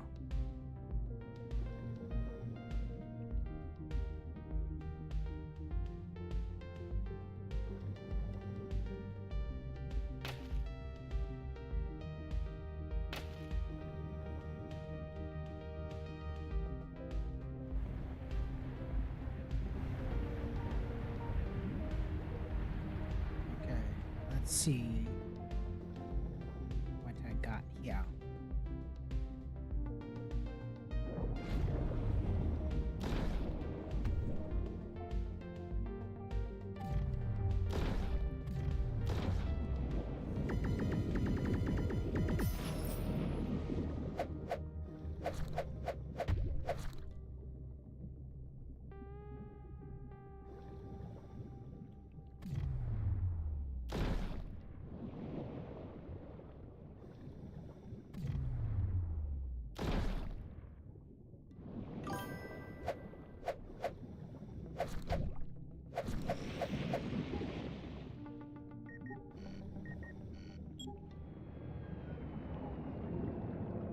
Okay, I could have sworn that I seen an oxygen tank.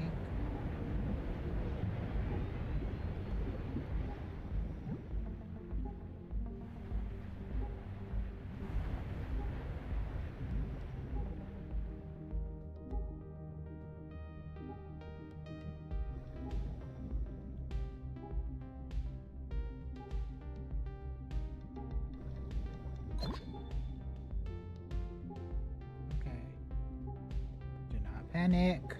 I could have sworn I seen an oxygen tank nearby. Here it is.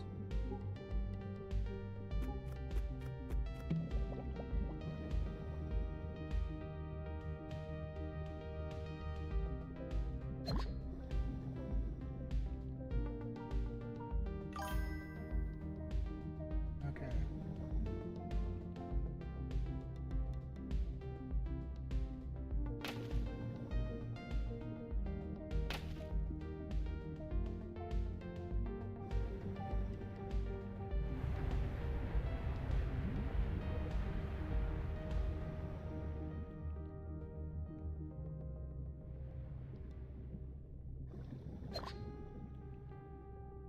Hmm.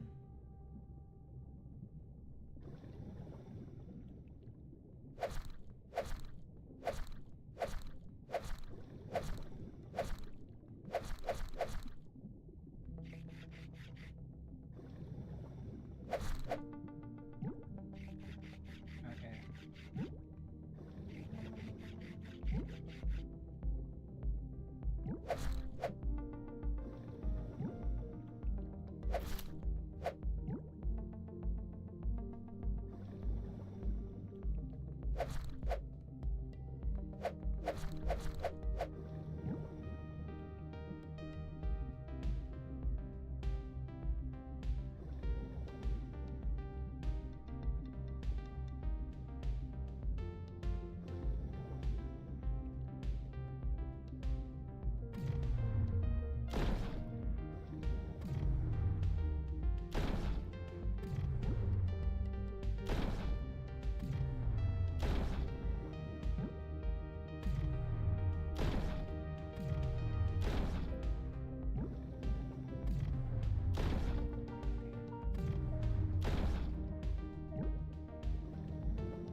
Let's just see.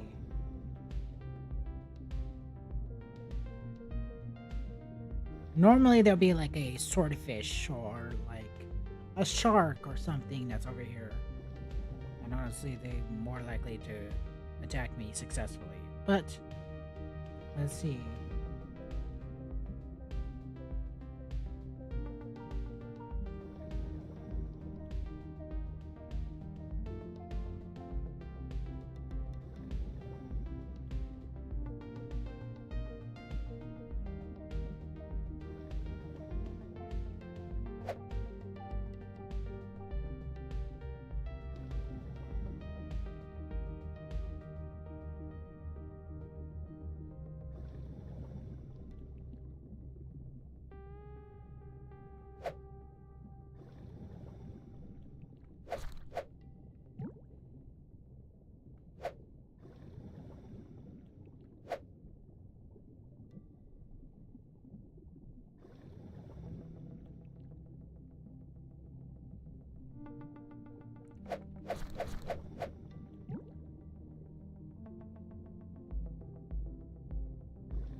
Let's get out of here.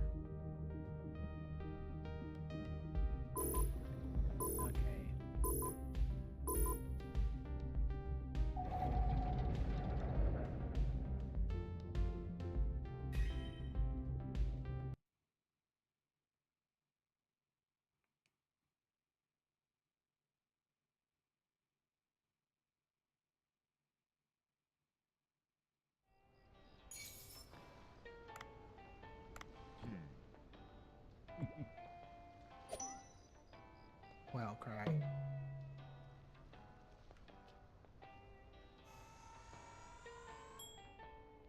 Okay.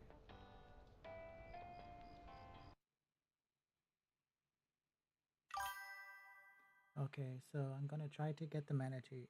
Not the manatee. The stingrays.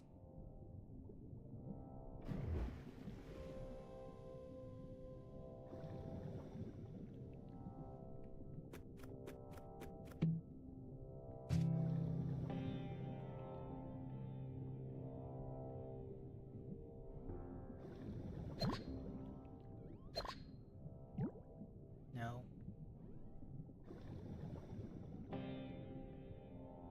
No, no, no, no, no.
Gotcha.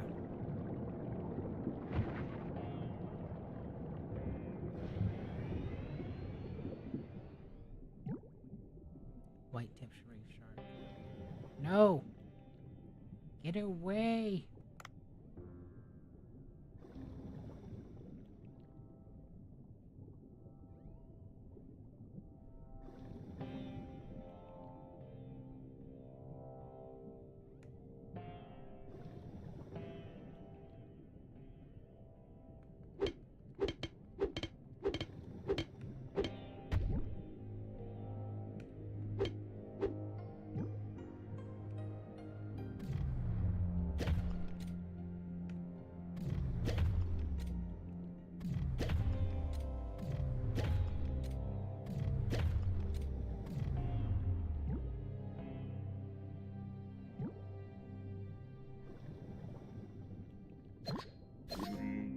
Yes, diving gloves should be able to pick up the sea urchins.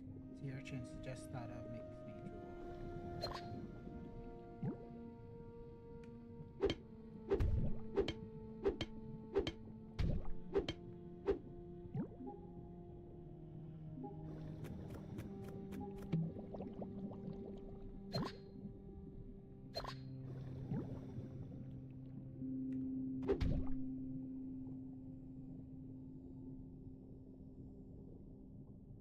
Hmm.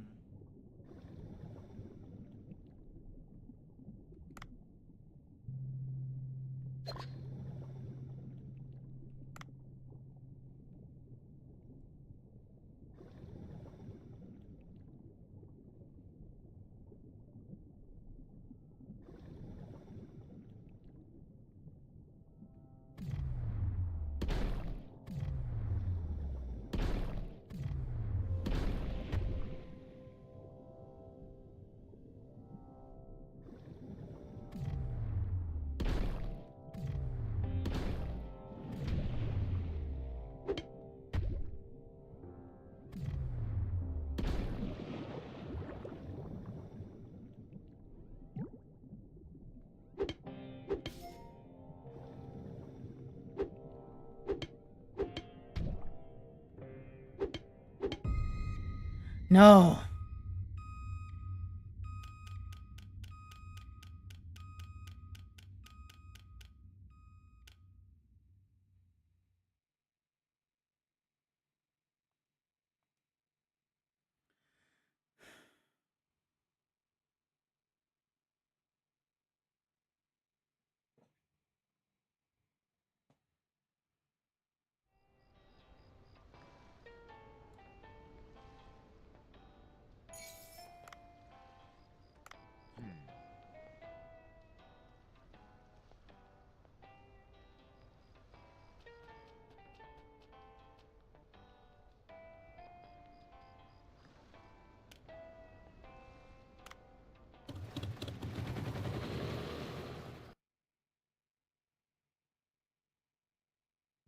Hmm.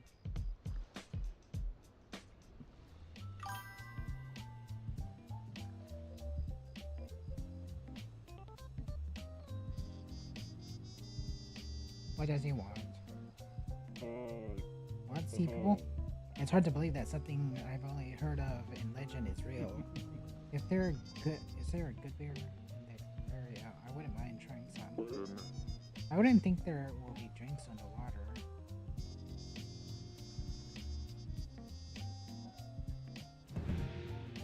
VIP appeared. Mitchell. Okay.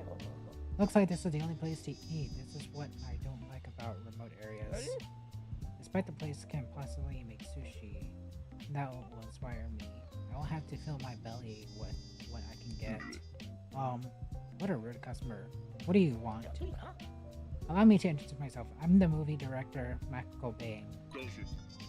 Wait, didn't you direct Robo Samurai? Huh. Looks like your eyes are functional. Yes, I'm the great action film director, Mako Bang. I can't believe he's talking like that about himself. I'm filming my new movie, The Stone, around these parts, and I can't seem to get an ending scene right. I think I might find a new inspiration with food. That'll clear my head. It doesn't seem likely I'll find anything here. I'm moving. Wait! Robot Samurai was an amazing movie. I watched that multiple times and I was moved every time. All I can remember is explosions.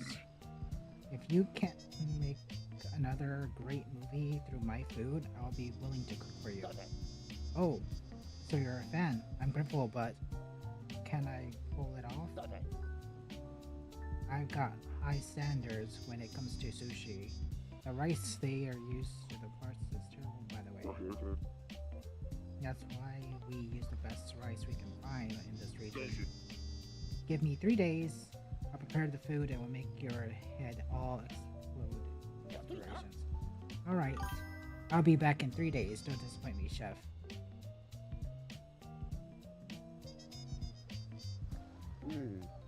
Boncho, do you have any plan? Cooking is an art form. I will end the pain. I'll prepare the food that will inspire him. However, as he said, the rices I use animal rice of this region. It bothers me that the ingredient has limits when it comes to creating the best possible sushi. I've been listening in your conversations. If it's rice, I think I could come up with something. Do you have an idea, Otto? Give me just a day. I'll be in touch in the morning.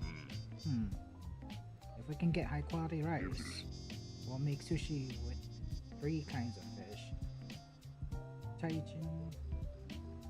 Titan tiger fish, eloquent hind, and coral trout. That's a lot of ingredients. We appreciate a flourish. Please don't be late.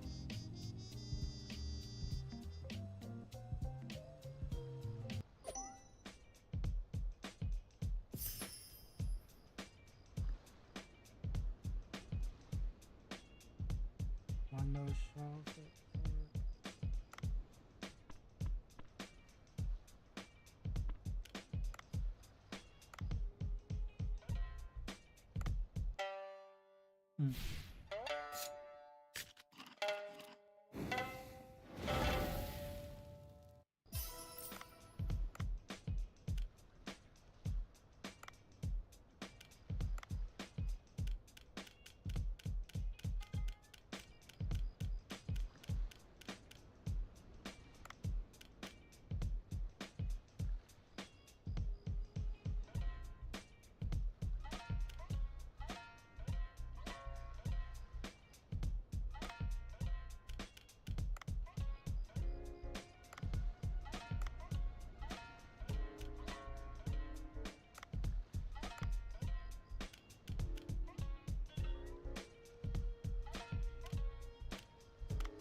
Okay.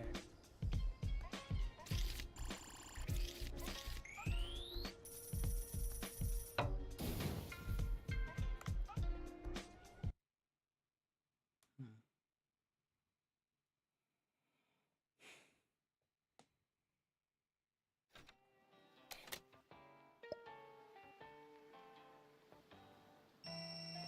Oh my god. Hello, Dave. Good night. Have a good night's sleep? Well, I suppose so. You sound tired. Well, I stayed up all night working on something. What were you working on? I'll show you. Get on the boat and come on over to next the fish farm. Oh, he has a garden.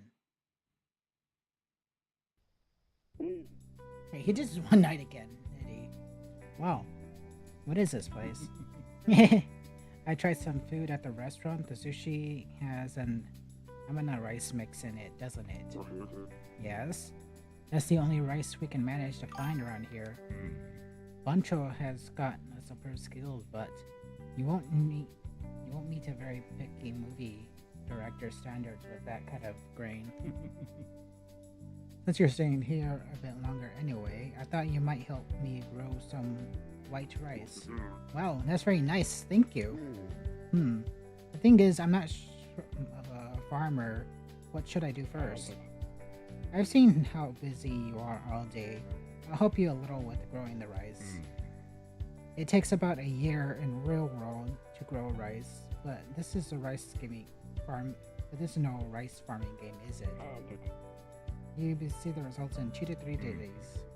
Oh, but the thing is, I've injured my leg.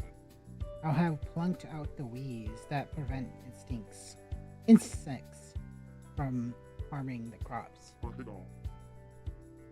If we can't have good rice, plucking weeds is no problem.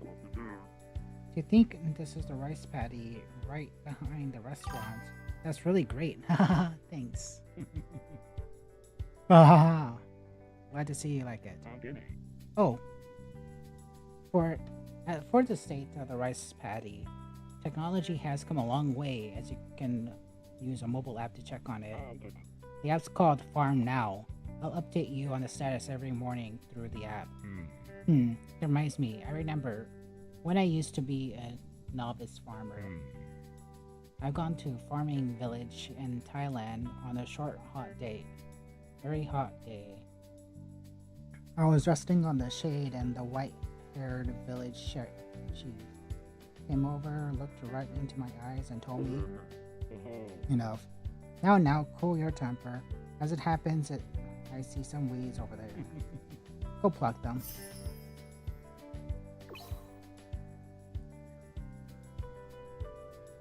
You can now visit the farm. The farm is where you can grow and harvest various crops. Cooking.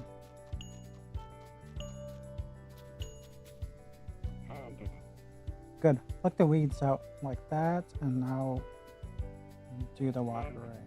I'm pretty sure that even picky directors will be satisfied with rice of this quality.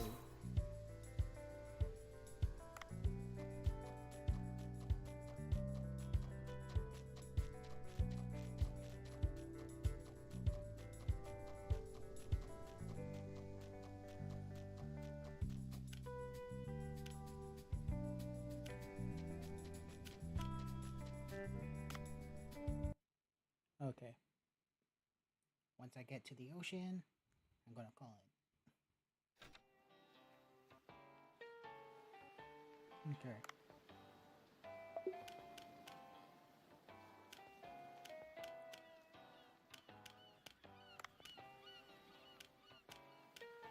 Save and return to title. Okay.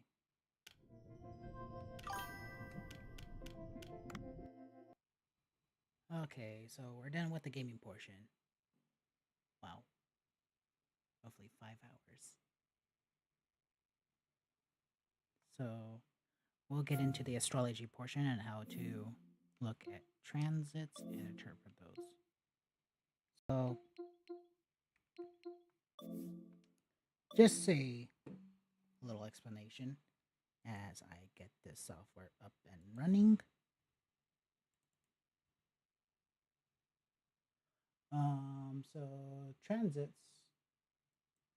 and predictions are actually concept wise they are kind of easy. It does take some while to get used to reading and take into consideration all possible alignments one must take in consideration. But as you can see here, I'll be showing you more like the straightforward techniques first before we get into some interesting complex situations and scenarios that you may want to take into consideration when interpreting any chart in terms for predictions. So, first things first, let me just take off these earbuds because, as far as I'm aware, I'm not going to be listening to any random sounds. So, I'll just leave them on just in case the computer pulls up something random out of nowhere. But, generally speaking, when pulling up and looking into predictions, we'll pull up just a random chart and go into 5 to 6 random situations of different subjects in their life at different dates. And we'll just choose random people and kind of go on from there. I will also be quoting and using this book. So, Astrology Made Easy, a guide to understanding your birth chart. Now, the reason why I'll be doing this is because I'll be showing you some psychological and also emotional capabilities and understanding and predictions. And honestly, this book sums it up. Actually, pretty straightforward from time to time. And there's also some good explanations and so forth. Excuse me. And from this book, if you can probably haven't tell, I actually read this book quite frequently. And as you can see, I took in notes all over this book. Most of it's highlights, but most of it is also underlined as well. You probably haven't seen. Also, this book is one of the few astrology books that I read frequently and reread again frequently. It's usually about like once a month, once every other month or so is when I more likely to reread this book yet again. So, with that little explanation forward, let's pull up a random individual and I'll get into the basics of like how we interpret the chart. The basics of how we interpret the chart along with also like okay, how do we make the predictions? So, if you are interested for future streams and all that, from time to time when I go into something rather in detail, where it's mentioning something like in traditional astrology, like psychological and emotional components, you may want to consider buying this book. Just because, like, to various degrees, we, from time to time, this probably will be used as the textbook or reference book. I highly recommend you just to go into like reading this book straightforward from front to back and constantly reread because there is so much information that's being thrown at you at once. And it's very condensed. Despite it not despite it being relatively short, it does summarize a whole lot of complex situations and scenarios. Gives you like the bare bones of like how everything is done, how to read and so forth, and how to make predictions and again. But again, like it gets very intense. So, like for example, like in the conclusion itself, like you learn techniques such as like vibration-based astrology. You can learn techniques such as vibration astrology, harmonics, timing methods, and also forecasting methods with solar returns, a chart for the moment of your date of birth, the sun, da, da, da, da. However, you now have a good grounded in the basics of the subjects, which all you need to get started, and then constantly reread this book because, like again, like everything, at least if we're going based on traditional astrology perspectives, this is like a good summary to get you started in terms of understanding the basics. So, we may be using this book a lot more frequently, at least in terms of me explaining basics to you once in a while. But once I go into like random, very complex subjects, the books I'll be pulling off will be directly from the Magi Society and so forth. And some of these techniques, there's also some techniques and so forth that I can show you that are non-Magi astrology, but they are still very complex. So when teaching the basics, just so I can know how to convey them, or most people can follow along, this is the book. Now, let's just pull up.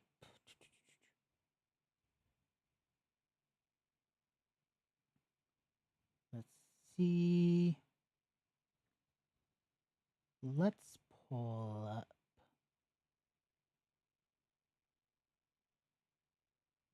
I'm just trying to find someone who piques my interest in the moment. Let's choose.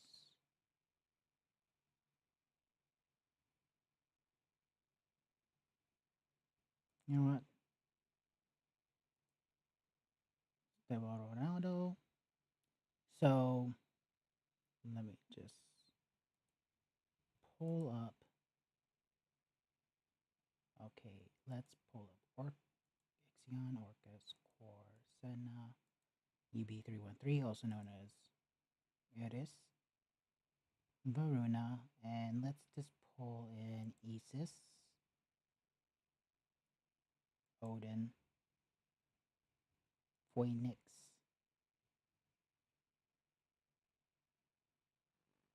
Xanthus, Lilith, Diana, Sappho. You know what? Let's get rid of Core. Let's get rid of Orcus.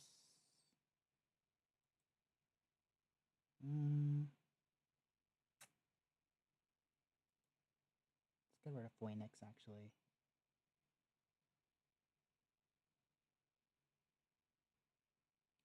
And I'm just going to pull up a couple of midpoints. So the reason why we have some of these asteroids and so forth is because there's some unique rules that comes to them, which is actually quite interesting. You've probably seen and heard me say this quite a few times as time went on in terms of like interpreting birth charts and so forth. However, when it comes to transits, these unique situations that I do talk about or reference once in a while, they actually do come to play big time, especially when we're in the process of predicting a situation. But the simple explanation of how transits work and how and why you want to know these things is if we're talking about the universal transits, so these are like the current positions of where the planets are at. The geometries that they form shows what the day is. Think of this as more like the concept of the crop. Now, your personal transits is your personal geometry interacting with the universal or current transits of the planets of where they're at. Now, your personal alignments to the current alignments, that is referred to as your personal transits. Now, what this shows is generally speaking is this is your quote harvest into designated timing. So, if for example, it's a very good astrological day, but you have poor astrological alignments, what this will mean for you essentially is you will reap the benefits of it, but the thing is, it's very minimal or not so favorable compared to how good the crop is overall. Now, if we're going to each individual subject and how and where you're likely to succeed or fail, that will be very different. for each situation. But generally speaking, you want a day that has multiple favorable alignments in general, and you to also have personal harmonious alignments to that particular day as well. Once you do an action, a significant first, whether that is something, let's say, starting a corporation, starting a business, having a website go live, for example, or let's say you want to be a content creator. So the significant first that you want to do would be, for example, start the official email, have like the YouTube channels, and have like the YouTube accounts, have the Twitch account, Facebook, Twitter, whatever that is your platform. You want those to be natalized on the exact same day as much as possible, if not close in range, because that is your personal relationship to those accounts. You want those to be very harmonious, you want them very powerful dates. That is how you get the benefits if you were to be a content creator. But what about if you were to meeting someone new? Well, exact same concept. You want the powerful day of that's very favorable to whatever the relationship you intend or may run into be, and the other alignment from both you and that other person to that chart and to one another will determine or help out what the relationship will be. Now, it gets heavily complex as you can already get when it comes to predictions and depending on like what it is that you are trying to do. But as we're looking at different people's charts and selecting random dates and subjects, it becomes more clear on like what are the situations and like circumstances that we are looking at to determine if this is a good or a bad day and for what subject or purpose. But so don't work yourself out. Don't like over stress yourself out just yet. We're going to be focusing primarily on the basic planets, and then I'll slowly introduce each of these celestial bodies at first. But first things first, we'll be looking at, as I mentioned, the classic planets first.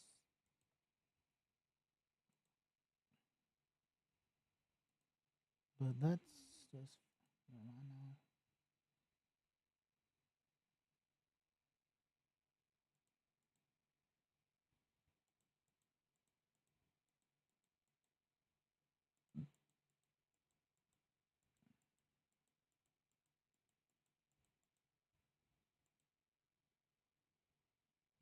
now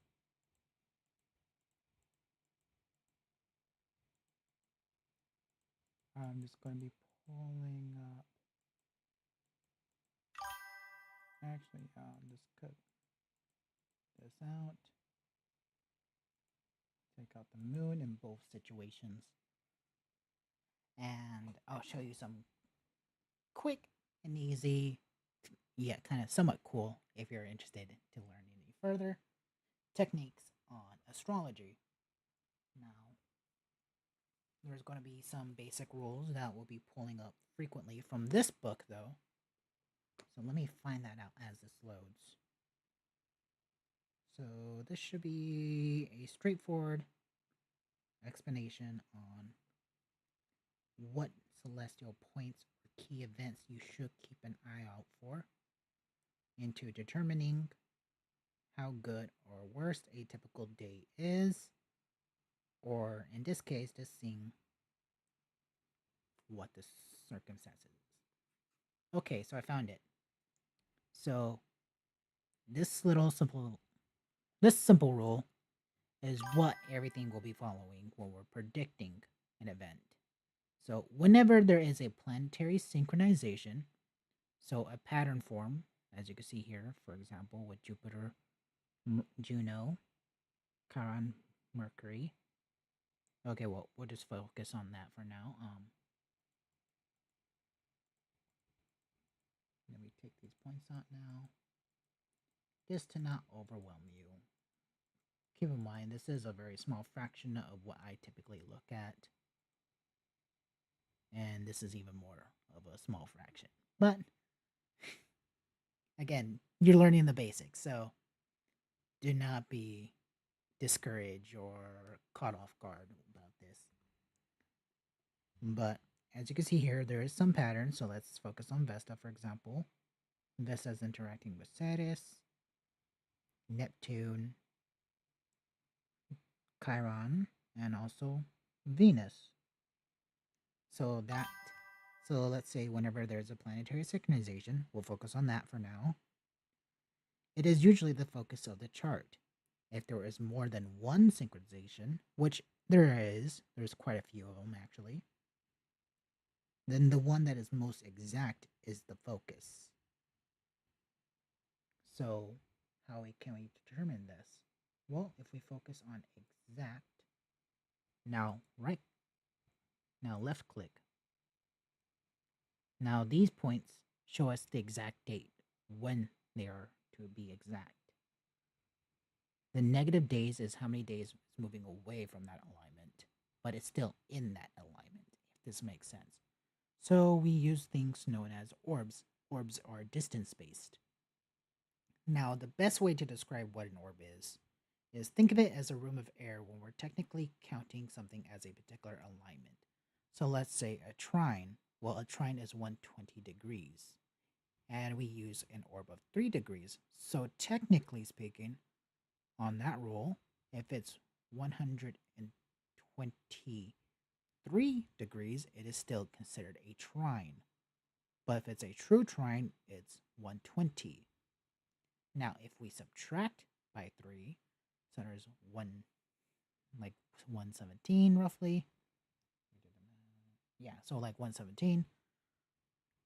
That's still considered a trine because of that 3 degrees orb or 3 degrees room of error. Does that make sense? So think of it as a room of error where we technically still count something as a particular alignment. That's what the orbs do. Now, do note there is 2 types of orbs. There is time orbs, which you see here, the time stamps over here. So this is like negative 6.39 days from being exact, or it was. So this is now going to increase as time progresses. But we could get an idea. This is now separating, and this is X amount of days. Now, X amount of time. And now, alignments where we're predicting, usually if it's in a power orb, these orbs are much smaller than a 3 degrees. So, for example, these can be like 55 degrees, 0.55, for example, for longitudes. These are considered genius orbs, but also they're known as power orbs because the power has been amplified the closer to exact. Now, if we're also talking about time orbs, what we also focus for being exact, which is 3 days. 3 days, and then some older texts, 3.5 days. But 3 days is a typical standard that we be using. There's only some exceptions to like why 3 days and a half. And there's even rarer occasions, not to confuse you further, but where we use like typical 4 degrees orbs. So, but those are all rare. Now, focusing on this, I'll be reading some passages here and there from this particular book. We'll be focusing on chapter 14. Let me just double check it is 14.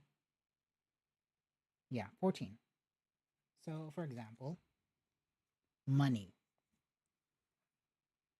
So, when it comes to money, you'll start with, traditionally speaking, the 2nd or 8th house. But since we do not know the exact time Ronaldo was born, that is irrelevant to us. So then, how can we tell where does he make money or how can he make money? Well, we'll be focusing on money making points. Now, so that will be Venus, Chiron, Neptune, Ceres, and Pluto. These are the money making points. But we're just looking at, let's say we just want to focus on cash and possessions, such as like luxury items, to be more precise. So then, we'll be focusing on Venus. But how do we make a prediction? Well, Venus, it shows us where he is likely to make money or how he can make it. But we want to make the predictions on what's going to be making him money or how his cash flow will be on a particular date. So, what do we do? Well, it's quite simple. We'll be pulling up the current chart. So now, load as cancel. Load now, recalculate, and we'll be pulling up the CAC. Now, again, we're focusing on Venus. So all the points that Venus was interacting with, we can somewhat forget about it just a bit, to various degrees at least. But let's focus on just focus on Venus for now. So pulling this out, and we just want to see, again, the basic planets and points. So this is all what remains. All these red planets you see here, or these glyphs, is the current transit for today. Now, let's say we want to move this a couple days. We see delta 1.0d. So this is moving by the day in the future. I can move forward or backwards, pressing the minus or plus. So the current date I am looking at, as you can see here, is the 28th of October. So let's say we want to look at, let's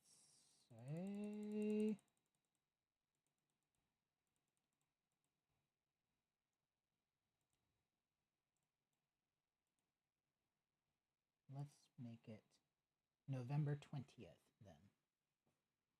Well, let's pull up the transits and just focus on Venus and its synchronizations. Well, remember, since I hit exact, we'll now see the exact dates and times of which these will be exact. So with Mercury parallel Venus,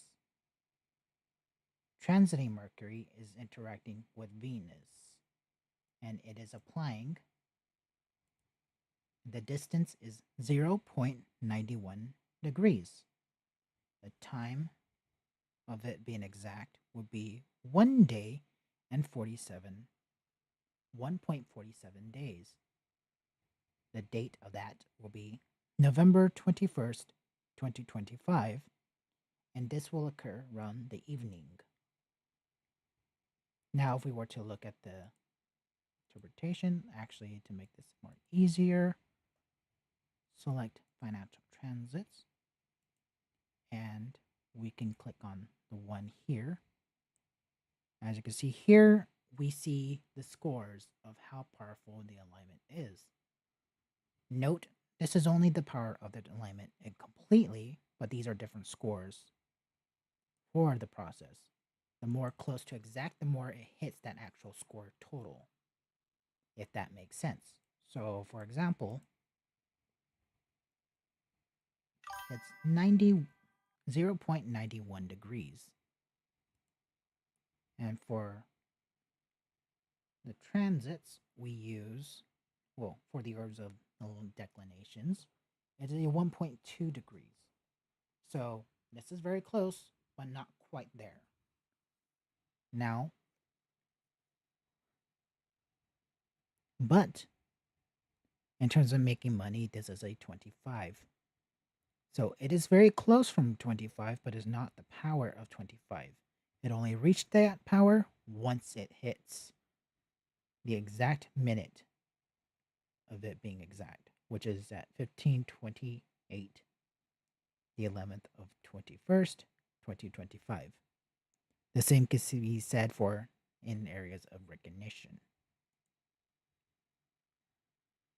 But how do we make these interpretations in more detail?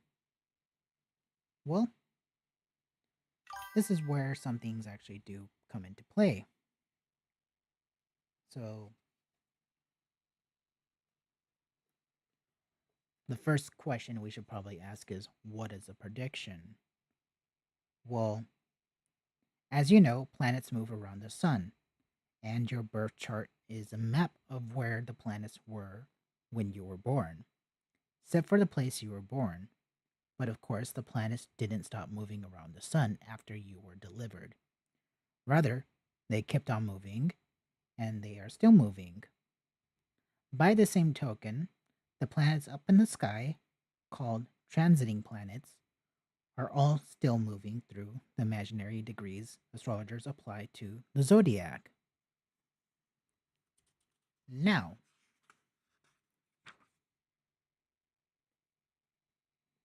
consider the idea that the planets in the sky can make aspects or angles to the planets in your birth chart.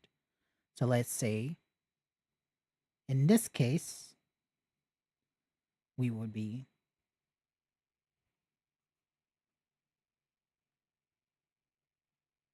so when planets do so, they start to interact their true natures in their purest form, or somewhat purest form.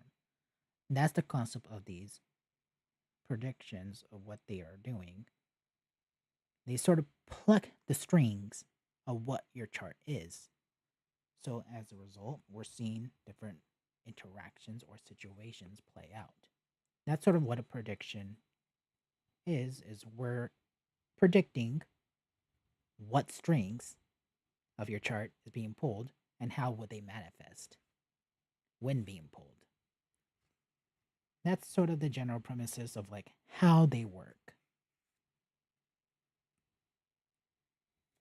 But also do note, however, the meaning for each planet in each sign, house, aspect can be exploited to extract its meaning when it's a transit. So you can start to use the information within the cookbook section to make a prediction.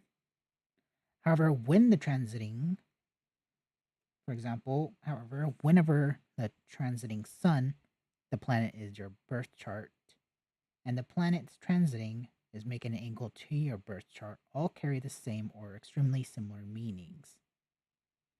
So, for example, Mercury is always thinking about is always about communication in your chart, or what the sky is transiting. Venus is always about love, Mars is always about being determined, and so on.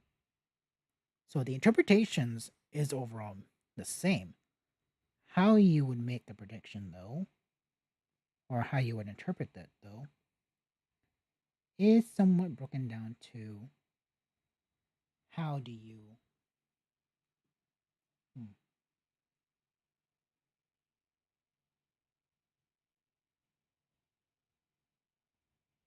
okay.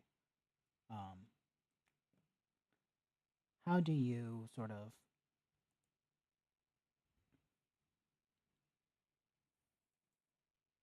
like under?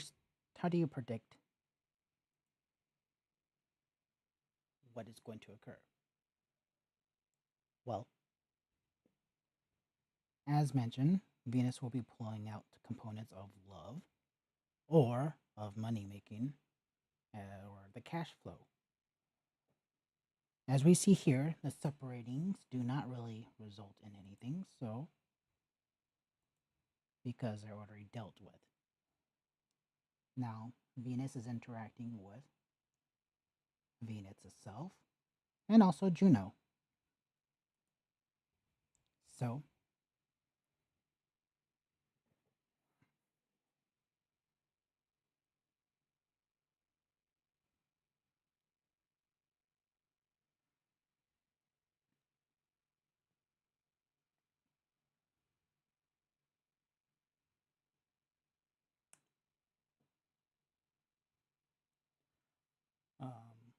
So I'm a bit distracted from something because I finally heard back.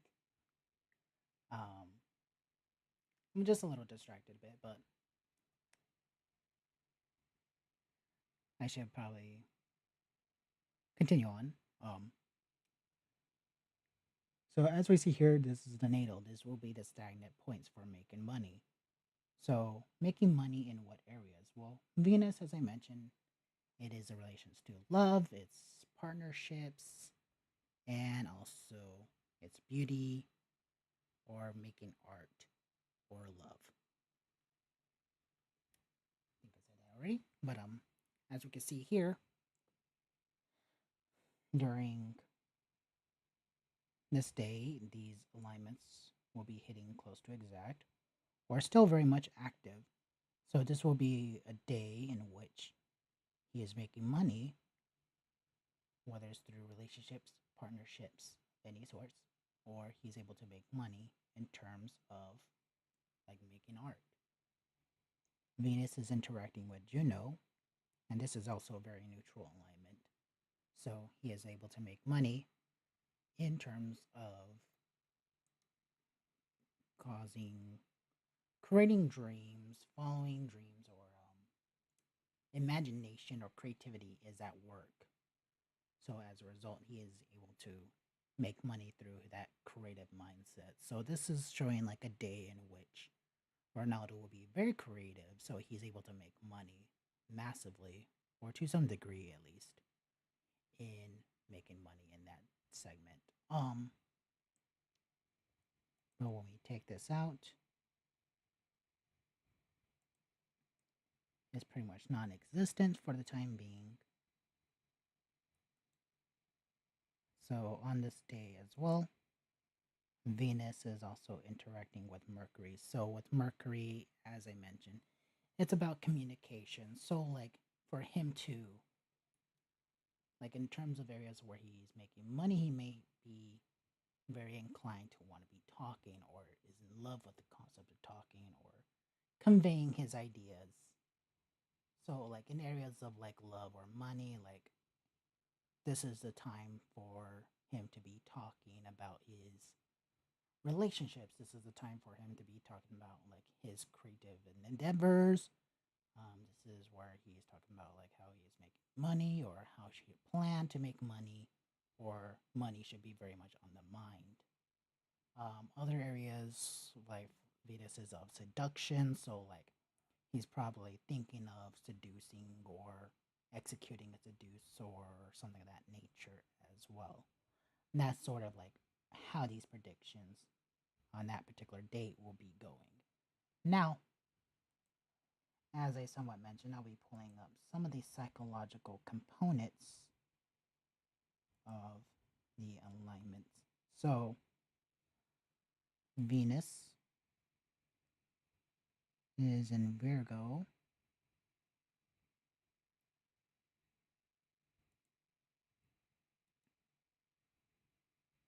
Sagittarius, and Scorpio. So we'll focus on Venus and Scorpio, and also Venus with Virgo. So, again, this is where the book comes in handy. But generally speaking, Venus is in both feminine signs. Now, in transit's perspective, so with Virgo, it's like the love of details, or in this case, love to look after you be of service, may ask rather a lot of you and criticize you, um, likes his or her lover to be literally very clean. The first smelling of soap can be quite kinky behind closed doors, but in this case, let's say love of details. So since Venus is that love of details, and also now here is dark and seductive, or in this case, it's something more of the lines of being mysterious, that darkness or mysterious like feel. So in other words, like he's able to make money by having a clean appearance or making something very much that materialistic, clean, straightforward look, but yet the still like mysterious darkness like feel. Or for example, like Venus is also relations to fashion, so like a clean, nice look where like he looks very clean overall. This will be very good for him, but also have like a dark, mysterious look. So let's say he decides to wear all black or very dark clothing. This will be the great day for that. Or he may have like the quote, the emo look going on, or gothic, punk, some type of like alternative look would definitely look good and be in his favor on this particular day. So his fashion overall, like it's very much pretty good. With also Juno in Sagittarius. Well, as mentioned, Juno is sort of like glamour, and with Sagittarius, it is very much of the. I guess you could describe it as sort of the sorry, I'm trying to think of how to explain its look visually speaking. Um, it's sort of like the happiness type of deal or look. So in terms of like, for example, like fashion, like it's probably like that cheery darkness like feel. How he'd be able to make money psychologically speaking. He's very optimistic during this particular day, or like he's very stern, very much like about the details on how he is interacting with like making money, but also very much at the exact same time, like he is having like somewhat like a realistic dreams or expanding upon dreams and ideas. Like this will be very much that day. And psychologically speaking, what he be going through is sort of like he's very much like into like studying like this dark, mysterious like ideas or concepts. So he's probably going to be making money off of that. Um, that's just some of the interpretations. How if we throw in zodiac signs into it, and since Mercury and Venus are both roughly in the exact same sign, let me just double check on that. Yeah, so Mercury is also in Scorpio, so oh my gosh, I'm so sorry. So Mercury is sort of like just like wanting to go to the bottom of things, getting to know. It's sort of like the probing like mindset. So like in this time frame, like as he's sort of like getting his stuff like kind of very much like in the progress of like going through like the mysterious type of like going through like the deep dark depths of his mind possibly, or sort of like being close to himself where like he seems rather mysterious, like kind of maybe isolated to some various degrees. um he's very much more likely to be also be like in deep thought to various degrees, where like he's very much like wanting to get to the bottom of whatever it is that's going on. um Also during this time, since both Venus, well, transiting Venus and also Mercury is in both transiting Venus and let's see, Venus is in Sagittarius. Um, but with Mercury in Scorpio, this could suggest like his mind is also kind of probably going toward things like sex or seduction again, because Scorpio is very much about like that seduction, like lustful thinking. Um, with Venus is in Sagittarius, so there's like this is kind of interacting with like not necessarily like the frat boy like energy in terms of like relationships or how that may best, but it is definitely going to be like very cheerful, like how he is like being his charm would very much like be so his charm would very much be like very cheerful, jubilant individual, but also like on his mind, like it's probably going to be about sex or sort of like how he is like trying to like figure out and get to the bottom at the exact same time. Like figure out to get to the bottom of like what is the underlying issues and being optimistic about that. That's sort of like the mindset and psychological components of what will be going on in his head during this particular date. But that's sort of like how we will be interpreting that. Um,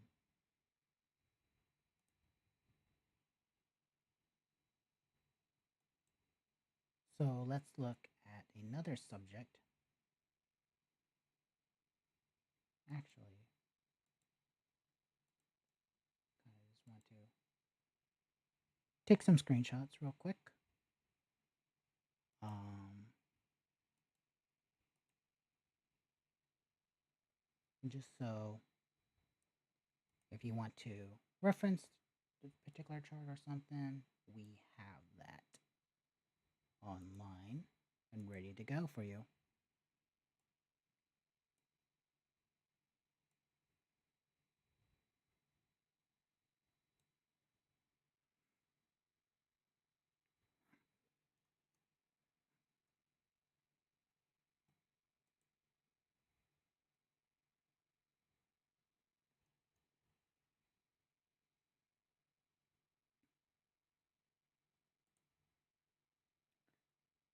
Um,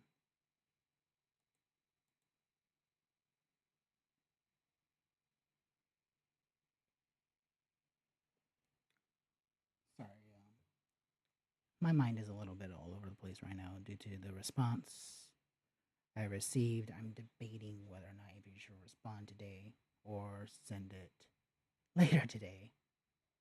And honestly, due to how my mind is right now, I'm thinking of probably responding with later because this is a little frustrating.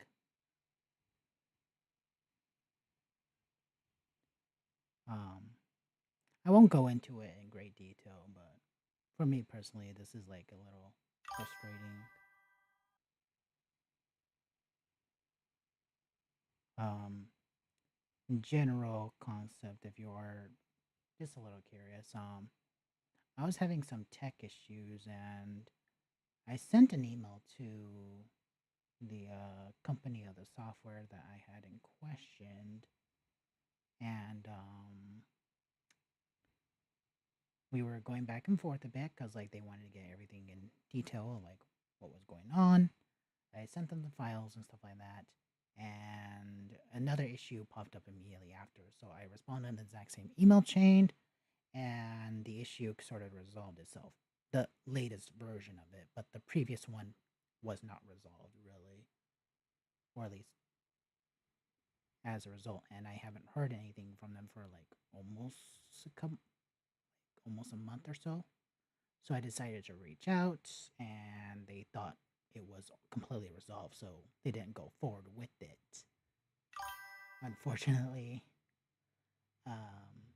that's probably much it that I will go into. But finally, gotten back forth and received the message, and I'm not kind of fond of what it is. So like, I'm trying to like figure out what my next actions are, at least in terms of the algorithms I've been building, because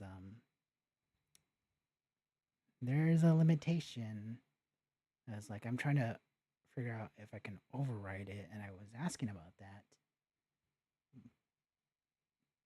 but they didn't bother kind of answering that. They didn't, to some degrees, didn't answer that. Maybe it was like a misunderstanding because it's been a while and there is a lot of back and forth. So I wouldn't be surprised if it was like lost in the weeds or something like that. So I'll try to see if I can maybe condense it, but also like I don't know if that's like a dick move or what. That's my situation, anyways. But it's better than another situation with a totally different company where I sent them information about like 2 months ago now. I haven't heard anything. I send up follow ups, nothing. So he's like, it's way better than the other company. So like, I'll give them a lot of grace in comparison to like the other bullshit I'm dealing with. But generally speaking, the current situation with the software is I may need to no longer go forward with some particular algorithms and just delete them entirely because I cannot negotiate the situation for these particular algorithms. Now, I can have them divided up into multiple algorithms, which that was the original plan anyways. But thing is, I sort of wanted like a master algorithm sets where they show like the true values of everything on the averages and all that, so that I wouldn't have to do that manually. But due to the limitations, I'm going to have to cancel the master algorithms altogether because it just cannot be compromised. Now, if it was separately, this is no issue whatsoever. I can just have them all positive, but since I have them all labeled their own different things, the positive components of like them being like the negative alignments being in positive territories and all that, like it doesn't matter because like they're marked negative. They're marked and regarded very negatively, so that's no issue. But with the master algorithms that I was hoping to build and was in the process of building, that for the time being look like I'm gonna have to delete it entirely and just scrap that.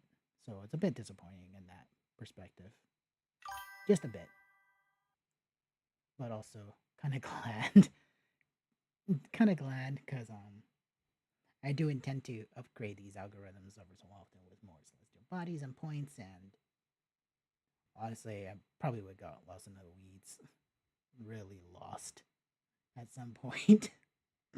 Going over with every single possible alignment for these master algorithms. So I don't know. Maybe it's a blessing in disguise. It's in the moment. It's like it's kind of just hard for me to fully see clearly, at least with that component.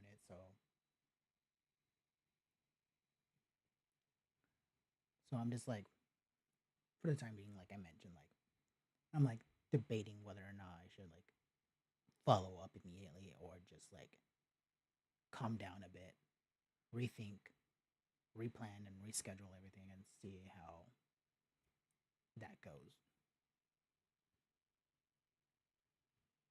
And just like I probably will ask just to see like if there's some type of alternative that can override it still because they didn't answer the question per se. It was like I told them the situation and so forth, but like I said, like I think that they kind of lost the original meeting at some point of like what the original token was about. Like, can I get a particular this limitation like overridden? Because like I said, like the master algorithms, like based on how everything is set up and designed in the software itself, the algorithms itself, if I were to have them, cannot have this compromisation due to the software's limitations, unfortunately. So I'm either going to have to cut it out entirely or just have them like cut them out entirely and just have the separate alignments, which that's perfectly fine, honestly. Like I'm fine with altering the scores and have them just all positive alignments as long as they're obviously labeled properly. Like that's fine. That is perfectly fine with me, honestly. But with the master algorithms, that's no good. That's no can do. So it's like I'm, as you probably already tell, I'm ranting and circling on like this. Like this is like not an ideal scenario for me.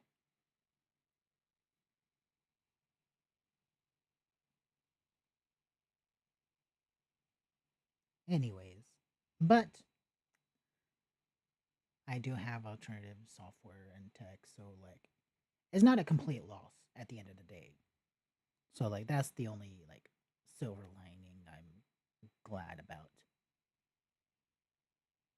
So let's see. Anyways, let's look at Tommy in it. Oh,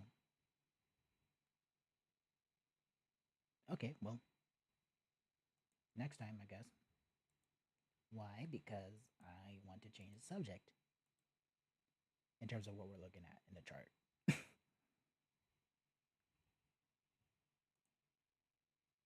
So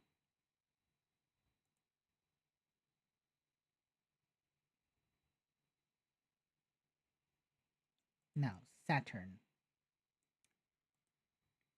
Let's change this to applying only, and we're looking at only Saturn. Now, Saturn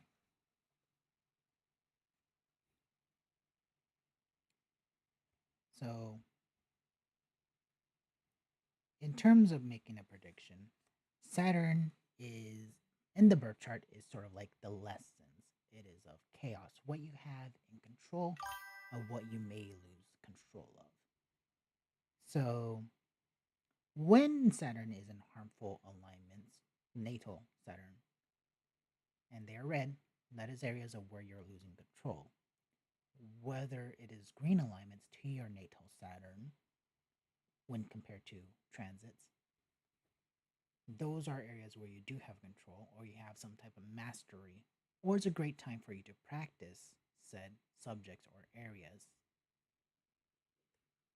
That is sort of how you will be exploiting those transits for those transit Saturns. However, if we're talking about the transiting Saturn, not your natal Saturn with transit planets, but natal planets against transiting Saturn, that is a different story. Saturn is very much two-faced, where if it's in the birth chart, it is very positive and neutral or even negative. The same can be said for other celestial bodies like Sedna and Sappho. But when they do appear in various alignments, especially in also towards, especially more towards transits, when we're referring to the transiting planets, these points start showing their negative side only. And it only progresses quite often towards negative. So, transiting Saturn is the absolute worst, but natal Saturn is perfectly fine. So, we'll be focusing on natal Saturn for Tommy in it. And with natal Saturn, some alignments are a little tricky. So, whenever these alignments occur, it doesn't matter if it's the natal or the transiting planet, when these alignments do occur, they become negative by default, which is quincunxes, situations when the alignments of a planet is 150 degrees apart from the longitude alignments. These will normally appear as blue on this software, and contra parallels and contra latitudes. Think of it as a complete opposition towards what the planet is at. Now, in latitudes and declinations, latitudes and parallels are quite straightforward. It is the exact same degrees. The only major difference is what side. Now, a parallel is two planets on the exact same degree, but they're both on the exact same side, whether it be north or south. A contraparallel or contralatitude is, again, the planets are on the exact same degree, but one is north, the other is south. That is a contraparallel. Now, once you hit exact zero, it's either north or south. So think of it this way. We are projecting the north and south components of the Earth against the sky. So once they pass the Earth's equator, when we quote project it onto the sky or to the bands of space, it's either north or south from the Earth's perspective of the equator when projected onto the sky. So that determines whether it's north or south. Now, the zodiac itself, just for additional, is east to west. So planets are moving here, they're moving in the east direction, moving along here. But from our perspective, as the Earth spins, the planets are moving from east to west. So from our perspective, we're seeing this while the planets are moving the opposite direction. A little tricky, I know. It's an interesting thing, honestly, and honestly, something that you may forget from time to time as we're looking at the chart. However, in this software, we don't need to worry about that because we're not dealing with time sensitive information. But just for future references, just keep that in mind. Now, with Saturn in contraparallel to Mars and Pluto, this means these are two harmful alignments that Tommy Innit will be dealing with, or where he'd be losing control or there'll be stress. So, when Saturn is in negative alignments, these can be tricky, these can be stressful, these are tensions, or where areas and situations in his life is very much tense. So, this on this particular date,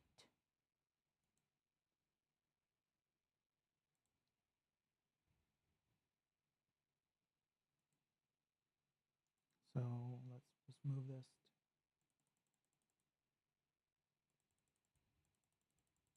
make this November 20th.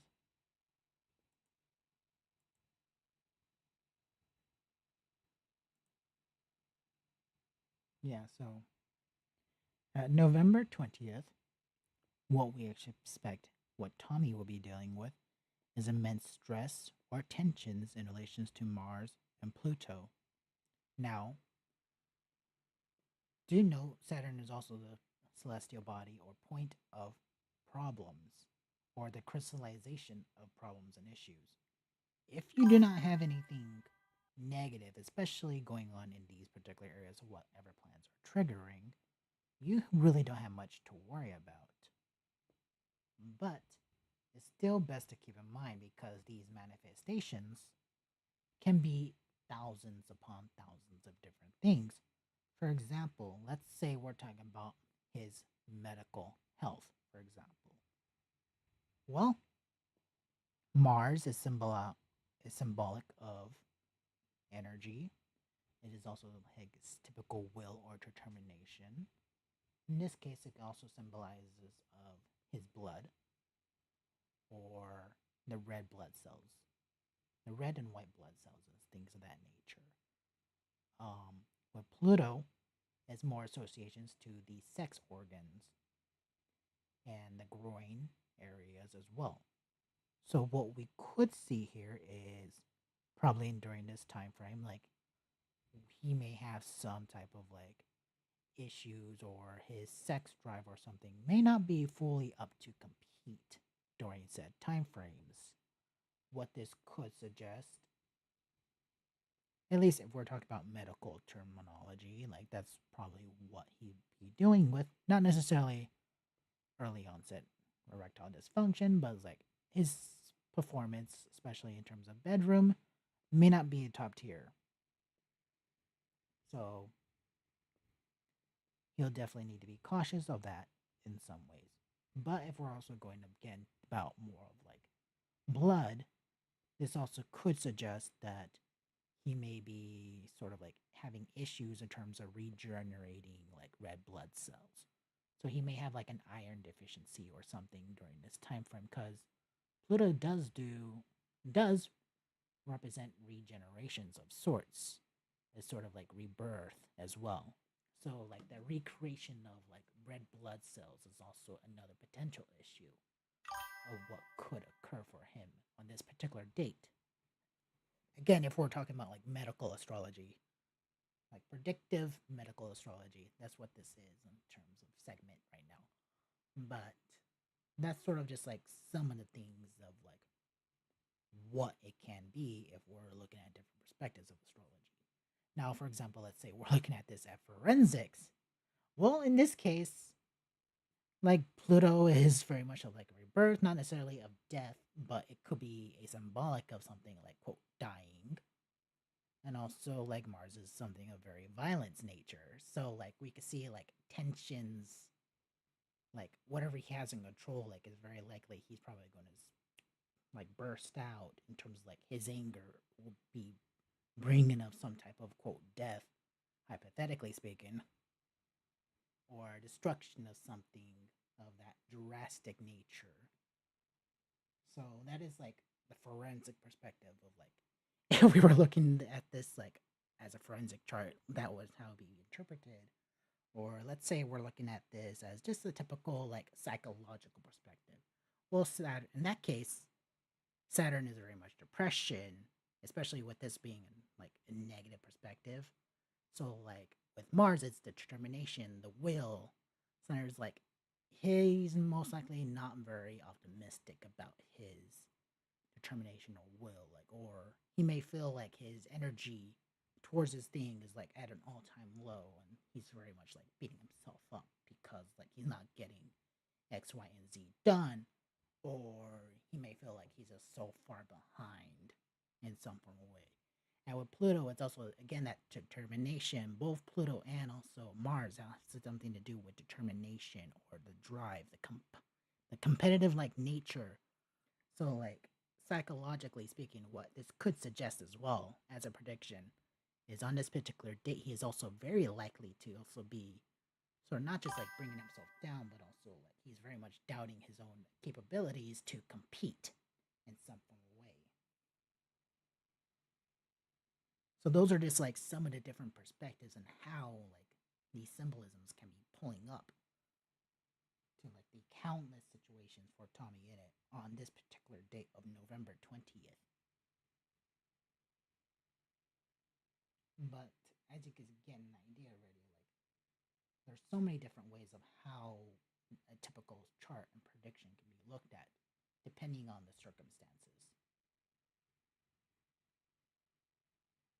And keep in mind, those are just some of the probable outcomes, not all of them. Now, with Saturn interacting with all these lines, these are all negative by default because these are neutral alignments. And neutral alignments, if we're talking about Saturn, and especially transiting Saturn is involved, these are the most negative, if not stressful alignments, period. So in this case, again, it is interacting with Mars and Pluto, so we're definitely going to see like those interpretations I mentioned earlier. With Saturn into the mix, now like we're seeing like a fundamental change, more of a fundamental destruction, a concept of depression even like kicking in during this time frame. So like he definitely needs to be like on the alert for like his psychological well-being because like if his depression, if he is dealing with some type of like sad situation or something that triggers depression like symptoms for him, it's going to interfere with his anger issues. It's going to interfere with like his ability of being like overly competitive out of nowhere, or he is going to be sort of like prone to violence in some form of way, or self hatred would definitely be at an all time peak during this time frame. So those are some of the things that he needs to be cautious of. And let me just pull this up. And as you can see here, like one of them is definitely going to hit like an all-time peak. But some of them is just going to last till like the remainder of the year. Where like he's just going to have like this massive self-doubt, this massive like depression like mode, or he may not be feeling like his own time best because he probably has been better in some form of way. And again, with Saturn also interacting with Saturn and the heliocentric, like again, is that amplification of like depression. And with Saturn also contraparallel to Chiron, this is known as you can see here. This is like the get quick, like the get rich quick schemes transit. So like he's probably gonna like try to, if he is deciding to like go forward with like a concept of making money, let's say like a merch drop or something, like it is very likely it will fail in to some degree because like he's setting himself up for like this heartbreak of like he put all this work and effort to like quote build new funds during this time frame, but unfortunately is this going to like be a situation where like there's so much merch or something to the point like it's not being sold, in which like it's probably causes some type of like, is he losing his touch, the sort of like that mental process, like am I losing my touch, am I doing something wrong, like what is it? So it probably could be leading him towards like some type of spiral. But with Vesta and Saturn interacting, like he has some type of control like with his relationships still. He definitely will need to be relying on his relationships and be honest with them, especially with his friendships and those that he works with closely as well. That's sort of like what this interpretation for like this particular day, the 20th of November, would definitely should be focusing on. But of course, these are also like very slow transits, and a lot of them are going to be ending around like January ish.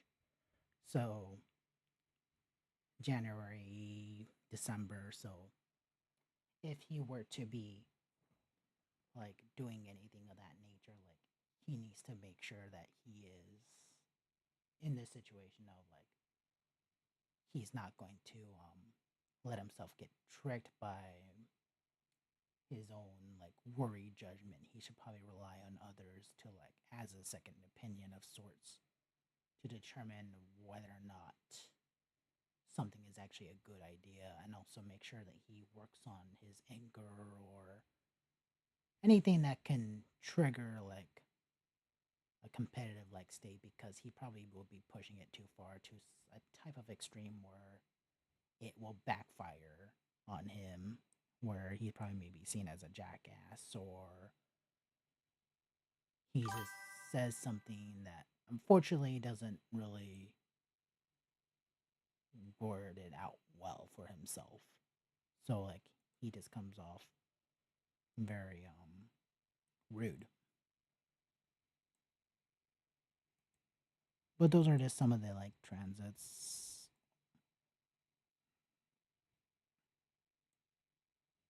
But those are like some of the predictions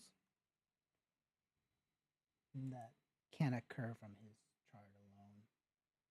Um,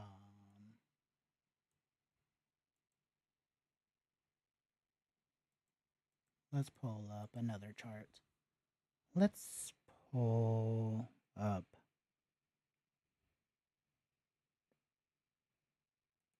Foosley.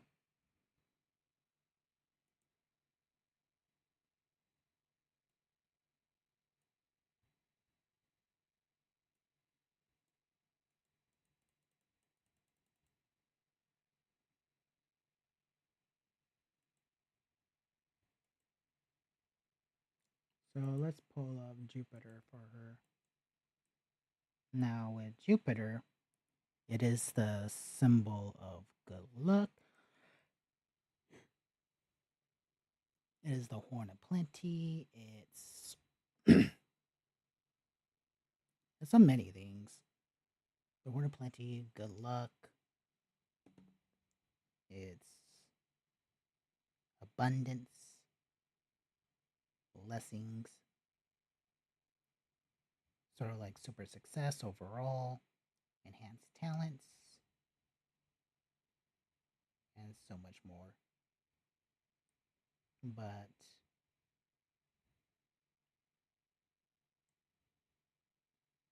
with these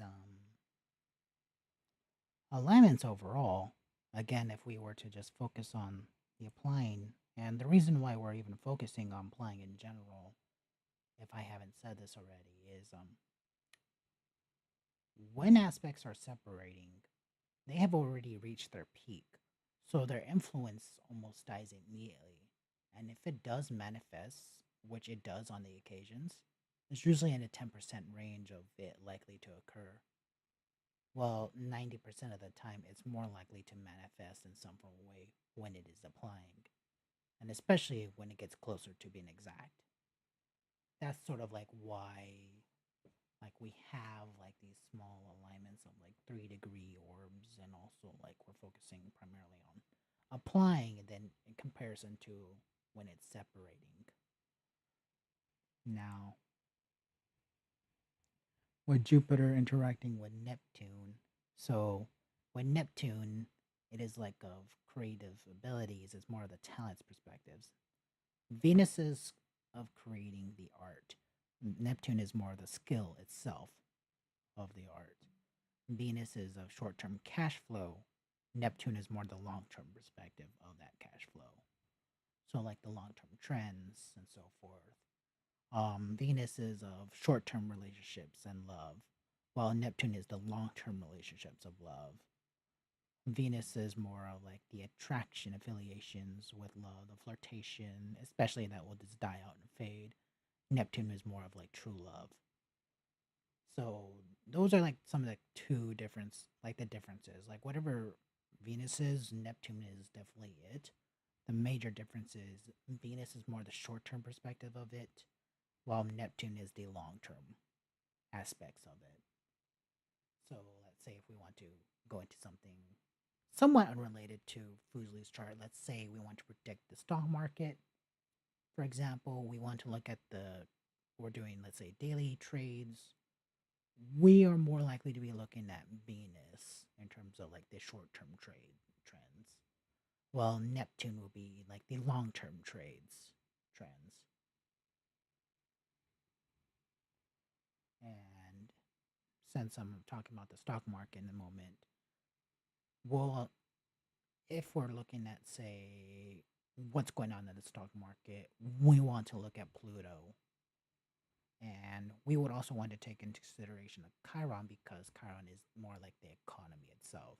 The economy and also the stock market, they do not interact or really intertwine with each other, astrologically speaking, but they do, in some ways, kind of interfere or influence one another to some type of degree. So, despite them being two separate entities, they still influence each other. So, like, you want to look at Chiron to determine what additional points you should be considering when making your trades and so forth, and identifying what's going on with the stock market. Also, there's some tools I have where I can show you the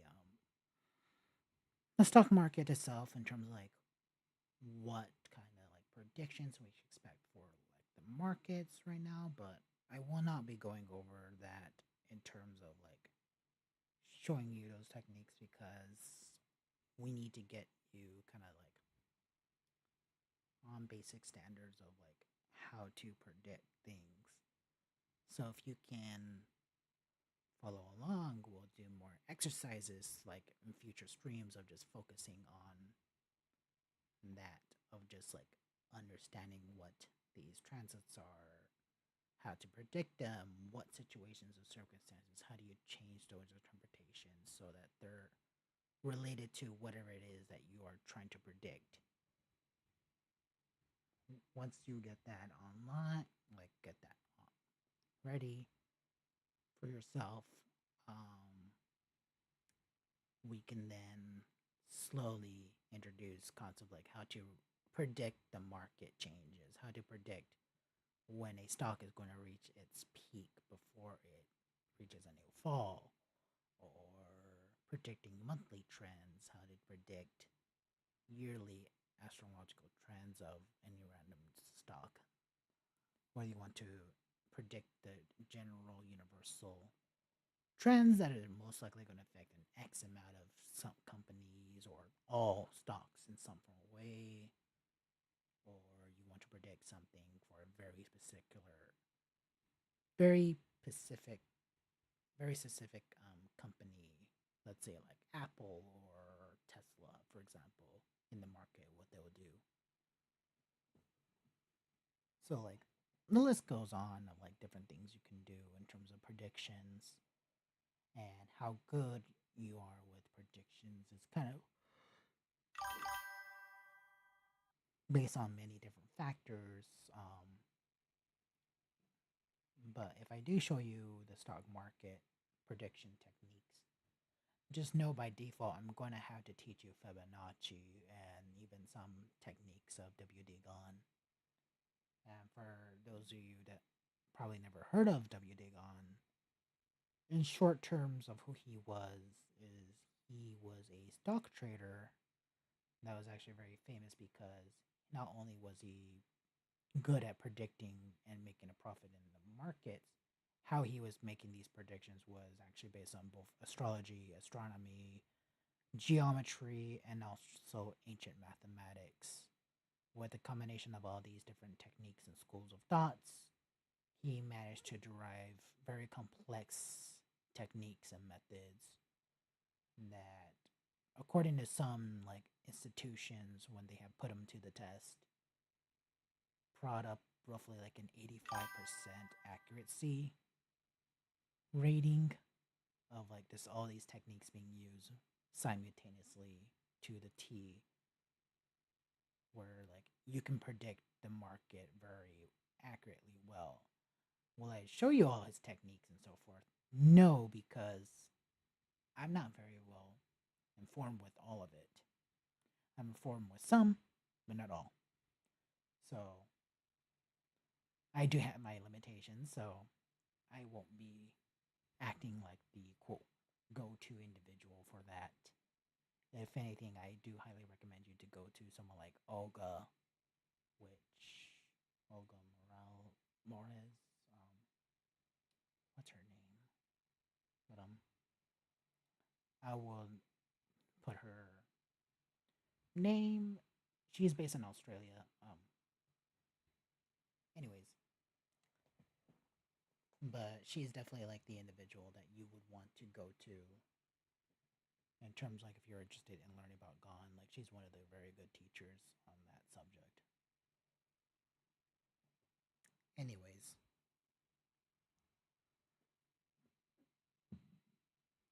excuse me.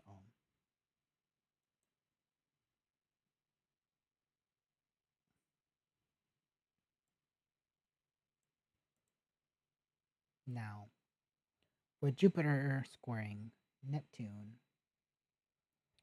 Jupiter is in Libra and Neptune is in. Oh my gosh, I'm so sorry. So Jupiter is where you're lucky, and with Neptune, it is where she is inspired. So, as you can already see here, stress and tension, because of this red line here, is of stress and tension. So, where she is lucky, or her luck and abundance, is very much dealing with stress and tensions, where she's inspired. So, she may be dealing with like some type of like writer's block, likely, or some creative stump during the 30th of November. But oh, Vesta, my bad. Um, gosh, I'm tired. But as you see here, though, like there's definitely going to be stress and tensions, and this is going to be like with her relationships overall, especially dealing with friendships. So like she may be experiencing some type of like difficulty with friendships and all that, and this is only going to get worse and hit exact at December 1st.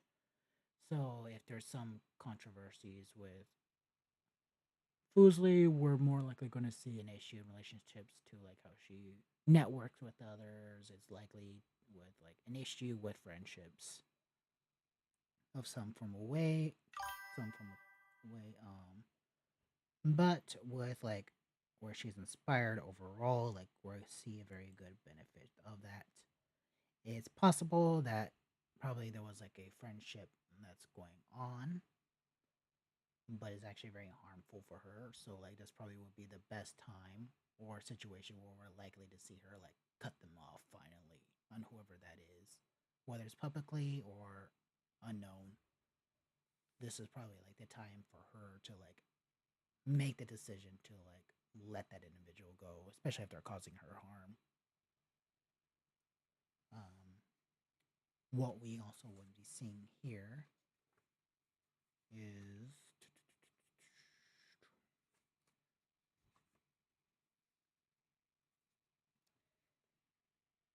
so Jupiter, as I mentioned, is in Libra, so we'll be seeing situations in relations to, let's say, elegance, the arts, and social. So again, this will definitely be a situation in relations to like her social life. And now with Neptune, not Neptune, with Vesta in Capricorn, this is in relations to like friends, in relations to work, or something to do with the professional life. So there's probably definitely going to be a situation where like it's a friend that's of her work life or business networking or something of that nature, or something in relations to her work or career. She may feel like there's a strong tensions where it's like it's interfering with her social life. So as a result, it'd be best for her to cut this individual or situation out of her life. So that's sort of like the situations, and sort of also like with like Neptune over here within Pisces. So Neptune in Pisces. Sorry, it's been a while since I use zodiac signs in general. But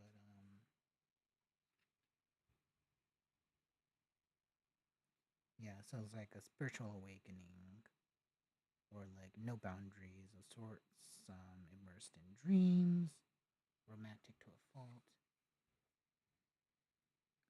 So what we would see here is more like romance though overall, or like she's very much like her creativity is definitely like an all dreamy like state. So like her luck in terms of like working out with these dreams and like putting them or benefiting from like the dreams or like inspirations or creative like feelings that she's have. It's like it's definitely going to be working very much well in her favor during that November 30th. And we see here, this is a super fame alignment also, or transit. So like very much like extreme success in regards to like fame and situations, or like very good public viewing. She should expect during this time frame like an immense rise of like popularity during this time frame, or like any type of situations in regards to, let's say, like typical trends. Like she should see a more average, a higher than average amount of viewers, and this will last all the way to January 26th, and this will be around the evening as well for her. Jupiter is also contra parallel to Mars, so like she's very much like her luck, or like she's getting luck because she's putting the work. She's very much determined, so that determination is resulting in good luck.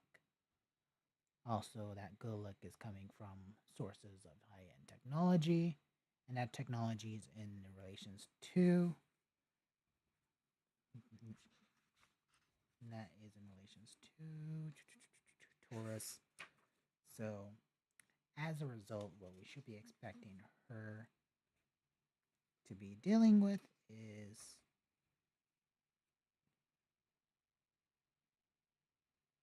so surprisingly romantic, or romantically surprising. needs to avoid selfish and stubbornness. So like she's probably likely to be kind of selfish, especially like in terms of the attention she's getting. So she needs to avoid being that or obtaining that in some sort of way. And again, like this is of her like trying to avoid being like selfish is also what's bringing like a positive good light in terms of her like popularity and her social life. And also with Mars, which is in Sagittarius, she has that very optimistic, lucky like actions. And again, that's going to amplify that even further. Jupiter is in trisectile to Chiron, so as a result, what we should expect her to be dealing with is a Cinderella like situation where like rags to riches or a very positive image. And again, this is in relation to like her love life because Chiron is the love life, is also like the career point, and also it is showing areas in terms of like where she is going to have a very positive image. So this is going to be like a very powerful alignment in which a lot of things are pretty much going to be going her way. This is actually very positive overall. And with Chiron, it is in Aries, so very much of this situation, like it's sort of like the situation in which she puts the efforts towards like she has a discipline sort of like nature in terms of like how she chooses her free will, and because she is disciplining herself during this time frame, it results like she is like focusing on her image in terms of like she's not trying to be selfish or anything of that nature. She's very much like creatively like in the right mindset to like make the dreams to a reality and putting those to action. As a result, we should she is going to be experiencing like very positive overall like mindset and getting the benefits of that positive mindset, and not just like psychologically but also like we should expect like her overall social life is benefiting massively from it. Now career wise, if we're talking about like the career spectrum, like for being serious or like interacting with coworkers only or only just that, there may be some tensions where she may need to consider like who to cut off entirely is probably what's be going on, because like the relationships on whatever it is probably not working out as great as it can be.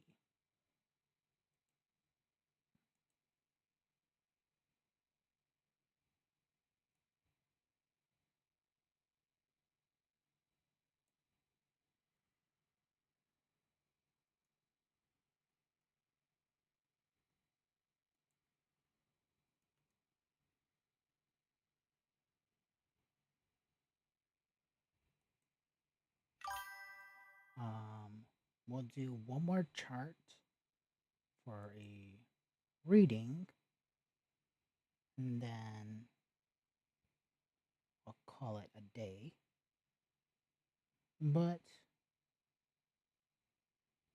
this should be a very overall unique situation for you in terms of like learning the basics. Like this should be hopefully one of the easier overall lessons. Next time when we go over this, like obviously we'll be focusing a bit more on the zodiac signs themselves. Um, be more, although that would be a separate type of lesson where like we're going more into the psychological components of like the psyche. Probably be talking about the works of Carl Jung, because when using zodiac signs, like when we're using the various traditional astrology components, psychological astrology is like one of the most common and popular rising practices in which zodiac signs do become very popular and necessary. Doesn't matter what type of astrology you do, you may want to consider learning Jungian astrology just to get the benefits. But when doing my type of astrology, which is science based astrology, it sort of shows you like how to properly filter so that when you are putting Jungian to the practice, you sort of get like this best of both worlds situations where you filter out to the appropriate set of keywords and so forth, and you kind of get like better like predictions, if you will, of like what is going on in the person's psyche during this particular time frame. What is it going to look like in the next X amount of time, and so forth. So that's just some of the unique benefits of like using zodiac signs. But I'll grant to like that's the only situation in which like zodiac signs, at least in Magi astrology, have massive significance. Is usually with the psychological and emotional factors, not really of more of like the talents or skills.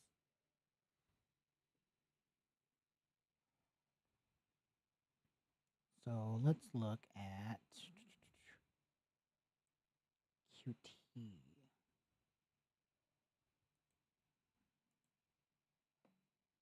So with QT, let's focus on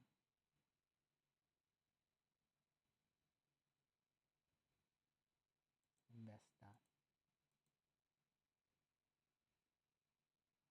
So Vesta isn't very much like of Taurus. Taurus is sort of like ruled by Venus. So we're seeing more like a materialistic gains or viewings in relations to like maybe possibly friendship, like status, or sort of like down to earth. Again, in terms of like relationships and friendships, like very much like down to earth, very much like in the moment type mentality. But as we can see here, it's opposed Venus, while Venus is sort of like more like it's in the mysterious dark depths or relationships or the partnerships where like psychologically speaking, she's probably dealing or getting over a situation because it is separating. So this could suggest like she's probably just getting over a situation in which where her friendships or the relationship of sorts, whatever it was, the partnership itself was sort of like in question. Like, are they really friends? Or is it like potential like backstabbing of sorts? Or was it like a friendship where like they're sort of like in the interesting rough patch in the moment? So like she may not be very sociable at this time frame with the particular individual or just in general for some reason for the time being. Um, with Venus also interacting with Jupiter, though this obviously represents or signifies like massive lux or abundance, and it's also in relations to Cancer. Cancer is more like the home, so like she's probably very feeling immense comfort zone like situations, especially like with her current relationships and friendships in the moment, especially during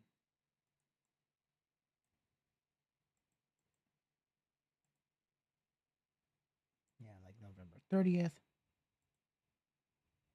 And again, we'll just make this to applying only just to make it more easier. But with Vesta also interacting with Pluto. So Pluto is of like the financial tools, it's work, career, is very much business determination, competition, while Vesta is sort of like the it's it is working well with others. It's this business networking, but it's not really competitive. It's more of like friendships, working along, showing what you got, and like it presents what it shows and it shows what it presents. Sort of like the you get what you see type of like work mentality. Is very friendly, is very kind, sharing, is very nurturing to various degrees. It's sort of like the friendly love and like nature. And with Pluto, so like individuals in relations to like work in the moment. So like she's very serious about her relationships. It's very much like relationships that especially relate or resonate to like business networking and all that. She's very much be pulling up those strings if needed, what is planning events or something of that nature. Um, it also suggests like she could be also working very closely with her friends and actually will be strongly benefiting from them during this time frame. And with Pluto, it is in Aquarius, so there's like entertainment industry and so forth. So it's sort of like the humanitarian or like the entertainment industry. It's like globalizations, it's online and so forth. So like friendships in relations to like online is very much like who she'd be working with, especially, or she'd be in the moment using her friends and connections to like work with the community on a global scale, whether it's charity work or something of that nature. Like that's what she'd be doing most likely during November 30th. Um,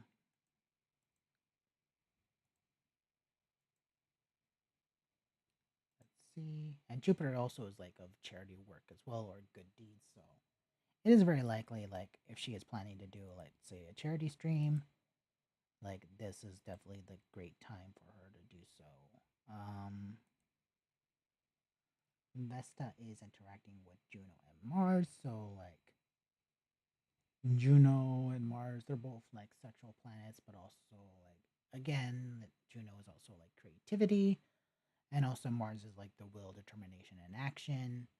With Ceres, it's financial. And Juno, it does have some components of success. Some. Some can be said to about Mars to various degrees, but it's very like more lenient towards like kind of being negative. Juno, it's kind of like obsessions, but it's like very minor obsessions. So like we're probably going to see a situation in which like QT may potentially be like psychologically inclined or feel like she's like obsessively like working towards like making or planning the events using her business networking and so forth to like make the event happen and also like really obsessively to some type of a degree psychologically speaking to like make it work in terms of essentially just wanting the situation to like make money, whether that is a charity stream or she is just working well with others to where like everyone still gets paid fairly or something of that nature. So like she's probably worried about the money where she's like she's putting all the work and effort and is very much like obsessing over like is it going to succeed or is it going to fail.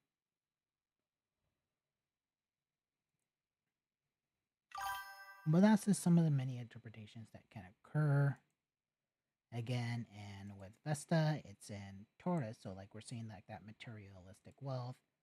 Aries, Ceres is in Aries, so like we're seeing like the military action or deploy. So like she's very serious in terms of like making money or like putting the business ethics first in terms of like with her relationships of who she's networking with.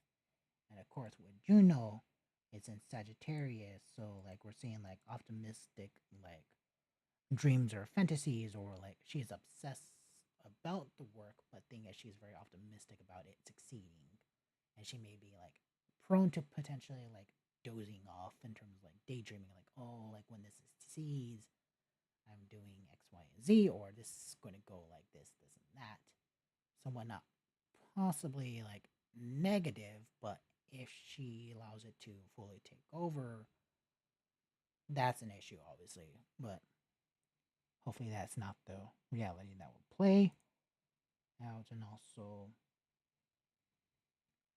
with Vesta also interacting with Mars, we'll definitely see her in this situation where she's like really putting to effort, so like working well with others. She is presenting like the work you see is actually what it is. You're going to get that. work and detailed. And again, like it's very optimistic. She's very cheerful overall. Where like it will very much succeed in some form of way, but again, she needs to be cautious with the possibility of like letting it succeed eat her up in some form of way. So those are just some of the interpretations that can and do occur.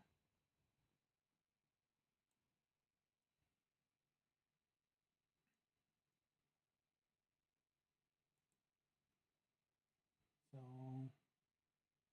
that is it for now. I hope you enjoyed this long session. If you did, click that like button. I hope to see you soon. And hope you have a good night or a good morning. Bye.